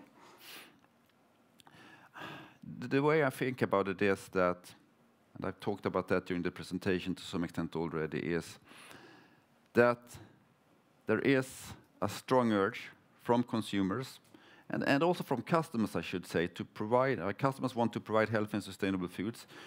Consumers want to eat healthy and sustainable foods. But of course, when you see not only higher food prices, but also you have a mortgage and you see interest rates going through the roof. You see energy prices going up, you get worried. So what consumers have done to some extent is to downtrade. I'm convinced that as it looks better for consumers, consumers will get back to old habits because, as I said, consumers do want to eat healthy and sustainable food. And in my mind, it's a very affordable luxury. I mean, you pay a little bit more, but you get food that is much, much better also. All right. Well, thank you very much, Peter. Unfortunately, we are out of time, but thank you to Peter for presenting and to everyone who is listening in. Thank you so much.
Sådär då. Nästa bolag som är här för att presentera är Stenhus Fastigheter. Jag heter Fredrik Stensved, jag är analytiker på ABG, täcker fastighetssektorn och fastighetsbolagen.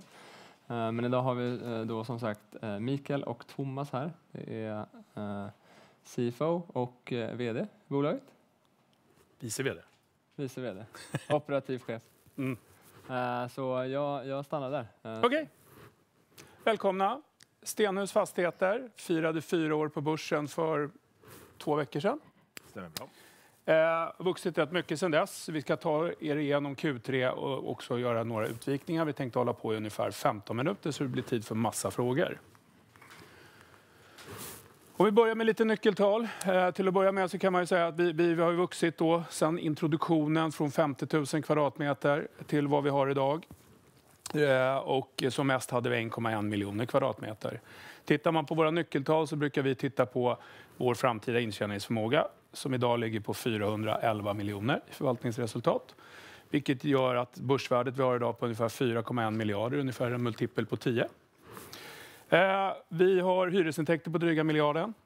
Vi har ett driftnetto på 800 och vi har ett NAV på 16 spänn lite drygt per aktie. Den ekonomiska uthyrningsgraden har sjunkit till 93 från 94,9 och det finns ett huvudsakligt skäl till det. Vi har haft Citygross som stor hyresgäst i Örebro och de har lämnat oss. Efter att Axfood förvärvade Citygross så hade de 2 butiker i samma område. Vi har fått en rating. Vi hade WB med negativ outlook tidigare. Nu har vi W med stable outlook och det är NCR som gör det åt oss. Marknadsvärdet är 13,2 miljarder och vi har en net LTV på 53,3%. Fastighetsbeståndet, enkelt uttryckt, är som en banan över Sverige. Stockholm plus minus kanske 10 mil och sen en bananbåge bort till västkusten. Det finns ett område som är lite utanför och det är Malmö där vi har 2 stycken utvecklingskåkar.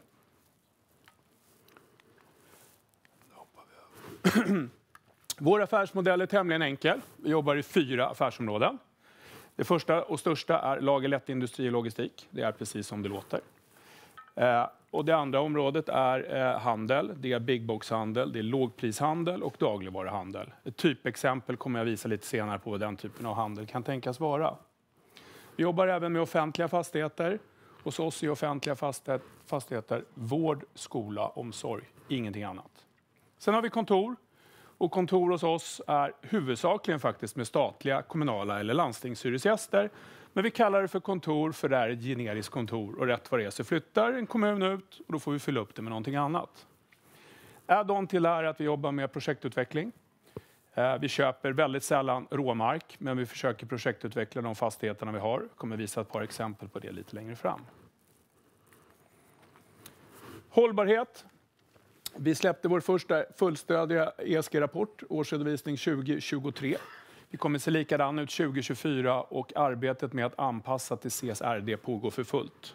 Och där kommer vi att släppa vår CSRD-rapport, årsredovisning 2025. Ska man titta på några typiska gröna projekt som vi har hållit på med. Vi byggde ett stort kontorshus i Finnslätten med bland annat sedumtak. LEED Guld är den som. Vi håller på i Bro, en stor handelslåda där vi har kastat ut oljepanna, stoppat in fjärrvärme och gjort en hel del andra saker med den kåken för att effektivisera energiförbrukningen. Längst till höger så ser ni en förskola i Täby.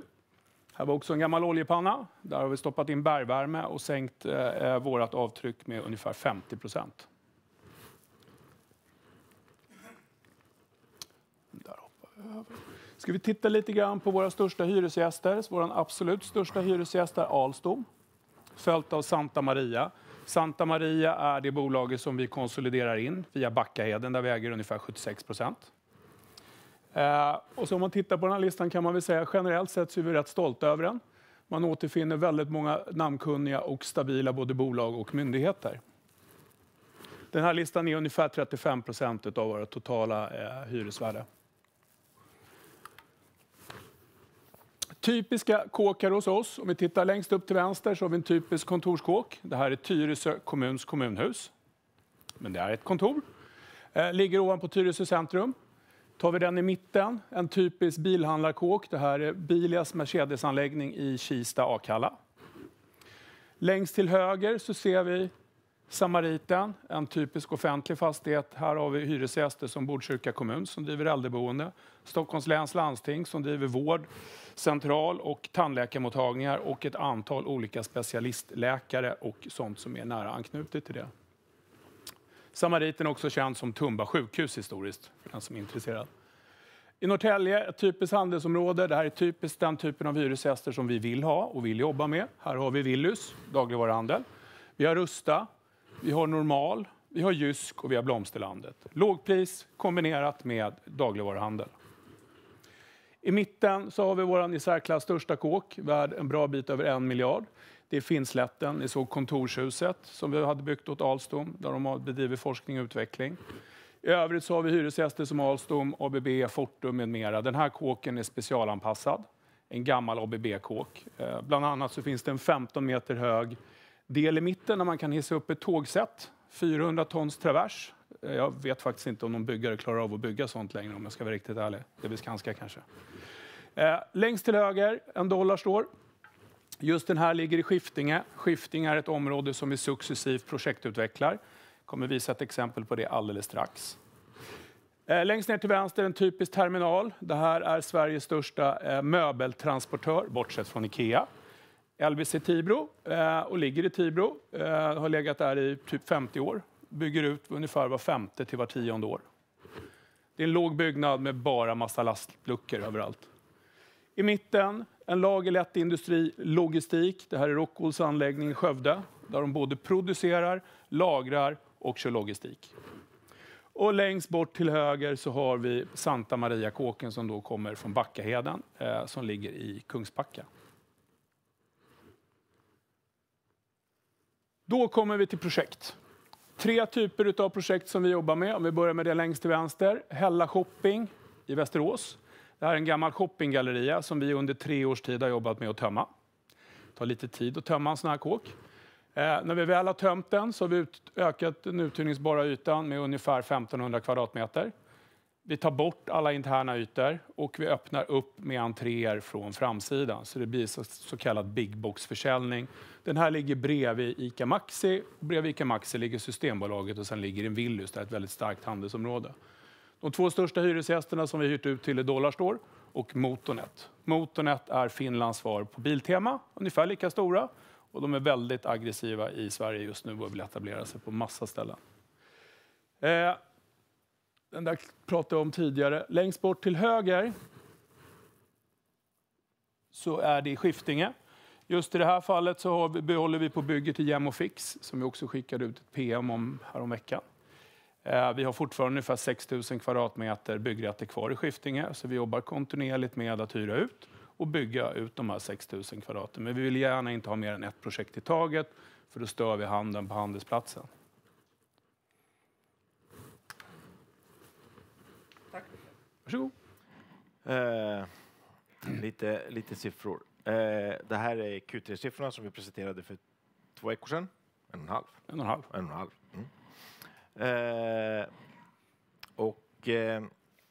Vi ser att vi hade en tillväxtfas. Så för ett och ett halvt år sedan var det svårt att se en trend i våra siffror eftersom vi växte så snabbt. När vi noterade oss i november 2020 så hade vi ett fastighetsvärde på 1,2 miljarder som blev typ 18 månader senare. Så det fanns ingen röd tråd. Nu börjar man se det. Och att resultatet och både att den intjäningsförmågan och att resultatet börjar konvergera och att man börjar närma sig varandra. Vi ser även att räntekostnaderna håller på att hanteras. Och på intjäningsförmågan ser vi från Q2-rapporten att den har ökat. Och framförallt ska man väl säga att ränteprognoserna framåt ser ju bättre ut. Räntorna har sjunkit, Stibor, men även bankerna har börjat kunna låna ut på bättre villkor än någonsin tidigare och även kapitalmarknaden. När det gäller lite våra finansiella tal så har vi till exempel ICR som har varit räntetäckningsgraden som har varit rätt så bekymmersam för då i princip alla fastighetsbolag under den här tiden, så har vi nu landat i en ICR på drygt 1,7-1,8, vilket är rätt så lågt kan man väl tycka. Men vi har ju gått förbi hela nedsidan av den här räntefasen, så nu är vi på andra sidan. Så att kunna landa på 1,7-1,8 efter en sån kraftig ökning, samtidigt som vi hade en väldigt stark tillväxt under tiden, så är det ett starkt besked. Vi behåller dock vår ICR-policy på att hålla oss på över 2,25 långsiktigt, för vi anser att man ska ligga över 2,25, för vid nästa nedsida så måste man kunna hantera den också. Så då bör man ligga över 2,25, 2,50, kanske över det till och med. För man vet inte vad nästa grej kommer bli. Alla borde vetat att det skulle bli andra tider, men alla blev överraskade i alla fall. Vad mera?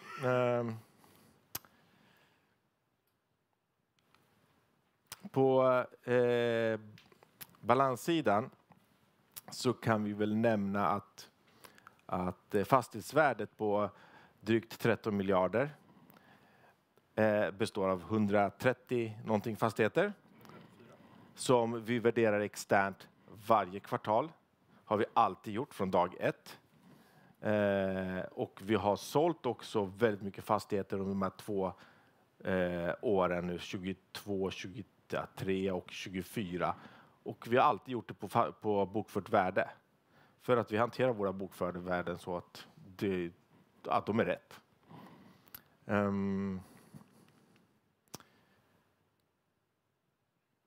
Vi ser även att vår net LTV och då även LTV har varit ganska stabil senaste kvartalen. Fast vi har sålt mycket, räntorna har gått upp, det har varit turbulent. Men då har LTV varit stabil. Vi har inte heller på balanssidan, vi har inga utflöden, vi har inte kassaflöden. Vi har inga utflöden förutom det man ser i resultaträkningen i princip. Vi har inga preferensaktier, inga D-aktier, inga hybrider som äter kapital. Utan det är bara bankskuld till 92% ungefär med fastighetspant i svenska banker. De tre stora svenska bankerna plus ett gäng sparbanker. Och sen har vi också en obligation på toppen på det som vi gjorde förra september till lite höga nivå kan man tycka, men det var så marknaden såg ut då. Och det var en refinansieringsprocess som vi var tvungna att hantera i förtid för att det såg ut som det gjorde. Men, ursäkta? Det var på 500 som vi gjorde i september, slut på september 2023. Just det. Och innan sommaren i år så gjorde vi en tap på den på 100 miljoner på 3,75. Så 603, samma obligation. Och idag tror jag att man skulle komma betydligt lägre på det också. Och vi vill också komma ut, vi vill också vara ute på kapitalmarknaden för att ha en till finansieringskälla. Och som första gångs emittent var man ju tvungen att betala lite extra för det också. Medan våra kollegor fick väl samtidigt som oss kanske en 550-525 så fick vi betala 600 då. Första koll på den är ju nu efter sommaren. Något annat roligt här. Ja, LTV som jag pratat om förut. Stabil under hela den här perioden. Vi har sålt, vi har gjort om våra lån. Vi har sänkt våra värden i princip, är det nu 9 kvartal i sträck. Och ändå är LTV stabil. Vi har amorterat enormt mycket på våra skulder under den här tiden. Och ICR:en sen har planat, gått sakta neråt och vi är ganska confident att det är där den är nu. Nu börjar det vända. Marginalen som sagt har gått ner på allt vi finansierar på nytt. Stibor har gått ner. Och vi har inte heller några andra utflöden.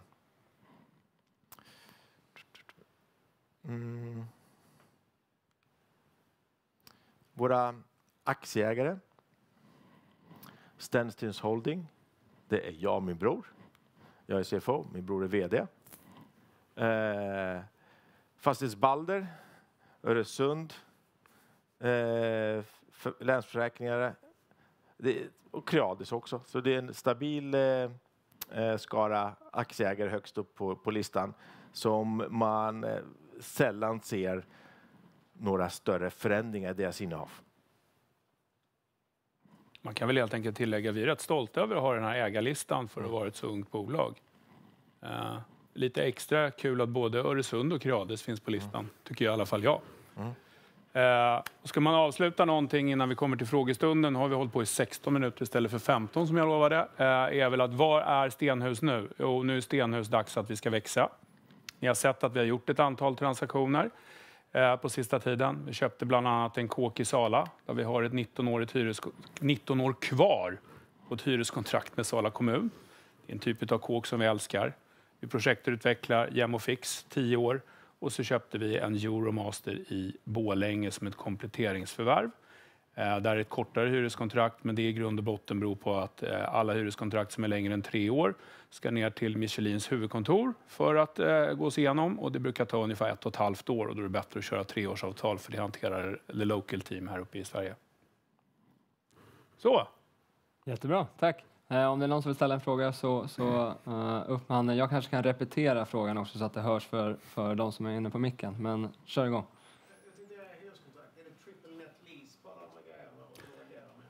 Man kan säga så här, vår målbild är att ha triple net lease. Sen ska vi vara riktigt ärliga med att säga att triple net lease är någonting som vi i Sverige svänger oss med rätt mycket. Det finns väldigt få triple net leases kontrakt i Sverige överhuvudtaget.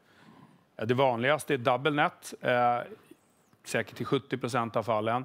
Vi har huvudsakligen triple net minus. Det innebär att det finns några kryss ytterligare mot ett rent triple net som står på våran sida. Och ett rent trippelnettavtal, där fakturerar ju även fastighetsägaren vidare sina försäkringskostnader till hyresgästerna. Vi har ett sådant avtal som är 100% trippelnett. Men som sagt, det är ovanligt i Sverige, det är mer anglosaxiskt vanligt. Jag har 2 frågor, men jag får ställa en först och sen en uppföljande baserat på svaret. Vad tror ni, när man tittar på bedömd intjäningsförmåga, då baseras det på räntan på 4,9%. Och vad går det på någon uppskattning? Kan den räntan om 1,5 år ligga på 3,9% exempelvis? Eller om allt annat oförändrat, statslåneräntan sjunker med 0,5%? Ja, vi brukar göra så i vår intjäningsförmåga för att göra lite guidning. Får jag bara hoppa förbi och peka. Här, 2,75. Där var ögonblicksbilden när vi gjorde den här. Tror vi att räntan ska gå ner, allt annat lika. Vi har samma uthyrningsgrad, samma hyresintäkter, allt annat lika. Så 1,75 så bör vi tjäna 451. Om man... Men vad tror ni baserat på era Men...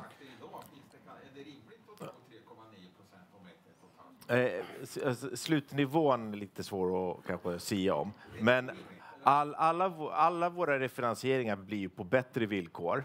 För att bankerna lånar ut på bättre villkor. Plus att vår balansräkning ser bättre ut och alltihopa. Så man kan låna bättre. Så allt vi gör nytt är bättre. Upp ska det inte i alla fall. Upp ska det inte. Då blir det ner. Men vi brukar inte gissa på hur marknaden och Riksbanken agerar. Och Stibor är svårt att sia om, men om vi gissar på att den följer Stibor-kurvan så ska det förstås ner. Då får jag ta en följdfråga. Då undrar man ju, för ni har ett förvaltnings-PE enligt bedömda intjäningsförmåga på 10,5 före skatt. Och tittar man på era hyresgäster så ser de ju jättebra ut förutom Leo Svekland som har problem med den nummer 13. Liksom. Så jämfört med Max Fastigheter som hade innan så är det en helt stabilare grej. Ni har långa hyresavtal, någonting, en annan typ av kåkar, inte och stabila, de här lågprisgrejerna är stabila. Och med det förvaltningsbit och en kommande ränteutveckling så måste ni vara missnöjda med aktiekursen. Ni gillar marknaden inte i ert företag, eller vad är det? Får jag som storägare också? Aktiekursen, för mig som storägare, vi har ju andra aktieägare att ta hand om också. Många av er sitter här idag. Och visst ska man behandla den väl. Och alltså, när man är på den här sidan bordet så är vi ledning och jobbar med innehållet i bolag och se till att det blir så bra som möjligt. Vi har byggt ett bolag från grunden i princip. Vi har hanterat en kris och nu är vi här. Så vi tycker att vi har gjort ett bra jobb. Missnöjd med kurs som aktieägare? Ja, men det är ju viktigaste om man köper eller säljer aktier. Som storägare så säljer vi ju inte aktier, så det är inte så intressant då på det sättet. Visst är det intressant, men ja, alla... vi vill inte prata upp kursen. Vi vill istället fixa bolaget så att den levererar det den ska, att ni tror på det. Jag kommer i alla fall inte prata upp kursen. Utan vi ska se till att leverera bra affärer, bra förvaltningsresultat och framförallt kanske i framtiden, snar framtid, även utdelningar. Och det är det vi ska göra. Om man kan lägga till en sak, om man kan jämföra oss med flera bolag som har en premievärdering. Några av dem har ju en sak gemensamt. De har ett visst bolag som största ägare, Sagax, som också värderas högst av alla. Men det finns också en annan skillnad. Många av de här bolagen har ett längre track record än vad vi har. Vi har funnits i 4 år. Så tittar man tillbaks på flera av de här bolagen, hur värderades de när de var 4 år gamla? Och vad har de gjort för att förtjäna den värdering man har idag? Och personligen så tror jag, om vi fortsätter på den inslagna vägen, så tror jag att aktiemarknaden förr eller senare kommer att uppskatta oss lite mer än vad man gör idag. Ja, den frågan här tror jag. Hur tidsplan med en listbyte? Vi har ju skickat ut ett PM för ett år sedan. Och då sa vi att vi ska ha målbilden att byta lista 2024-2025. Den står kvar. I Eskilstuna så har ni handelsfastigheter, nämnde du. Så ja. Ni bygger ut med en hyresgästdaget för ja. att styra större handeln där. Nu har vi några står de här övriga lågprishandeln, jag misstänker. Ja. Men när ni äger marken och utökar, hur ser kalkylen ut då? Det är ganska säkert affär. Först hyreskontrakt, sen smäller upp på ladan. Men hur mycket bättre blir det än annat? Marken är gratis så att säga. När vi gör kalkylen till hyresgästerna så åsätter vi till att börja med kalkylen med ett byggrättsvärde som vi tycker är rimligt. Det är vi tydliga med mot hyresgästen.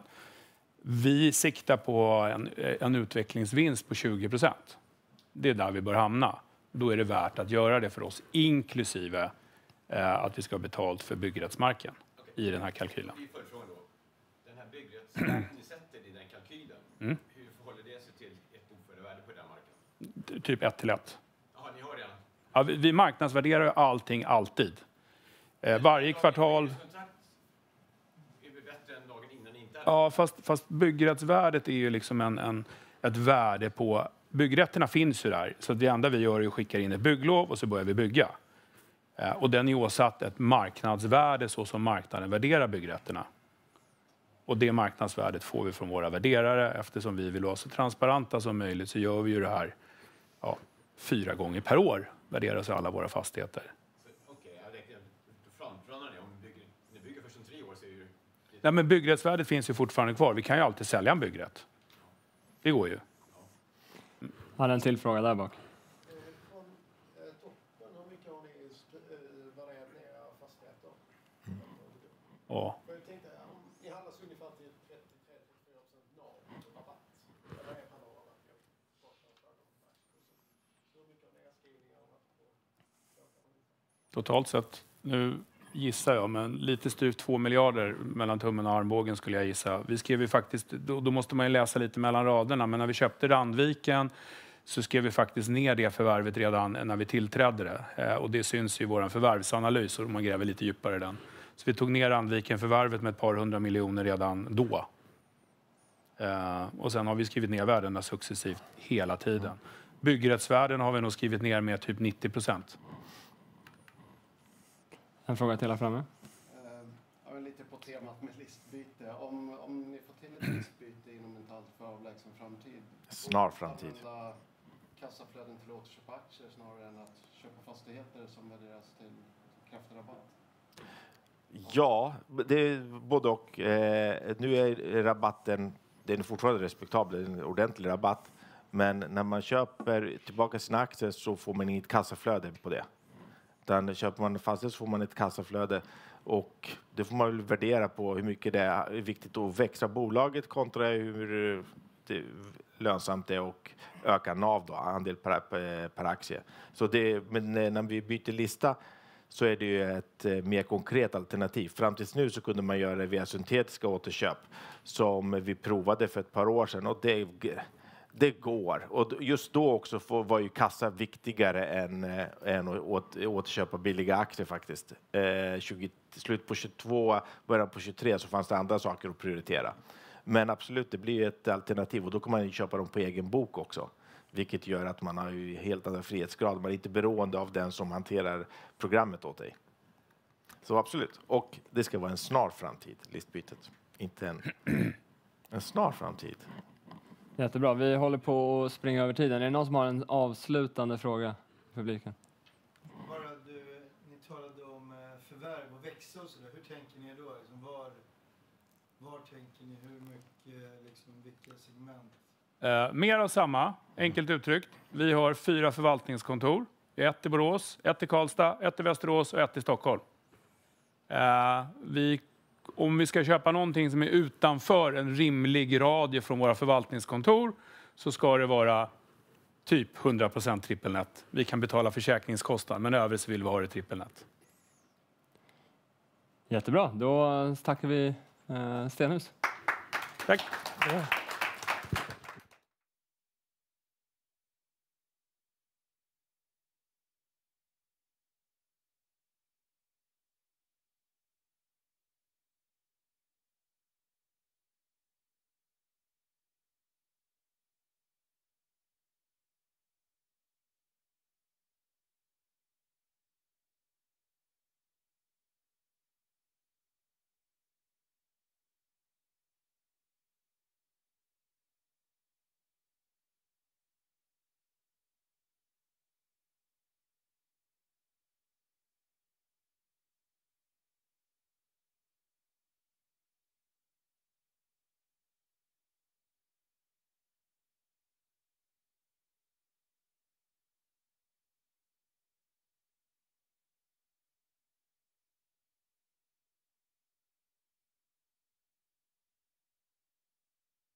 Hi, and welcome back to ABG Investor Days. My name is Alice Beer. I work here as an equity analyst, and with me today I have Oliver Lundgren, CEO of Skolon. So with that, Oliver, please go ahead with your presentation. Thank you, and hi everyone. So now we're going to talk about digital learning and the SaaS company Skolon. And what we're doing at Skolon is that we work with the vision to create a better, more inclusive and more successful school by enabling digital learning for everyone. And we are building a company around an idea that is based on a real problem in society. So back in 2015, this was the news in Sweden and also in other countries about our PISA report and the results falling. And we did a study and could see that it took up to 10 minutes to get going with digital educational tools in the classroom. And that needs to be done in 10 seconds. And that is the reason why we started Skolon, to be able to help students and teachers to get access to digital educational tools, easy and secure.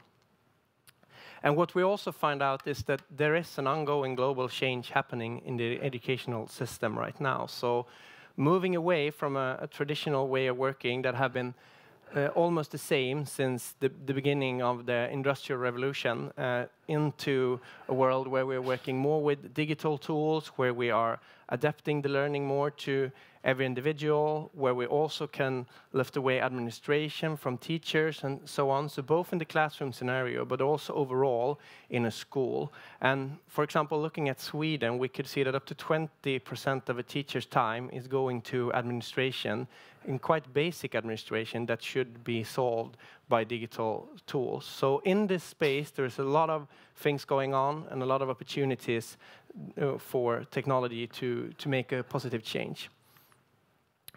And what we do at Skolon is that we make the digital tools accessible for teachers and students. So we have built a SaaS company around the platform that makes the tools easy and accessible and secure to access for all teachers and students in one place. So what you can see on the screen is the typical start page for a teacher or student working with Skolon. So when they fire up the computer or iPad or anything like that, this is what they see, their individual collection of all the tools that they have in one place. And when they click a tool, they will get access right away. So instead of having multiple sign-ins, multiple passwords and so on, they have everything in one place, personalized for them, ready and easy to use. And to be able to do that, we have gathered all the educational tools in one place. So we have in this platform today more than 200 partners with more than 5,500 digital applications that are integrated to this platform and to our APIs, making it available for teachers and students in school to use easy.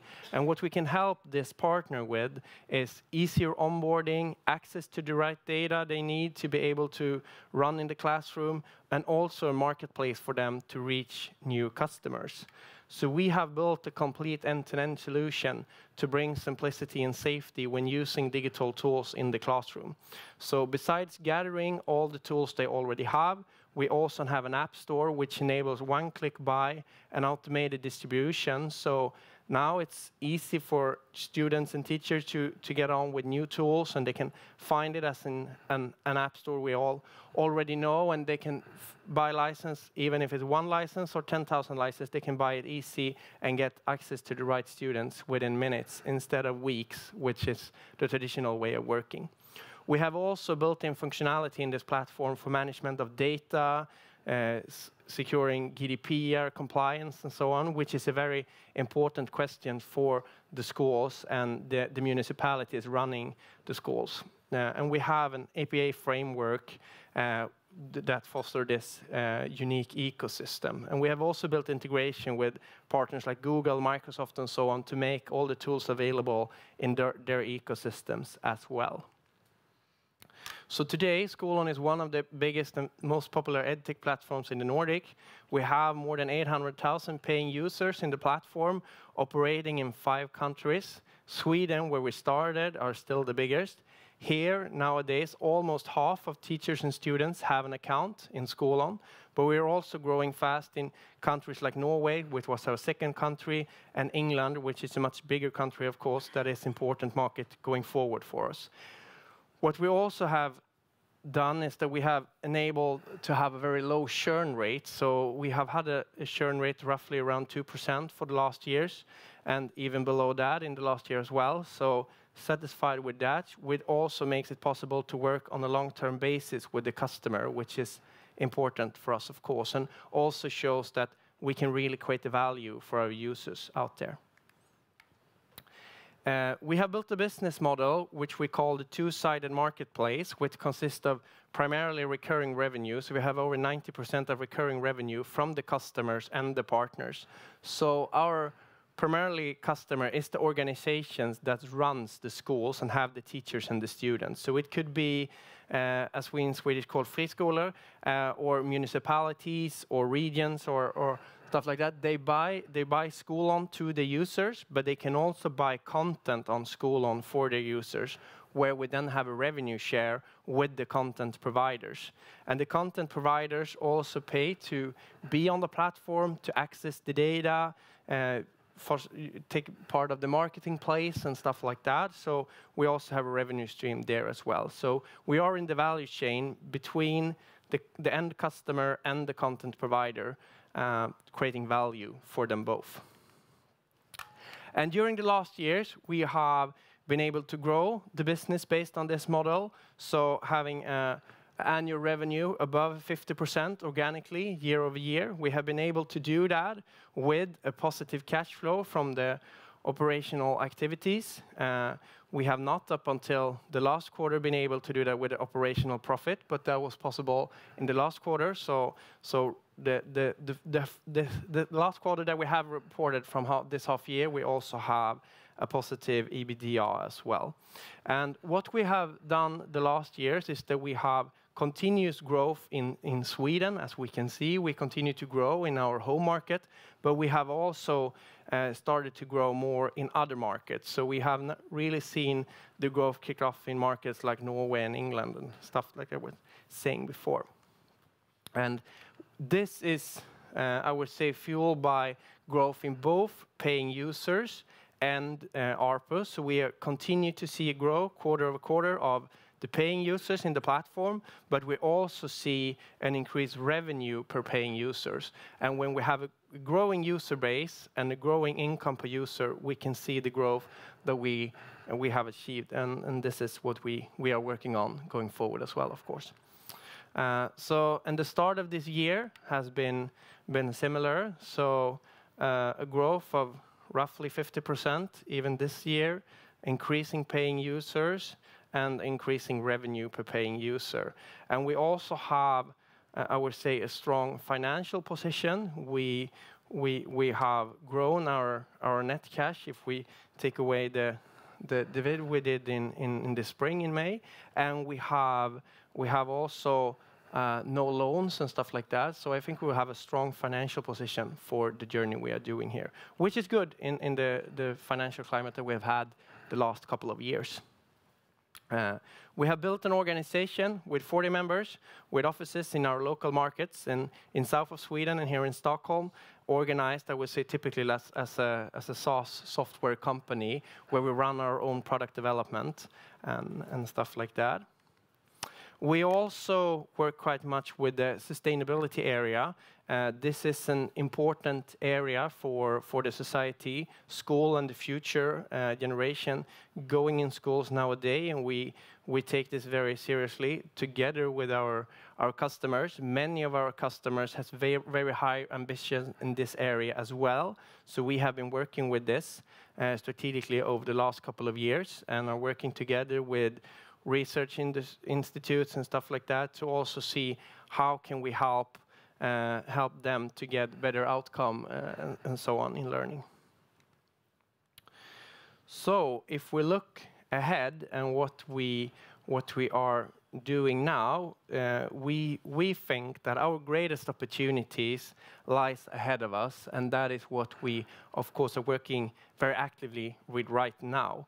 So our long-term vision is that we have set up a financial target of having a average growth of recurring revenue per 50% per year. The last years we have been able to be above that, and of course that makes the goal harder to reach, but that's a good part of the goal as well. So working hard with continues to achieve that, and we shall accelerate the revenue by adding more paying users, but as we also have a bigger user base, also increase the revenue per user, which makes this interesting. And our long-term goal and vision is to become a market leader in Europe, a position that we already hold in the Nordic region. So we also can see that we are ahead in the Nordics. If we compare to other bigger markets in Europe, so we are really try to be there when other markets now are taking the steps that we did 5-10 years ago. Countries like Germany or Spain, for example, they are investing in hardware, they are investing in Wi-Fi and stuff like that now, and we think that it is an opportunity for us and our content partners to be there in those markets when they kick off and grow in the coming years. And we also, of course, want to be there and drive innovation within EdTech and develop our platform by creating new features and so on based on the last technologies. So we have pointed out 5 different areas where we see substantial opportunities, and one of those is continuous growth in the Nordics. We are in a growing market. We are in a position in this market that is strong, and we're going to focus both on increasing the ARPU and also increasing with more users in this market. We are going to focus on scaling up in the United Kingdom. Last year, we entered that market. Now we have roughly 100,000 paying users in that market. We have an organization established, and it is a market that is 7 times larger than the Swedish one. It's also a strategic interesting market because the market there is very similar to many of the other Commonwealth markets. So one of the global biggest educational system, I would say, we have in the UK. So interesting going forward working with that. We're also looking at geographical expansion, as I mentioned just earlier, where we see that other countries are behind, but they are now investing both on a European level, but also on a country level to come forward. So we think we are well positioned to be part of that transformation. And the last year, we have been able to add many of the international content providers that weren't possible for us to have in the platform when we only operated in Sweden. Now, when we are in more markets, we are more interested for them, and now they are joining our platform, and we can have them with us when we go to other new markets as well. So that has been an important development the last year for us. We're also working a lot with product developments. Today, for example, we are targeting the students and the teachers, not the parents. We're looking at that. What can we do there? We're also looking what can we do in higher education and other areas as well. So there is significant opportunity to grow our markets in existing countries as well by reaching new target groups, and that is something that we're looking at. We're also working with AI and what we can do with the data we have in the platform to help teachers and students to find new tools more easy and stuff like that. Things that have been very complicated to build before, but with AI, it's much simpler to develop. So that is also an opportunity. And we have a lot of data that we can use in the platform. And we also see going forward potential acquisitions in the market, which is quite fragmented, and where we also see that we can take advantage of the platform that we have in place and all the users that we already have. So that is Skolon and what we are working on right now. So a short introduction of where we are and what we're looking to achieve in the coming years. All right, thank you, Oliver, for that presentation. We'll go ahead with a few questions. So you've had a very exciting year filled with a lot of news. Say you have the digital national test in Sweden, you have partnerships with Lead IT and Canva, and a lot of large Norwegian contracts. Which of these would you say that you are most excited about and will be the most important going forward? So several of them are important, of course, but I would say the international content providers are really interesting. If you go some years back, if you look at Norway, for example, when we launched in Norway, we had no content providers there. Now we have, I would say, almost all the big content providers, the local ones in Norway. And now we are growing a lot in Norway. It was the same in Sweden in the beginning and so on. But what we now are achieving is that we can get the big international ones that are big in many countries, like Canva with tens of thousands of millions of users, with Padlet 40 million users globally and so on. And they haven't been interested to work with us before because we couldn't bring them a big enough market to build an integration. But now we can when we are in more countries, and they really feel that we are an interested, relevant partner for them. So I think that will really help us in the coming years when we have content that are relevant in the markets we already are in, where we can bring more value to the customers and increase the ARPU and stuff like that with that content. But we can also be able to use that content in new markets from day one, which I think is very interesting. All right, thank you, Oliver, for that. And going into 2025 and beyond, maybe, what is your priority regarding growing your user base versus growing your revenue per user? I would say they are both important, and we are working strategically with them combined, and I think that is one of our unique values, that we are able to do both. So we will prioritize them both. I would say it's a little bit different in the different markets. I would say in more mature markets, I think growing the ARPU is more of a focus. But in new markets, it's definitely focus on growing with new users and building that. So I would say the focus is a little bit different from the markets. All right, clear. And you talked a bit about your targets, very ambitious at 50% organic growth annually. Could you expand a bit more on that, maybe for next year and forward? How are you going to be able to achieve that goal?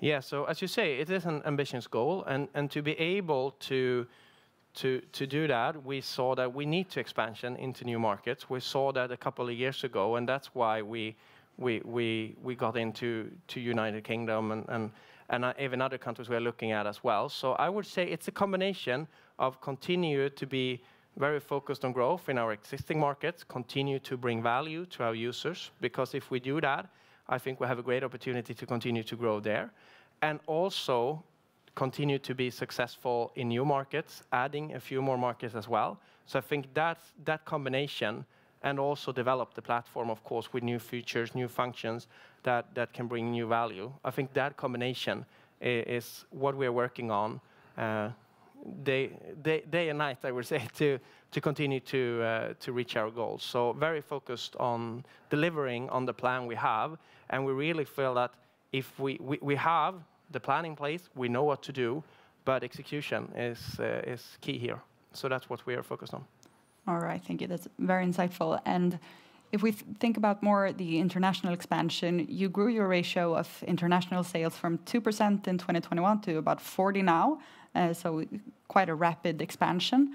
Can you talk a bit more when you look at entering new markets? What are your priorities? Really, how are you planning to expand going forward internationally? So looking at new markets, for us, it's very important to find key customers early, find customers that are leaders that other customers are looking at. In our sector, trust is important, and to be able to show strong references is really important. So it's not about going in a new market and spend tens of millions of Swedish crowns on ads or something like that. It's about coming in and show early value with customers, so other customers can look at that, and you have a good, strong reference case, and finding the right people to building that, and so on. So I would say that model that we have found there, I think that is the one we're going to go with, even in your market as well. So, but important is, of course, the level of how digital are they? Is content providers that we already have relevant? How big is that market, the local market, but is it also a market that has value for other markets as well? Take, for example, a market like Spain. They have a lot of content there that they're using in the whole Latin America, for example. That is interesting, and so on. So those are things that we are looking at now when we're looking at other new potential markets going forward.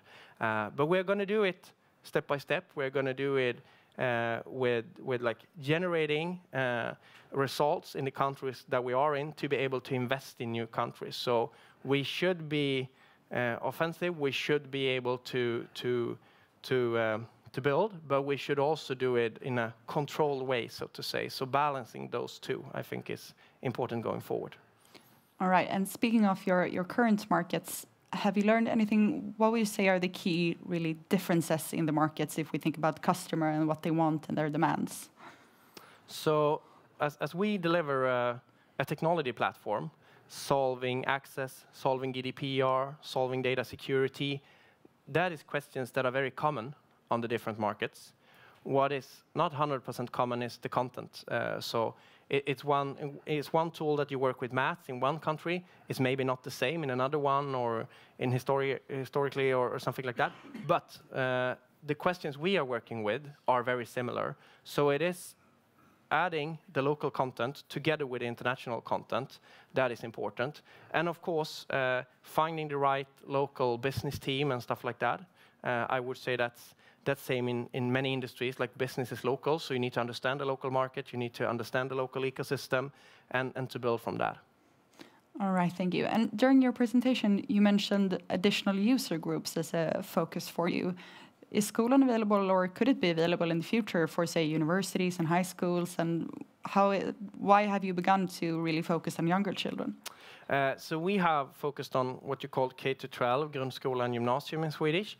Firstly, because that is the biggest group. So in Sweden, we have roughly 1.4 million potential users in that group. But if you take Komvux, for example, that's 50% of that group. So then you are well above over 2 million potential users, for example. Then you have universities, not the same amount of users as Komvux, but almost. So we have started with the biggest one, and we have started with the one where we see a lot of potential to bring value. But we have also seen that we can bring value to the other groups as well.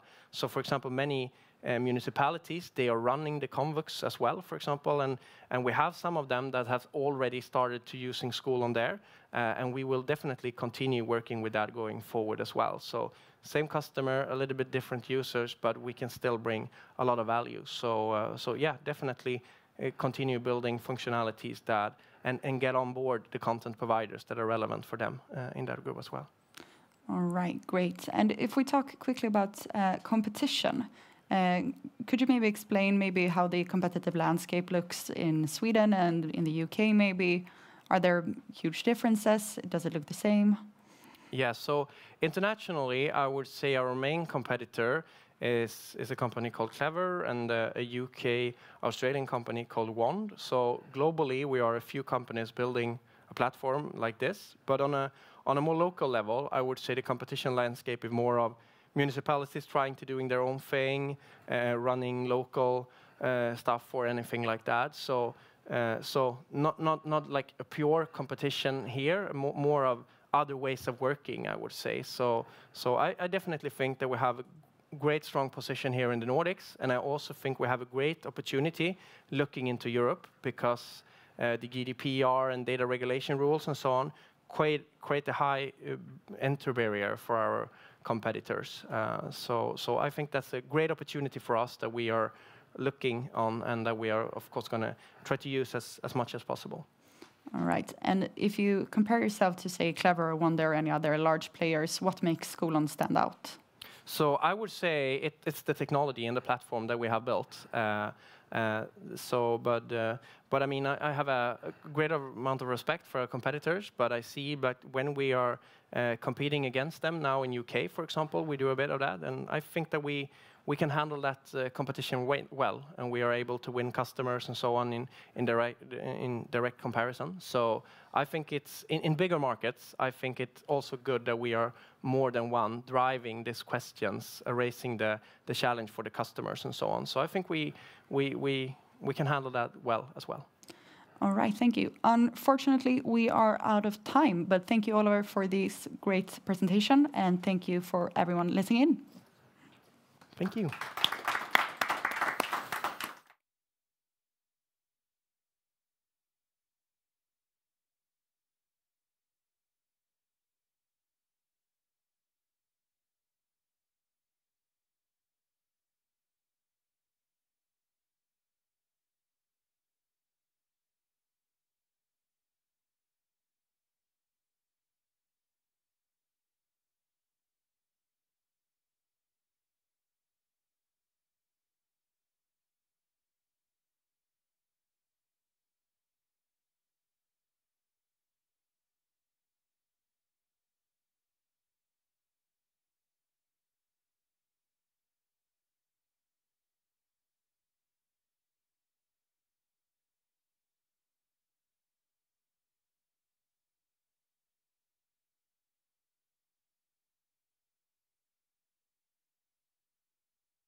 Hi everyone, and welcome to ABG Investor Days.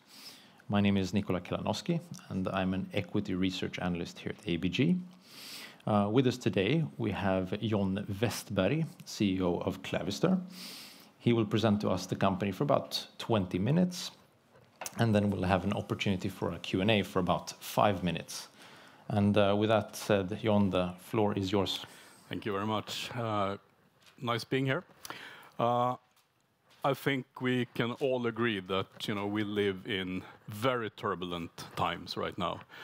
From a cyber point of view, we at Clavister would like to talk rather about cyber war than the typical cyber threats or cyber risks that you typically hear about in the media. Reason being, there is a real cyber war going on. If you look at what Clavister is doing, we have set out a mission for ourselves to cyber protect Europe. And we know that that is quite a bold statement coming from a small vendor like Clavister, but we do believe there is merit to a statement like that. Reasons being the following. You all know the geopolitical tension happening in the world right now, especially close to Europe. With the new presidency in the US, this might increase even more. We have concrete wars raging near the borders of Europe. The need for European cyber defense has never been greater than today. And in fact, Europe is really pushing the narrative of European cyber security solutions. Clavister today is one of the very few European vendors that can provide a portfolio of solutions and products that can really fight the cybercrime. Typically, we are up against the huge US incumbent vendors, but within the scope of Europe and within the scope of customers with mission-critical applications, defense, telecom, energy, public administration, Clavister is really one of the few that can deliver that type of product.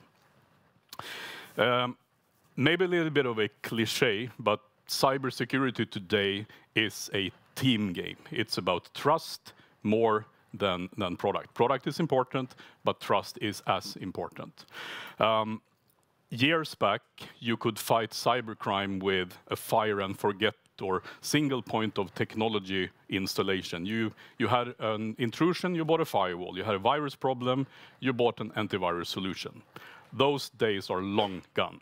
Now, basically, as a customer, you select a cybersecurity vendor, you select a partnership for many, many years to come. With that said, what Clavister can demonstrate, first of all, is building on more than 25 years of cybersecurity investment. So we're not a startup. We've been in the industry for a long time. We've built solutions over a long time. We can demonstrate trust from that perspective. We have also been able to attract blue chip customers, quite impressive ones, I would say. BAE Systems, Nokia, Ericsson, those type of customers.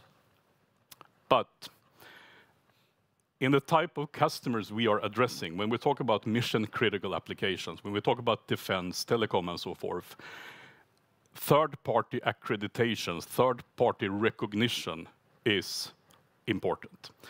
Even though we have fantastic customers, fantastic track record in terms of technology, you still have to prove your worth of existence using third-party accreditations. So over the past years, we've spent quite significant time in addressing accreditations. And as we all know, accreditations, third parties that basically vote for your products, vote for your existence, literally. I'll just talk about a few of them that are important. Recently, we got included in NATO's product catalog. So NATO has an agency called NCIA, that is the cyber or information security part of NATO. They have a product catalog where they basically certify products that are known to be sufficient and good to be used in NATO environments. We got included in that. We are member of today 5 different European Defence Fund projects, where the European Defence Fund is researching and investing in research with actors like Clavister, BAE Systems, Rheinmetall, and so forth. So that gives us a good insight into the industry. It gives us a good network and of course, some proper R&D financing as well. Trust is only one thing, however. Of course, technology, products has to be state of the art. Again, we're building on 25 years of tech investments. And in this context, among investors, I think it's important to state that over these 25 years, we've invested north of 700 million SEK of software, mainly software R&D. The vast majority of that investment is still part of Clavister's IPR. We have a very, very little degree of sunk cost, which is quite remarkable over 25 years. As a consequence of this, we've been building what we refer to a bit bold statement, but claiming that we have the most robust cybersecurity solutions. How can we claim that? Well, first of all, it comes from a technology heritage, the fact that we've been building our products and our tech in a certain way over very many years. We've taken the route on building our products in-house, meaning most vendors in this world, they base their products on a cocktail of different components, different third-party components, maybe outsourcing to Asia and so forth. We've done nothing of that. We've built the entire product portfolio in-house in Sweden. That has been costly, of course, but it has resulted in Clavister owning the full stack of IPR, giving us full flexibility of licensing, giving us the fantastic gross margins that we're able to demonstrate. But even more important, it gives security and robustness. If we look at some third-party numbers, these are official numbers. You can also research yourself. Looking at the amount of publicly known vulnerabilities or security issues that are found in security products. In this context, few vulnerabilities is good, obviously. And as per end of June, Clavister could demonstrate only 5 publicly known vulnerabilities over the course of 25 years, whereas the huge American vendors in their products, quite different perspective, quite different picture. Even more important, I would say, within the scope of critical infrastructure and mission-critical applications is the robustness that the products can really demonstrate. So if we look at the overall install base of Clavister products, the average uptime is close to 8 years. Which means basically the products operate, and you need essentially a power outage to kill our products. That is important, of course. Being in cyber means having to be on top of a lot of new threats all the time, being on top of innovation at all times. I already mentioned that we are part of a number of EDF research projects. We recently, a couple of years back, we acquired a very interesting AI, ML technology. All companies, of course, has to have an AI story today. We are not an exception. We acquired a very nice AI technology, being a Chalmers research startup project, which is now patented on a European level. This brings AI capabilities to all our products, which means that we can in real time detect advanced threats, zero-day threats, anomalies on a level which really none of our competitors can do. Super important and super proud that this type of technology is being developed in Sweden. Typically, you see this only from the US. Sweden is our home base, obviously, but we have presence as well in parts of the rest of Europe. We have a partner network that provides sales, support, and professional services on our products, being represented more or less in all countries in Europe. So we have a fantastic reach with our products. I mentioned earlier, we focus on mission-critical applications. What does that mean in practice? Well, it means 4 distinct customer groups. Public administration, so that's your typical municipalities, regions, state agencies within Europe. It means energy and utilities, so basically the actors that provide our daily energy. It means defense and telecom. So 4 customer groups that have one important thing in common. A successful cyber attack against any of these actors will have catastrophic consequences for society. In defense, even lethal consequences for individual soldiers. Just giving you, in respect of time, a snapshot of what we do in one of these areas within the energy and utilities area. What are the market drivers, the growth drivers? Well, first of all, of course, again, the geopolitical situation. Threat actors from Russia, from other nations, they are attacking European infrastructure, European energy grids, basically to weaken society, perhaps to prepare for an invasion or whatnot. Another market driver is the NIS2 directive, the new EU directive that becomes national legislation this year and next year. One of our larger customers in this area is the German RWE, the second largest energy company in Germany. They had a challenge to basically build up a green energy structure in Germany, and at the same time making sure that you have full control, security, operation, monitoring of all the distributed power plants they have in Germany. After a tender process, they eventually selected Clavister, which means that we are now located in hundreds and hundreds of power plants, solar cell parks, windmill parks, and so on across entire Germany, with encrypted communication, secure communication to a network operating center in Düsseldorf. Practical example how sort of our products are being used in the scope of critical infrastructure. And obviously, this is an area where, again, robustness, security is super essential. If our products would fail, Germany's energy production would literally fail. That's what's at stake here. Another area, defense. Obviously, it's no surprise that the defense budgets are just exploding, going through the roof. If we look at the cyber spending in defense, we're looking at $63 billion by 2032. Massive, obviously. We have, in that bigger scope of market, we have selected a niche, which we call tactical security, which essentially means security being deployed on a more near field level, near tactical level, on vehicles, on naval ships, on airplanes potentially, on individual soldiers. Basically, areas which are undergoing a lot of digitalization right now, and where the market is basically just exploding. One of our key reference cases is with BAE Systems, where they have equipped all of the CV90 vehicles being produced in Sweden with Clavister products. So in each and every CV90 infantry fighting vehicle, there are 2 to 3 Clavister products, hardware and software combined, protecting the vehicle, protecting the soldiers basically against cyber attacks. And again, this is an area where a successful cyber attack would mean that the vehicle would literally stop.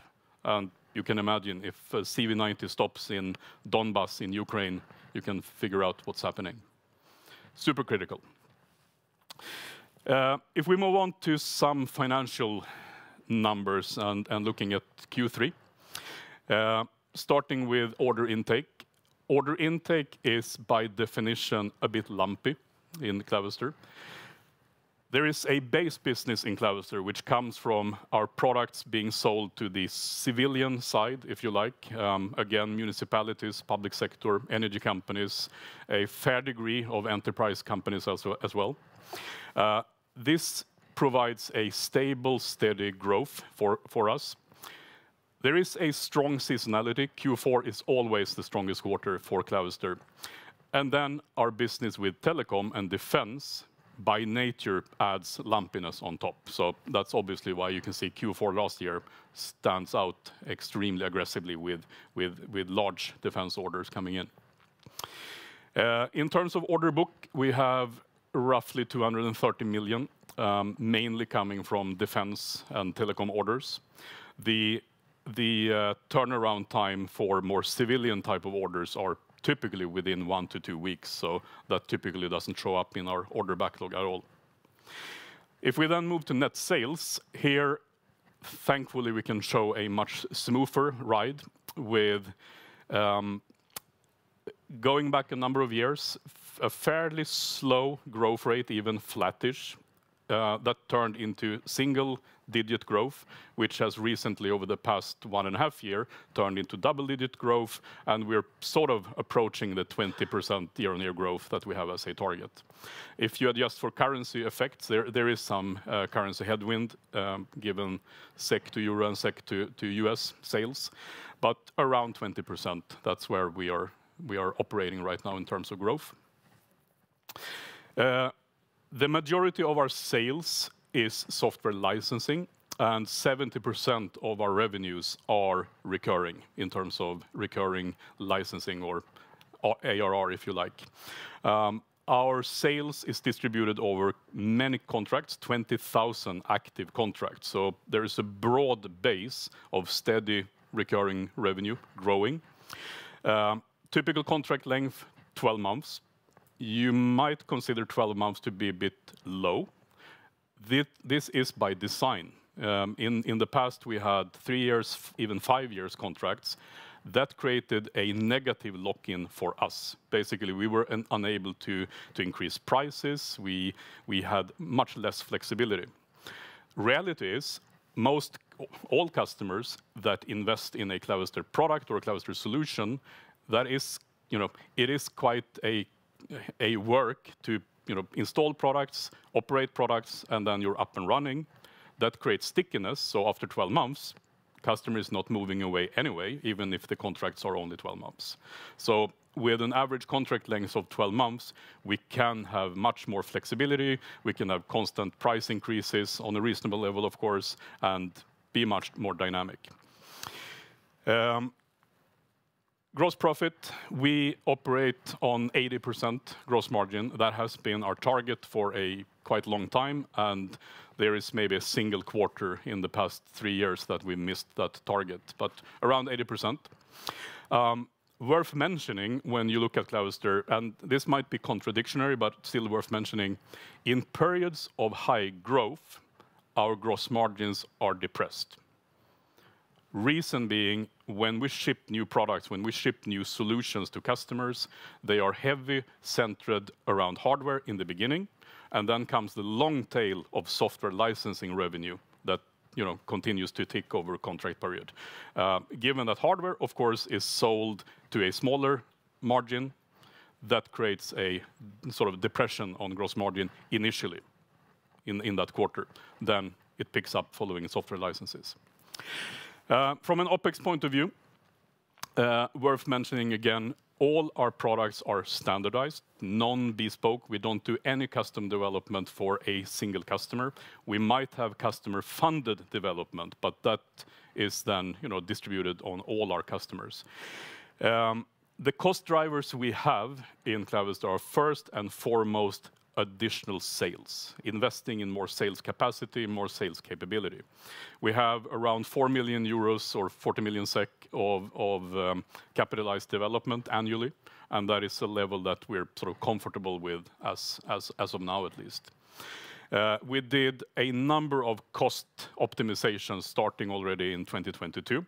We reduced our run rate OpEx with 25%, so quite massive cost down, which has led to quite an interesting development. So top line growing with 20%, OpEx decreasing with, of course, EBITDA taking a fantastic leverage from that combination. So moving back even 1 year earlier, we were operating at not so fancy minus 55% of EBITDA. Last quarter, we closed at plus 25%. And important to note, we are not satisfied. Well, we are satisfied with the development, but 25% is not an end goal when it comes to EBITDA. It's a milestone, but we would like to see this trend continue, of course. Final slide.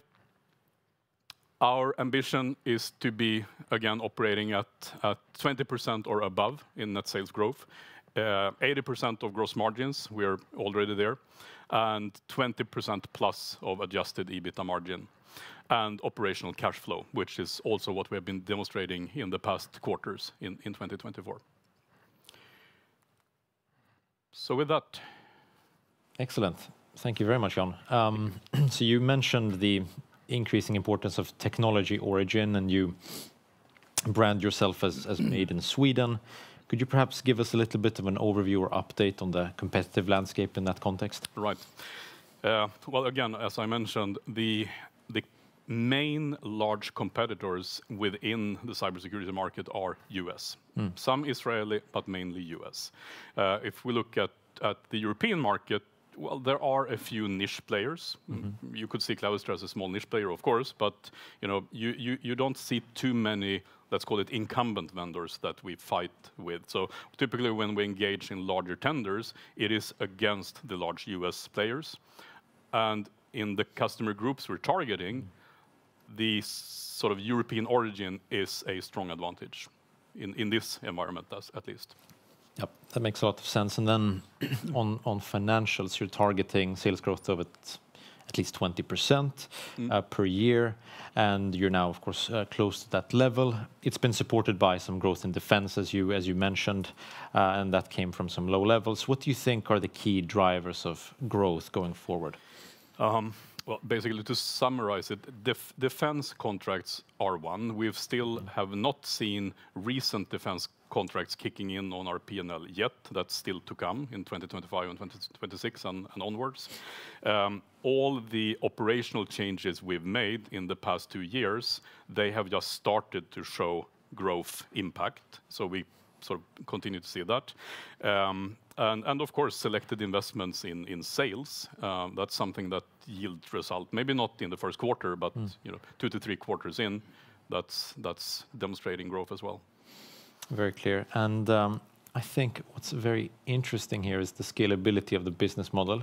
So you grow rather quickly. You explained the dynamic of high growth, low margins initially, but then you get the recurring portions, that's software.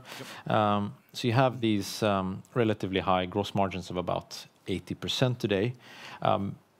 How do you expect to scale on OpEx going forward? Can you scale a lot with the existing staff base, or are there any necessary changes to that?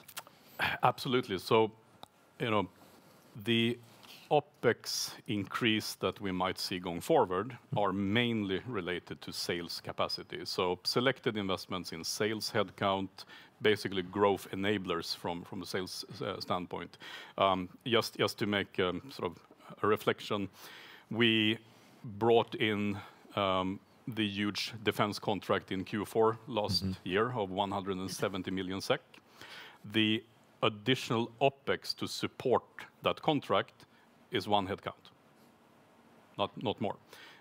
Even if we add more contracts on the same magnitude, we don't need to scale OpEx. It's standard products. I think that's the key takeaway. Yeah, so 1 extra headcount on a 170 million contract, that's scalable. Yeah, it is. Wonderful. And just to wrap up, we're almost out of time. What do you most look forward to in 2025? I think the thing I'm looking for, and this might come as a sort of inside-out perspective, because I know how much is cooking in Clavister. If you look at Clavister from an external point of view today, not looking at the quarterly reports, looking at website, looking at product material, looking at marketing, you see one Clavister. That, in my view, is representing Clavister as it looked like 3-5 years ago. What's cooking behind the surface or beneath the surface is representing what we are today. And I think all of that will be exposed in 2025. So I'm really looking forward to get a fresh brand message, marketing message, and really exposing the good tech we have in a much, much, much better way. Wonderful. So we're all excited about Clavister 2.0 in 2025. To some extent, yes. Perfect. Well, thank you very much, Jan. Thank you. Very helpful. And thank you to everybody else for listening in.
Welcome back to ABG Investor Days. Next up, we have the pleasure of welcoming Sten and Knut from Xplora Technologies. And without further ado, I will leave the floor to you guys and come back for a Q&A at the end of the session. Thank you so much. I have to say, this is a new record for us here in Sweden. We have been here a couple of years. Last year, it was 2 persons in the room. One was a friend, and the other one entered the wrong room. So this is a fantastic start for us. We are super excited. It's far out in the day, so we'll try to make it as exciting as possible. As you said, my name is Sten, and I have with me Knut, our CFO. We will divide this session into 3. First, I will give you a very quick overview, 4 or 5 slides, just who we are, what is Xplora, what we do currently. Then Knut will take you through some of the latest financial updates. And then I will have the 3rd session where I will take you through some of our ambitions going forward, including Doro and the latest acquisition or proposal in that regard. So 3 sessions. First, let me try very quickly to give you an update on who is Xplora, what do we do currently. And currently, we are the largest player in our field, smartwatches for kids, in Europe and US combined. We have sold roughly 1.5 million watches. We have 650 million NOK plus of revenue. We operate in 9 global markets, all of the market where we have our own SIM and mobile setup. I will come back to that. But what's very important to just keep in mind, even though we are recognized for our smartwatches for kids, our primary driver of our business case is to install our high-margin SIM cards with recurring revenue. And currently, we are listed at Euronext in Oslo. And we are operating in these 9 global markets, in the Nordic, in UK, France, Germany, Spain, and in US. So what exactly do we do currently? We have a smartwatch for kids. That is a phone, so you can use it to make phone calls. You can send message. You can see a location, SOS. You have Safe Zone. And we also encourage kids to be more active. I have 4 kids myself, and I know for a fact we need to get them more moving. So that's a very important part of the proposition as well. And we position this as your child's first mobile phone. Our primary target group is kids 4 to 10 or 11 years old. That's our current proposition.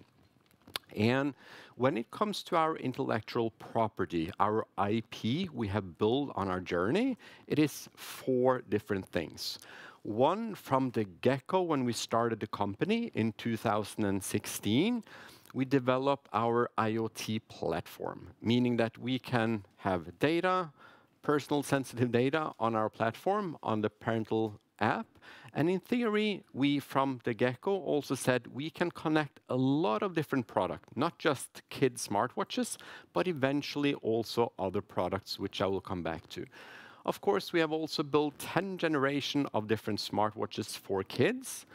Some years ago, we also had quite a significant investment, high capex, where we invested in 9 global MVNO, meaning that when we are selling our smartwatches, we are pre-installing our own SIM card. So when the customer is starting our smartwatches, they can connect it and start it with our own SIM card. So we own that customer relationship, and we have recurring revenue from that service.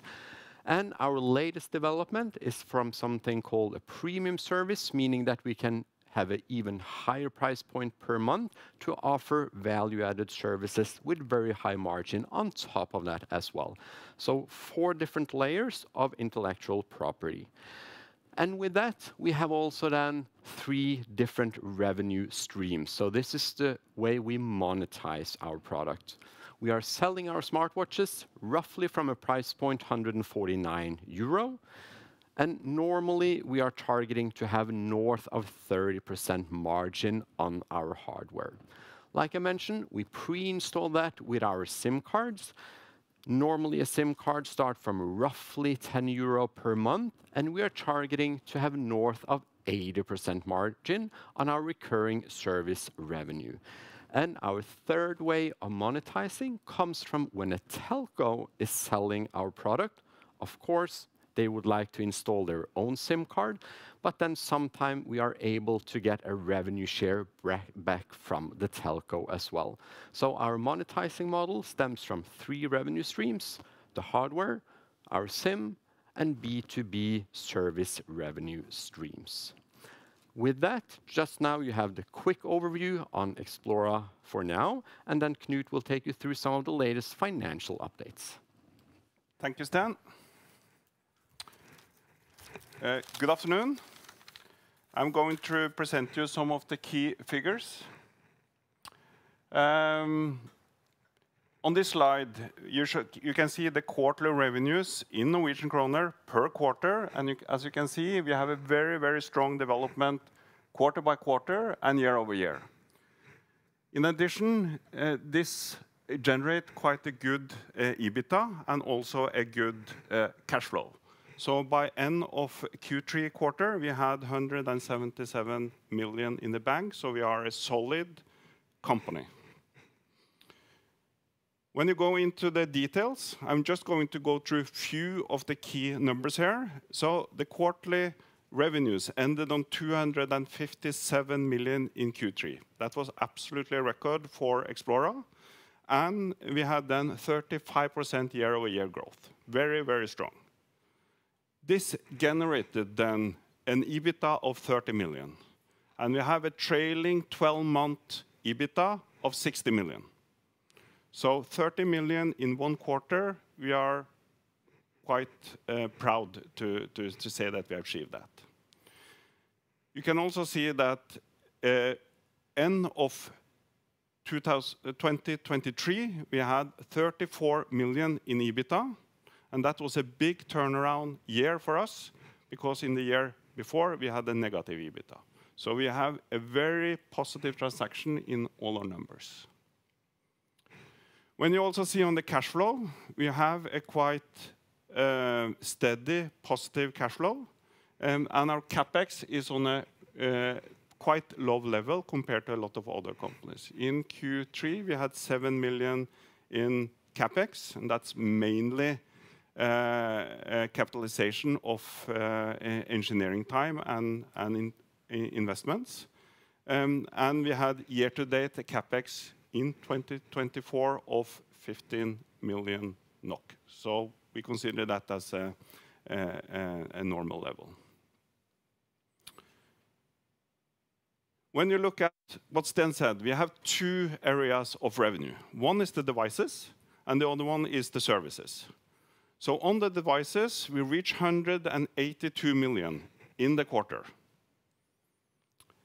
The devices have, as Sten said, we have more than 30% margin on the devices. And we have then a pretty steady gross profit. And in the quarter, we had 63 million NOK in gross profit from the device sales. The chart here, the pie chart, shows where we are having the device revenue from. And the majority is from the Nordic region: Norway, Sweden, Denmark, and Finland. And we have also quite a big portion of our revenue from the devices also from Germany. So Germany is a very important market for us. When it comes to the other part of our revenue that we are very focused on, because the devices are devices, but the service revenue that consists of connectivity and the rev share from our telco partners is then reaching 75 million in Q3. What's nice about this revenue is that we have more than 80% steady gross margin on our service business. So even with a much lower revenue number, in Q3, we had a gross profit that was on the same size, both from devices and from the services, of 63 million in both, call it, revenue streams. What you can also see here is the split on the subscriptions, where we have the service revenue. And as you can see here, Norway is the largest market where we get the most subscription. Then it's Sweden, then it's Germany, US, and you can see the rest of the countries where we have set up of a MVNO. So this is the critical piece of what I wanted to present.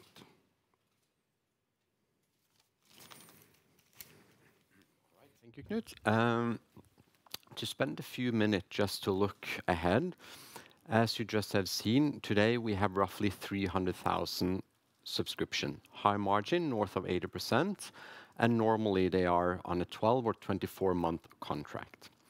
In our Capital Market Day back in June, we told our investor, our market, that our long-term goal, 4 to 5 years ahead, our ambition is to reach 1 million subscription. Then we'll become major in a telco size and particularly major in our family IoT category. We also then said, today we have successfully made 300,000+ subscription for kids. We have a profitable business, and now we will scale into 2 new verticals, youth and senior. And I will now take you through a little bit behind the strategies for youth and senior and how we are planning to execute that. To start with the youth market, when we first said this, a lot of investors in particular were wondering, are we going to build even more hardware? No, definitely not. So what we recently announced was a strategic partnership with the largest manufacturer of smartwatches in Europe, HMD. So during a strategic partnership, they will provide us with the best possible smartwatches for youth in the market, and we will more than double our joint distribution. I will take you through the proposition in a bit. And then we also recently announced a merger and acquisition strategy to acquire 100% of the shares of Doro. Currently, we announce also that we have had more than 90%, our minimum request, and are currently waiting for the final approval from ESP, as you might already have seen. So that's the 2 high-level strategies to address youth and senior. And to give a little bit more explanation about the youth market, why do we see this as a huge opportunity? And by youth, we mean the age 10, when people or kids are stopping to use our smartwatches, until you reach roughly 15 years of age. We think this market is very important for several reasons. One, if you follow the news, you see huge debate related to actually, should we forbid kids to use social media, smartphones, and so on. And just a couple of weeks ago, the first country out was Australia to actually ban social media from this target group because of the bad influence of consuming screen time and the content from social media and internet. So what we do know is that there will be a significant awareness around the problem with kids having smartphones. We'll have political pressure, and also there is an increase of parental awareness on the downside of this. And also, since we are increasing our customer base every single month, we are actually churning 8,000 that are outgrowing the target group of the smartwatches. So that's why we really would like to have a strong proposition to offer also for this age group. And then jointly with HMD, we have told the market, come Mobile World Congress in March 2025, we will announce and present our lineup with products, again, with a parental control from Xplora, with a pre-installed SIM card from Xplora, and a lineup of fantastic product developed by HMD, ready to announce in the market during Mobile World Congress, early March 2025, and shortly thereafter, we'll roll this out into the market. When it then comes to the senior market, as mentioned, we announced an M&A strategy to acquire Doro, a fantastic company you all know, I assume from Sweden, that over many years have really become a dominant player in this category. And if you just look at our two companies combined from 2023, you see a revenue north of 1.6 billion and an EBITDA north of 150 million. So two very solid companies with our benefit of growing a significant user base and a subscription base. And moreover, what's really compelling for us as well, their core market is also the same market where we already have an existing MVNO setup to provide our mobile connectivity, our SIM cards. Doro also has a fantastic lineup of product, not just smartwatches, but also complementary product. And we will do our very best, if the transaction goes through, to really support the innovation in order to keep the same strong position in that market. As we explained during the announcement of the acquisition, Xplora, we will focus on one very, not simple, but one very important thing. We today sell roughly 500,000 smartwatches for kids. We have been able to convert roughly 25% of our sale to activate our SIM card. Doro have done an even better job than us. They sell more than 1.5 million smartphones per year. Our only focus will be to try to pre-install and activate the SIM card within the product from Doro. That's our focus, and that's where we see a huge opportunity in this acquisition model. Everyone wonder about numbers. As we said, just combining the two companies, north of 1.6 billion worth of revenue, 150+ million of EBITDA. Currently, like I said, we are able to activate roughly 25% of every single sale with our SIM card. We have a chart, a table, just to exemplify the EBITDA effect if we are able to activate our SIM card in the sales volume from Doro. As you can see, 5, 10, 15, or 20% conversion. So let's say we sell 100 Doro smartphones. If we then can activate 10 or 15 or 20% of that volume to activate with our SIM card, you can pick a number, but let's say roughly 15%, it will generate 300 to 400 million in additional EBITDA in year 3.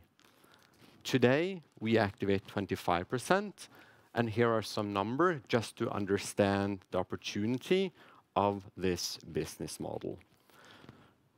Currently, we are waiting for the final ESP approval.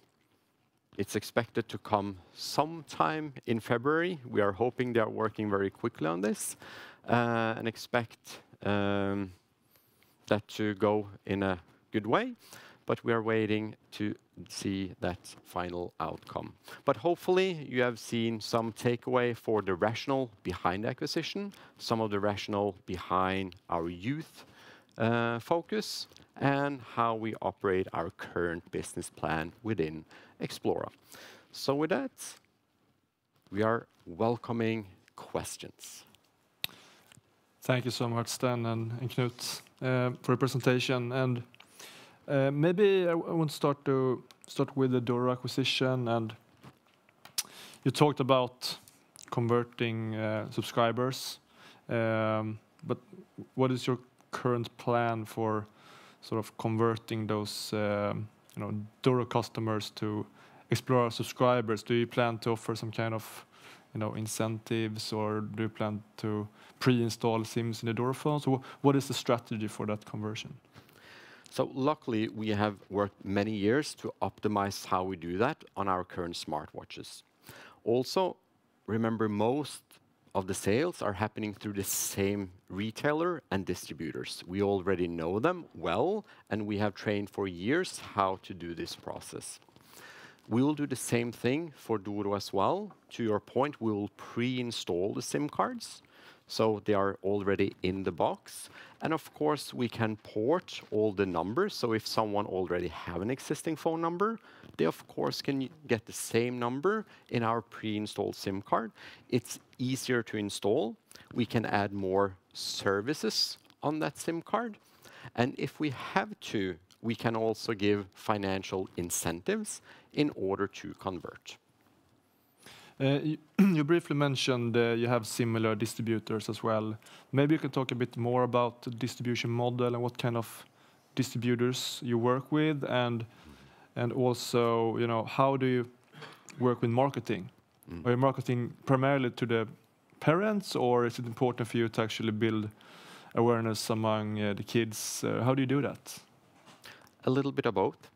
What we always have seen when it comes to kids, it's always important, of course, to make it compelling for the kids. But of course, primarily our marketing is geared toward the parent that are buying the product. And again, the value related to Doro is that the buyer very often will be the same person. The same person will buy it for their kids. That potentially also will influence or help to buy the product for their parents. So same distribution, same channels in general, and very often also the same buyer.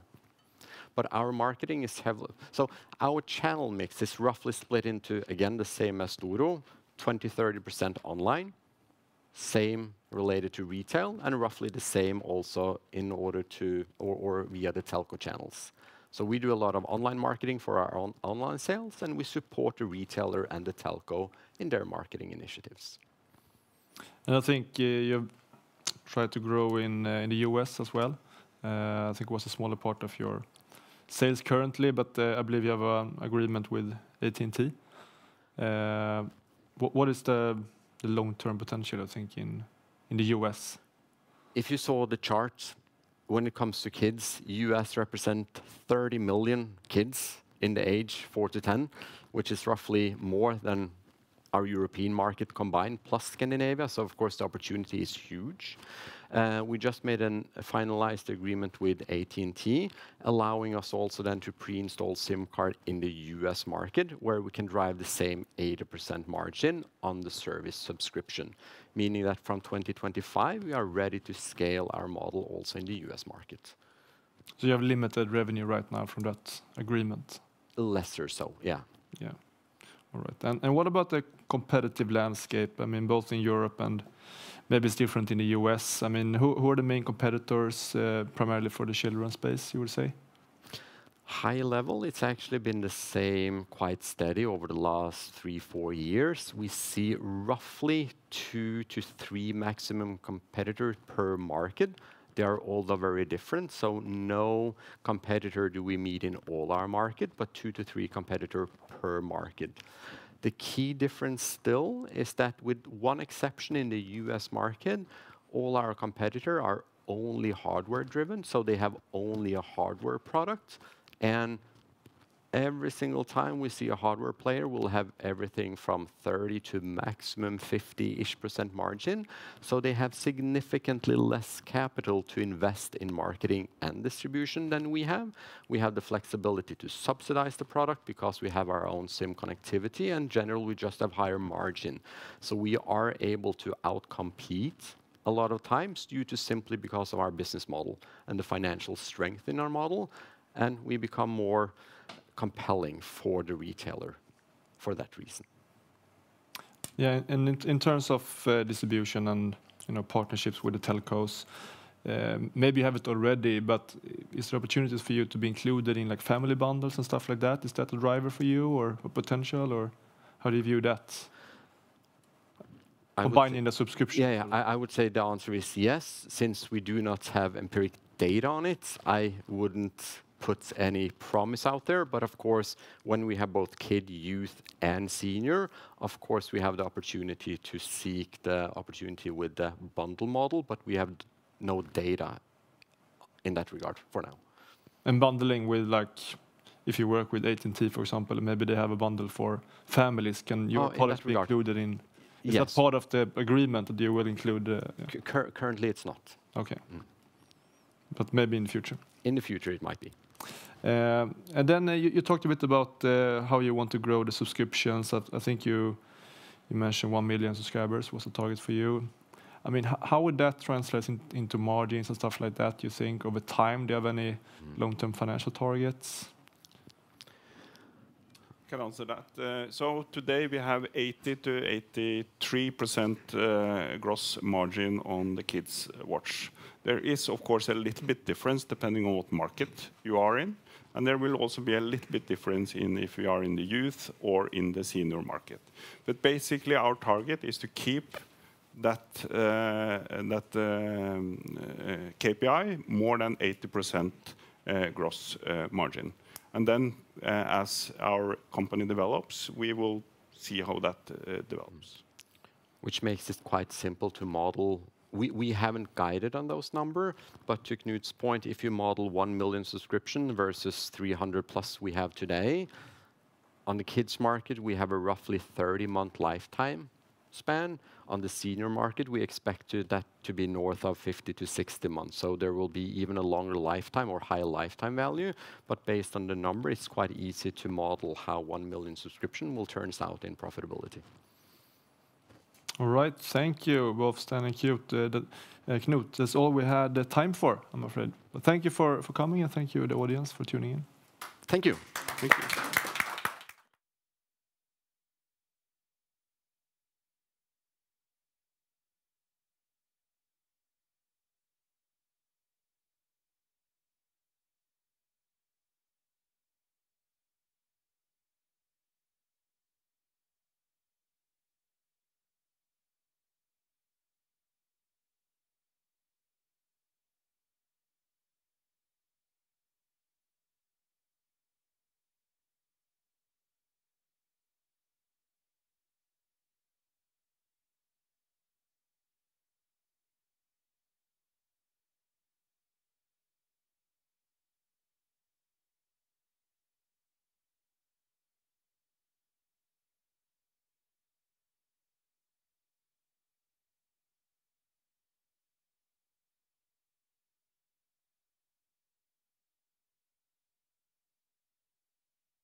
Welcome back, everyone, to ABG's Investor Days. My name is Filip Ekengren.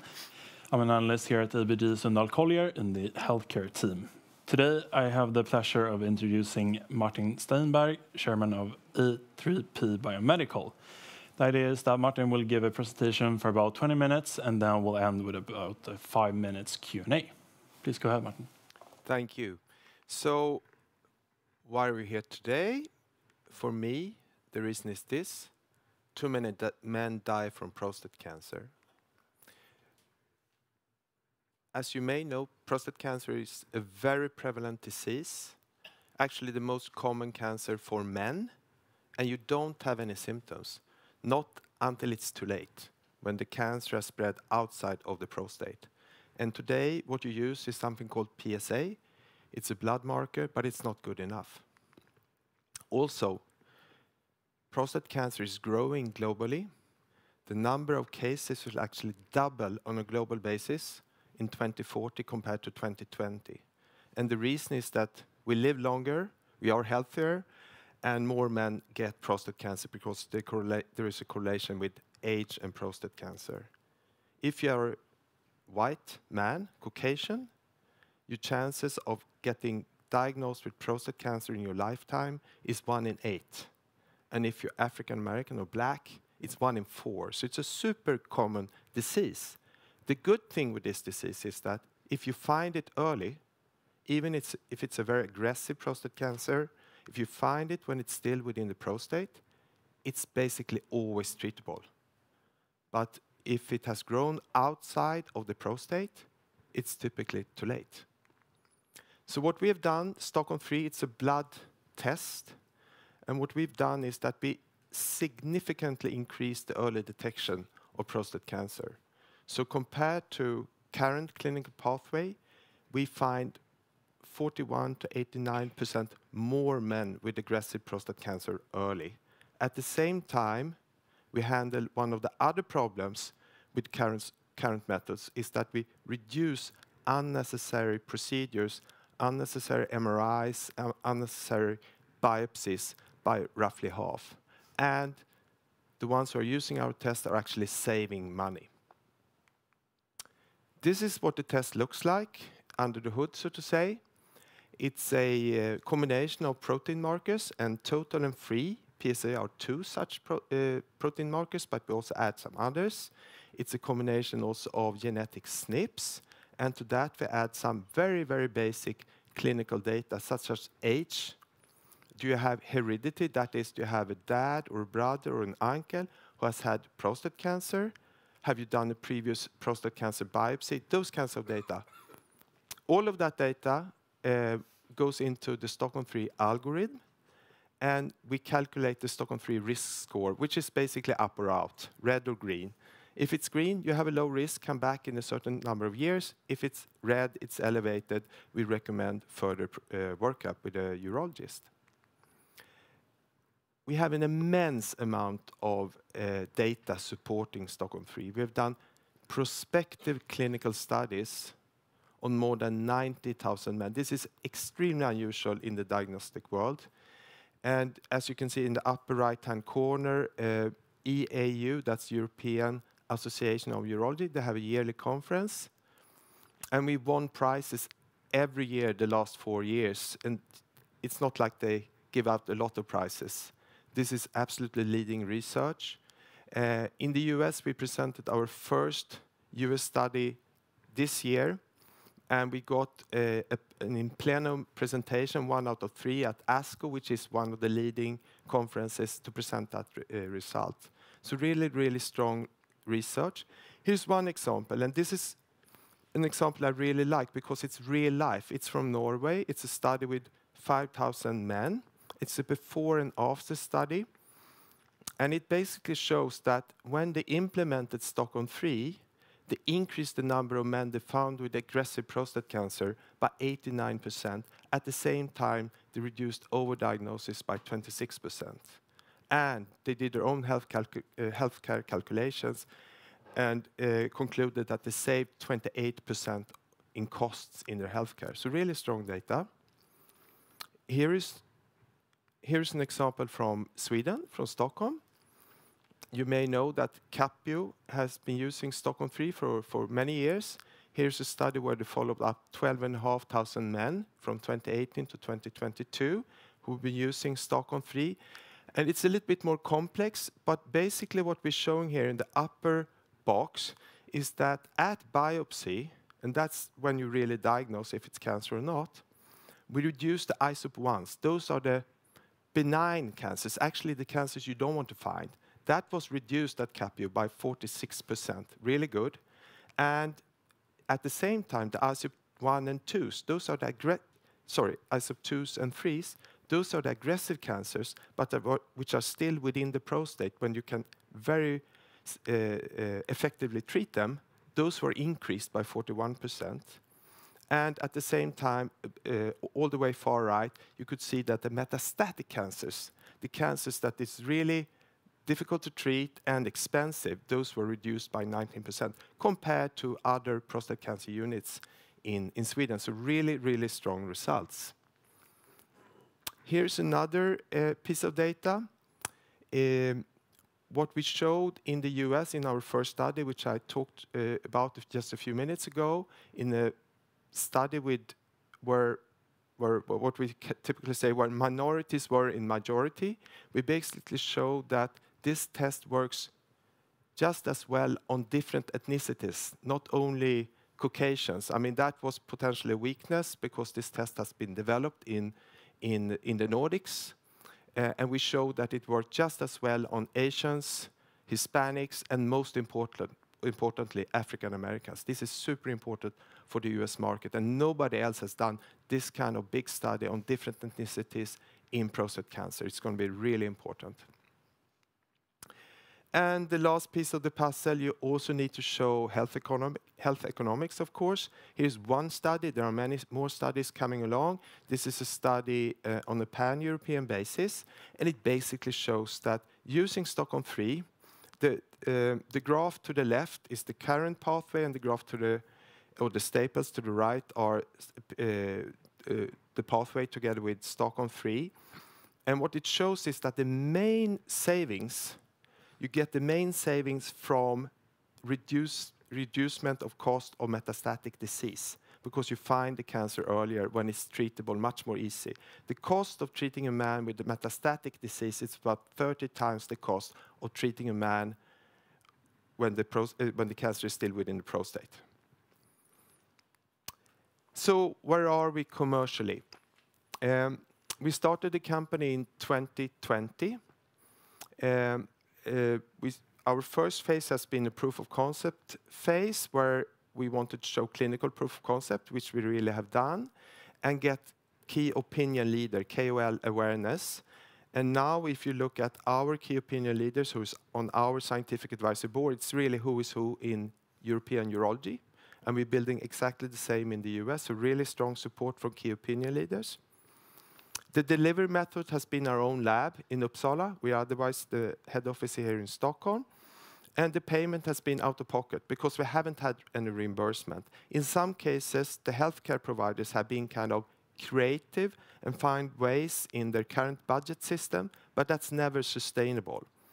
So before you have reimbursement for a diagnostic test, this is what the revenues look like. So we kind of going up and down between 10 and 20 million.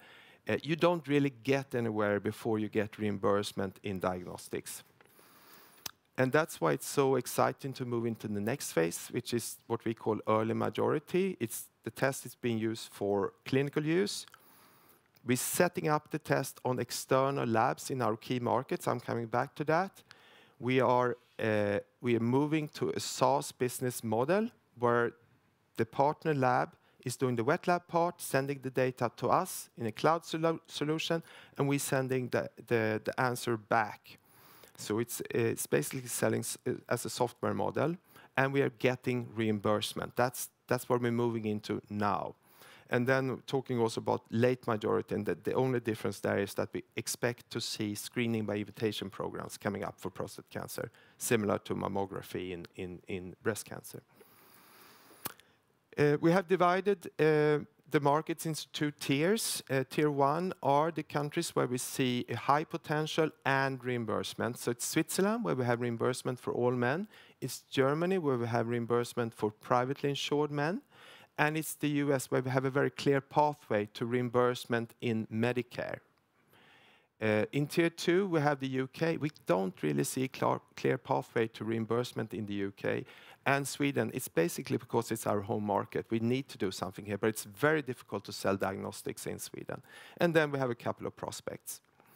So Switzerland, we have reimbursement. We're partnering with the third biggest lab in Switzerland. They're called Labor Team. We did the tech transfer. We finalized that in October this year. We started in November. So super exciting times. We have reimbursement. We have the lab in place in Switzerland. Same thing in Germany. We have the reimbursement for privately insured men. About 10 to 12% of all men are privately insured. So it's market-wise, currently it's about the same size as Switzerland. We're partnering with Wismlinghof, which is the biggest privately owned lab in Germany. And we just recently completed the tech transfer, and we're starting off there now. Very exciting as well. In the US, we don't have reimbursement yet, but we have submitted our technical file to the so-called MolDX program within Medicare, which is handled by one of the MACs. It's called Palmetto. And they have a LCD, local coverage determination. It's basically, think about like a call, where they're looking for risk stratification of prostate cancer, and we fit perfectly in there. So we hope to get first feedback from them in the beginning of next year. We're partnering with Biogolytics based in Boston. We have completed the tech transfer, and we already got the price, $760 per test. Just for reference, in Sweden, we typically sell the test for between 2,500 and 3,000 SEK. So the price of 760 is good. Now, Tier 2, Sweden, we are being used in the only screening by invitation program in Sweden in one region, that's Värmland, but it's a small region. We are being piloted in the Stockholm region. It's a big region, but it takes a long time for Stockholm to make decisions. So we don't really see a clear pathway for that yet. In the UK, which is also Tier 2, we are partnering with TDL. That's the doctor's lab. They're part of Sonic, which is the fourth largest lab in the world. They are selling out of pocket primarily in London. Interestingly enough, we are getting support from the Prostate Cancer Research UK. So things are moving in the UK. So it might change that at some point in time to Tier 1. We'll see. And then we have a number of prospects. Brazil, where we're working with South America's largest lab, DASA. We're doing a validation study there. Brazil is interesting. 220 million inhabitants. Most of them are poor, but there's about 40 million which are middle class and upper middle class with private insurance. So that's an interesting market. United Arab Emirates, that's interesting because they want to do a screening program with Stockholm 3. We'll see how it goes. And France, they have a central process which we are included in. That can take some time. But that's where we are, and if anybody asked me where we're focusing, I'm saying we're putting 90% of our time on the stuff to the left. That's the Tier 1 markets. And here is our business model again. So we work with external labs. They do the investments in the equipment. We do a lot of validation, so it works. So we make sure that they have the right quality. They send the data from the wet lab to the SaaS up in the cloud, which is our algorithm. We do the algorithm calculation, and we send back the risk score to them, and they send them back via their LIMS, their lab information system, back to the treating doctor. It's a very scalable business model and extremely high gross margins, of course. Price-wise, we have had a good development from around 1,500 SEK in 2022, beginning of 23, now somewhere between 2,500 and 3,000 SEK. And that's mainly because we moved out of Sweden and selling more of the stuff outside of Sweden where we can get higher payment. When we move to a SaaS model, the price will go down a little bit, but not much. So it will be around 2,500 in Europe. In the US, it will be another story. We have 245 million SEK in the bank. We raised 400 million in the last round in 2022. I would say we have about 3 years run rate on this 245. And to sum it up, then we have a unique product with significant market potential, very scalable business model, high margins. We are, which I haven't mentioned before, included in the guidelines for Europe and the US. We have support. We have really strong support from the key opinion leaders. They've been looking for something like this. We have a strong cash situation and also very strong IP protection. So the key milestones that we are looking at in the management team are to see now. Now when we have reimbursement, will we get the uptake in Switzerland and Germany, which we expect? And of course, can we secure Medicare reimbursement? Thank you. Thank you, Martin. First, I'm interested in hearing about what type of feedback you get from doctors and patients using the Stockholm 3 test.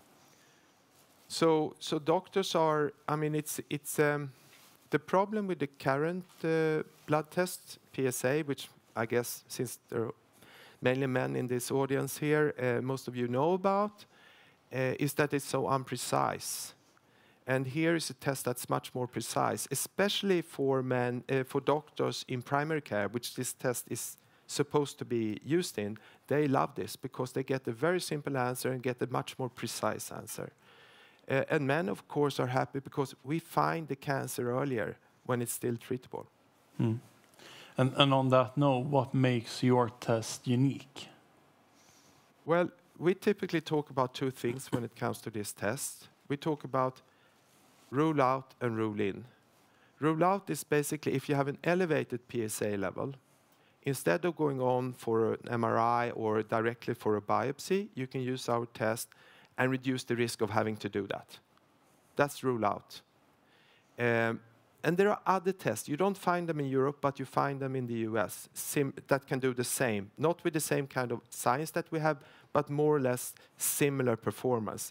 But where we're truly unique is that we find men with low or normal PSA values from PSA 1.5 nanogram per milliliter up to 3.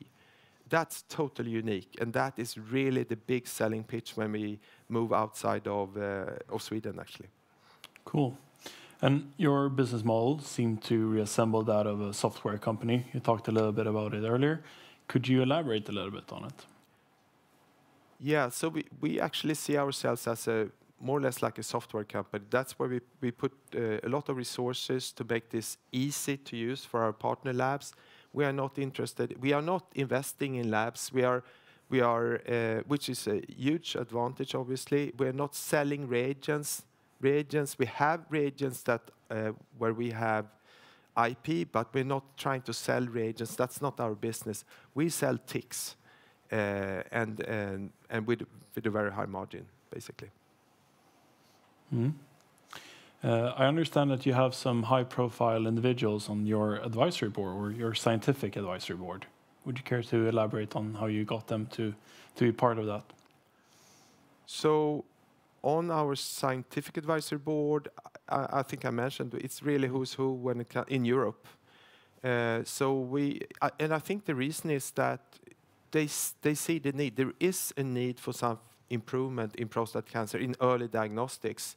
So the chairman of the board is actually a woman, Professor Darja Tilke from the Martini Clinic, and we recruited her, and after that she kind of recruited the rest of Europe and the US. That's the way it worked. These people know each other, and they are super excited about something that finally can improve the situation for men when it comes to prostate cancer. And maybe one final question. We've talked a little bit on the cost benefits of using Stockholm 3. Would you like to explain more about that? Yes. So I mean, using a test like ours is more expensive. I mean, the alternative is that you use PSA, and after PSA you go to MRI, and then you go for a biopsy. And it's in some cases, like in the US, the MRI and the biopsy is so expensive, so we can just, I mean, we can do the calculations and show that only by saving downstream diagnostics, our test makes sense. But in Europe, it really makes sense because you can see that you save on the treatment of metastatic cancer, and that's what you avoid using our test. So, yeah. Perfect. Thank you very much for this. This is very interesting. Thank you.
Hi and welcome everyone to ABG's Investor Days. My name is Stefan Knutsson. I'm an equity analyst working at ABG, covering the service sector. And with me today I have the founder and acting CEO Andrew Spry for Tempest Security. Welcome.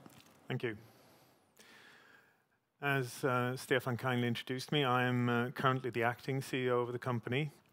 I founded the company in 2008 and have since, up until 2022, been the CEO of the company. Having come into 2022, I decided to take a more strategic position in the company and hand over to somebody else.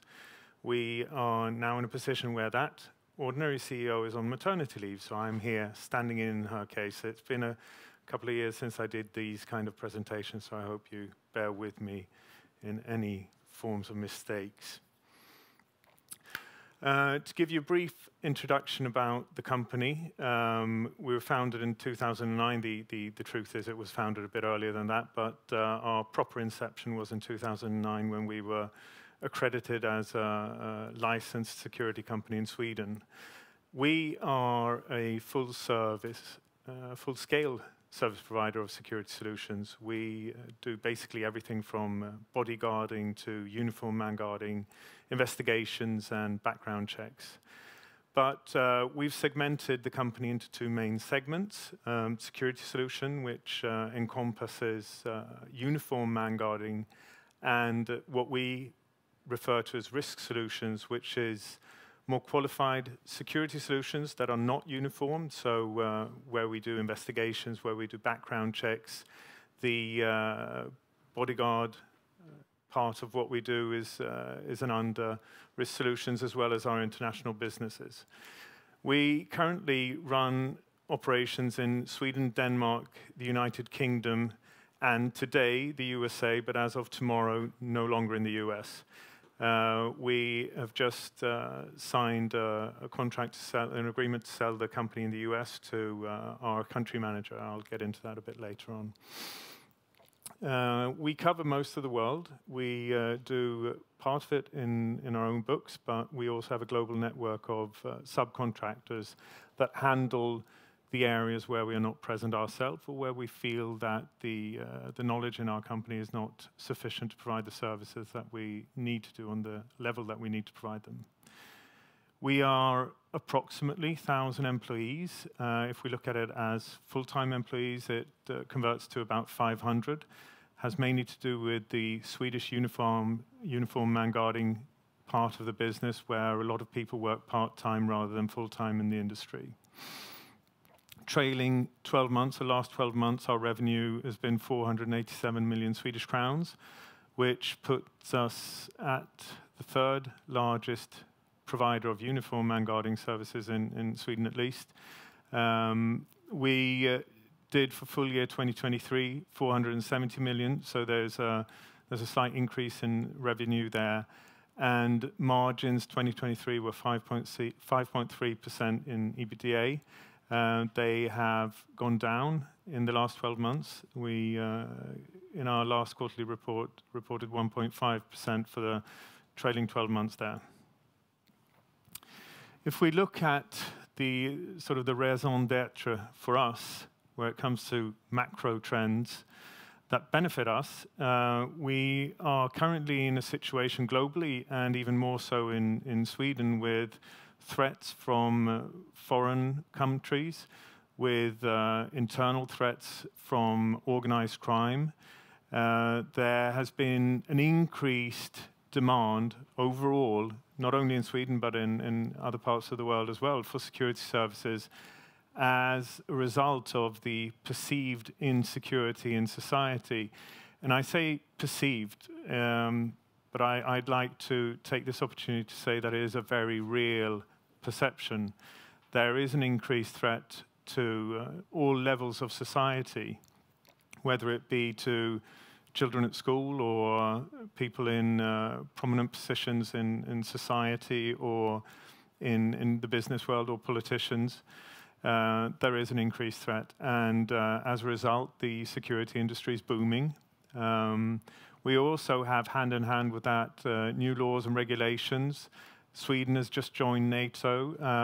There are a lot of factors that play into our industry in a positive sense, where increased requirements on companies and authorities provide an incitament for them to increase their security purchasing from players like us in the industry. If we look into the financial development of the company over the last few years, our first reported year here is 2017, the year we IPO'd on First North. We have had a fairly steady increase revenue-wise. It's been far more interesting to look at our revenue than it has been to look at our EBITDA, which has been both negative a few years and then positive, and it's been increasing since 2020 to go into a sort of a dip again now in 2024. We have reasons for that, but we also have a fairly positive view on how we are working to change the negative trend that has been the first 3 quarters this year. And we have quite a positive outlook for the coming quarters ahead. The company's grown both organically and through acquisition. As I said, our inception, as we count it now, in 2009 was an organic such. We started with a few contracts and have since grown both through a few of these acquisitions here listed. In 2017, we did our first real acquisition that has had any impact on our business, I'd say, which was when we acquired Falck's alarm monitoring center in Sweden. We set about in 2012 a program to increase the services that we provided from having only provided uniform man guarding in Stockholm. We set a 5-year plan to increase it geographically, as well as to increase the sections and segments that we worked with. And we saw that we needed to provide what we call risk solutions. We had a wish and a want to start our own alarm monitoring center, as well as to dabble with technology as well in providing it to our clients, not necessarily ourselves, but at least have it in our offering. We quite quickly understood that starting our own alarm monitoring center would be a fairly costly way to establish that part of our services, and the opportunity arose by chance when I called Falck in Denmark to see if they would be interested in talking about selling their alarm monitoring center in Sweden. They were apparently in negotiations already to do that. We managed to nab it at a good price, way lower than it would have been to establish it ourselves. And it's been one of the best investments we've done so far. It went from a large deficit on a monthly basis to within a year we did a turnaround. We cut costs, increased price 3 times over a year, and managed to retain the majority of the clients, and it's been profitable ever since. We have a fairly strong EBITDA from the we call it a SOC, Security Operations Center. Now we see that we can increase that even more over the years, and we are far from satisfied with the revenue from that part of our business. Doesn't mean we're dissatisfied, just means that we see that there are a lot of opportunities to upsell existing clients, but also to increase the portfolio of services provided from there.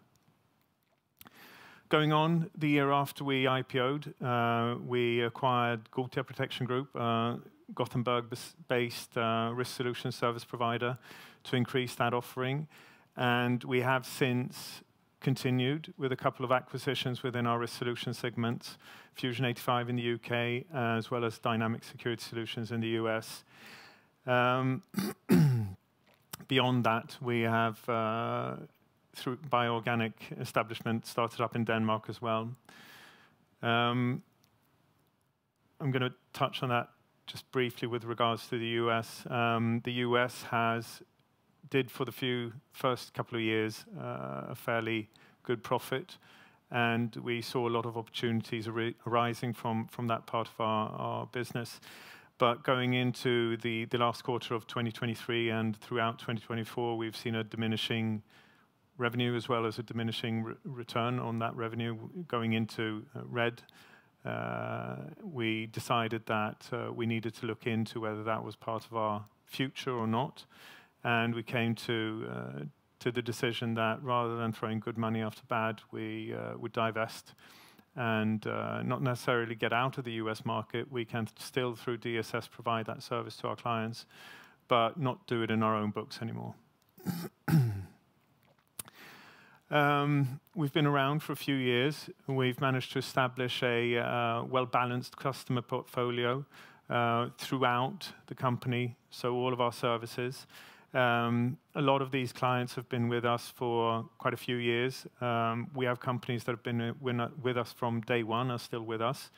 The British Embassy has been with us for 10 years, Stockholm University as well, Scandic for quite some years as well. So it's our belief that we have a fairly happy group of clients that are satisfied with the services we provide. We do, obviously, on a yearly basis, tests to see whether they are still happy, and the results always come back as good. So on the private segment, where it comes to clients, we're fairly secure that the majority part of them will stay with us for a long future. The two segments that I talked about, security solutions and risk solutions, are diversified in the sense that the one of them, security solutions, is a lot bigger, and the other, risk solutions, is smaller, but in return, in theory, has higher margins. Security solutions has mainly been organic growth since day one. It's the part of the business that we started with when we incepted the company. It's been the engine and the brick and mortar in our company from day one and continues to be so. We have a fairly high level of respect within the industry, I would like to say. Without sticking my chin out too much, I am pretty sure that the levels that we deliver our services on are quite higher than those of our competitors. The increased revenue in the company is sort of a proof of that, I'd like to say.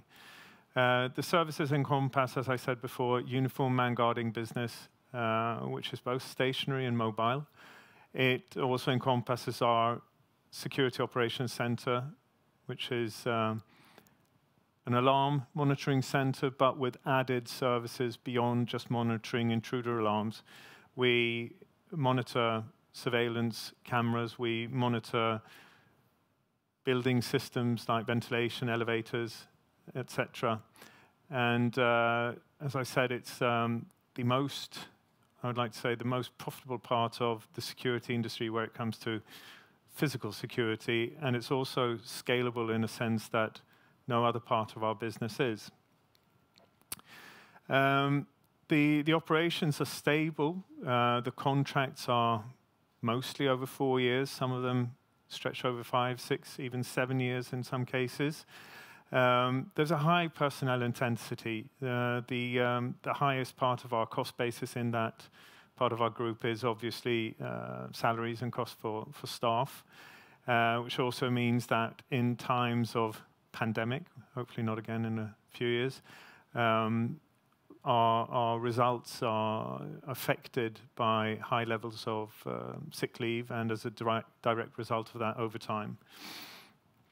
But when everything is normal or normalized, it's an industry that has steady revenue streams and steady profits as well.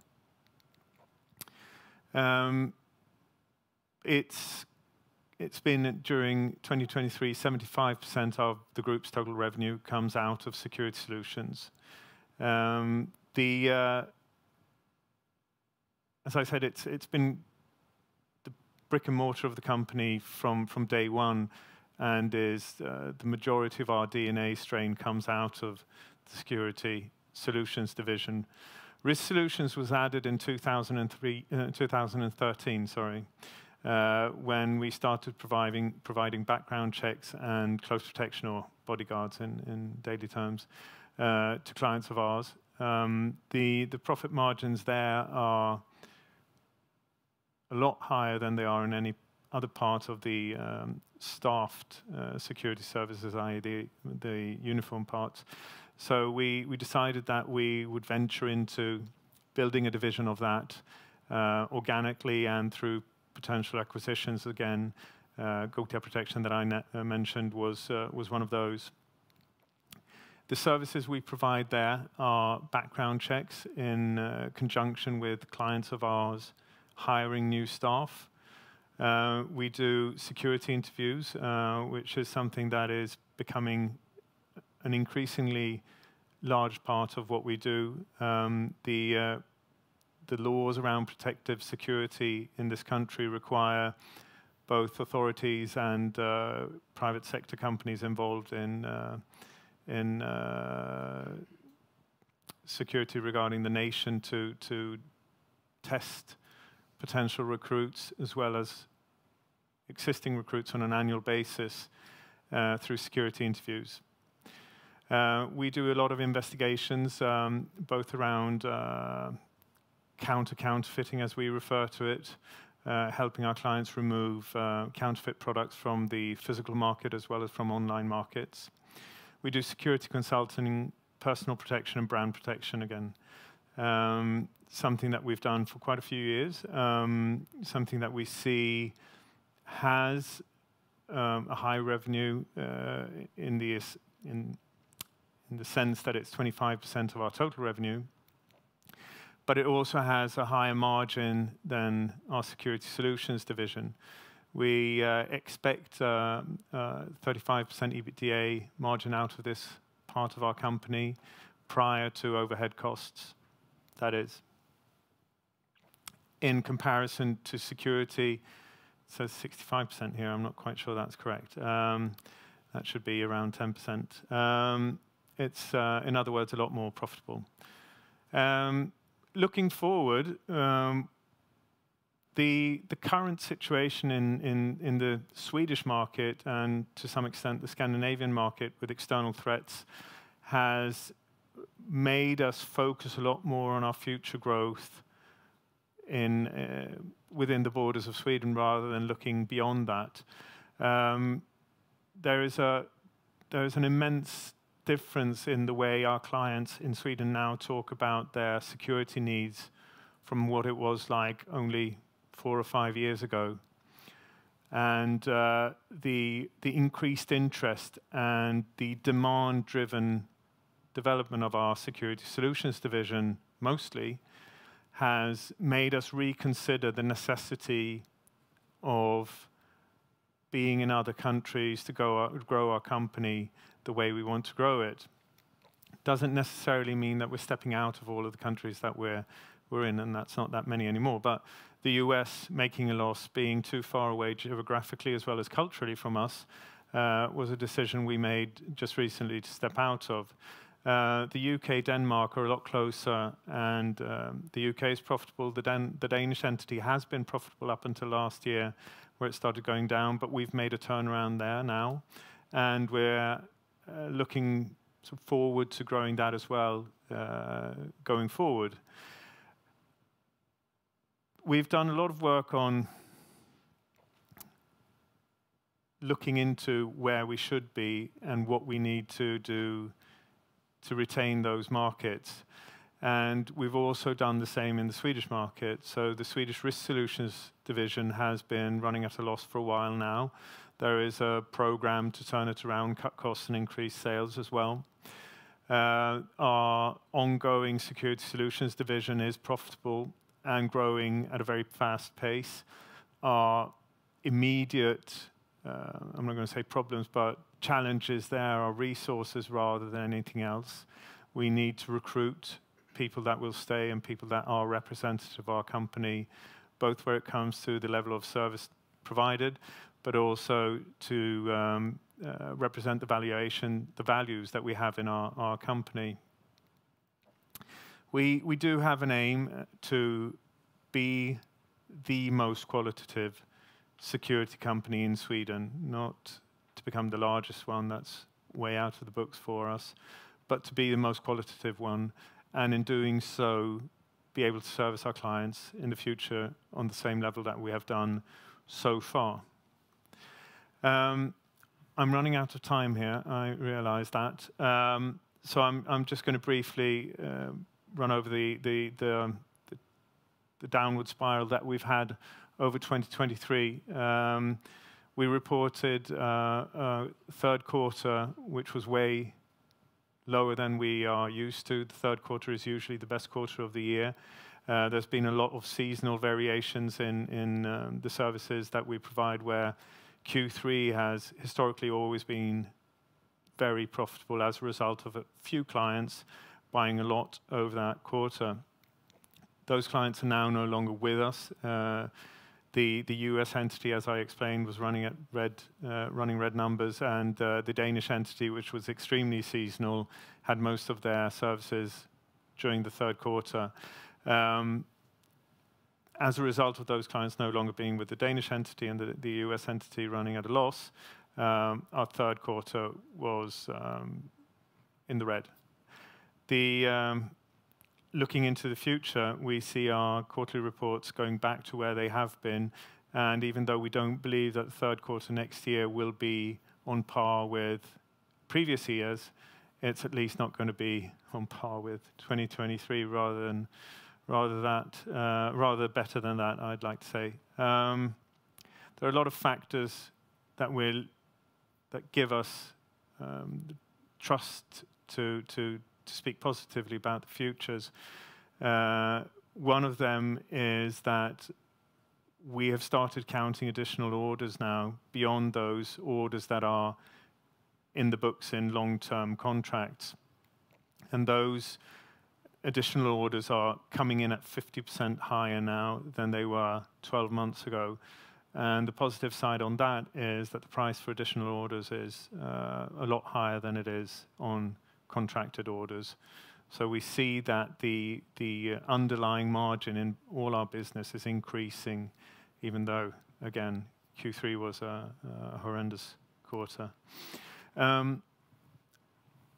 Stefan, I'm not going to take more time now. Please go ahead with your questions. Perfect. Thank you very much, Andrew, for the presentation. I will follow up with some questions. I mean, you have an ambition to establish Tempest as the third largest security provider in Sweden. What would you say separates you from your direct competitors? The services that we provide are, in the industry as a general, very homogenic. So there's very little you can do to differ the service provision, especially when it comes to the uniform man guarding business. What we've chosen to do is decentralize the management of our larger contracts. So rather than having our operations managers working out of our central office, we decentralize them to sit with our clients. Maybe not the most economical way to run business, looking at it firsthand. We have, however, found that the upsale that we get for it, the contact we get with the client, and the relationships that we establish with our staff working with the clients is that kind of investment it's difficult to count in money initially, but the return on that investment shows after 1 year. We get upsales beyond any of our competitors. We have longer standing relationships with both clients and with staff. So I say, when you ask what differs us, I'd say the closeness to our clients. We work a lot closer to them than, to my knowledge, any of our competitors do. And if we look at the Swedish market, I mean, we have seen solid growth in recent years, both from high criminality in conjunction with increased terror threat. Do you think this can continue, and what will be the future demand drivers? Definitely. I don't see it stopping or decreasing in any sense from where it is. Going on the opposite, I think it's going to increase. the need for security services is higher than ever, but it's not as high as it will be over the coming years. The increased insecurity in society as a result of crime, organized crime, terror threats, and also now our neighbors in the east, just means that people are going to need and also feel the need to increase their purchases of security services. Laws and regulations that I referred to previously are being pushed further than they ever have been where it comes to requirements for authorities to check staff before they start work, to check subcontractors before they're allowed into buildings. And most of this is outsourced to security companies. So my belief is that the industry will keep on growing at the same pace that it has now over the last couple of years for an unforeseeable future. And lastly, on profitability, I mean, the industry profitability is quite slim. You mentioned your security operations center as being one part of the business that you can scale. Can you just give us a few examples how you can grow revenues from that part of the business? From the security operations center? Yeah. Looking at trends and statistics where it comes to intruder alarms, that's always been the main part of alarm monitoring centers. It shows that the number of intruder alarms in Sweden at least is fairly level. It's not increasing anymore. It has been increasing, but it's not increasing anymore. Instead, it's stable, and what we're seeing increasing is CCTV, so monitoring geographical locations or buildings or offices over camera rather than being there as a security guard doing rounds is becoming more common than it has been before. But what we aim to do is to increase the portfolio of services that we provide there to encompass monitoring systems related to buildings, for example. So to go beyond just doing alarm monitoring to monitor surveillance cameras, to now move into monitor other systems that are essential to keeping buildings in operations. We believe there's a lot to do there. Perfect. I think we're running out of time, unfortunately. I would like to thank you, Andrew, for coming here and presenting with us today. Thank you.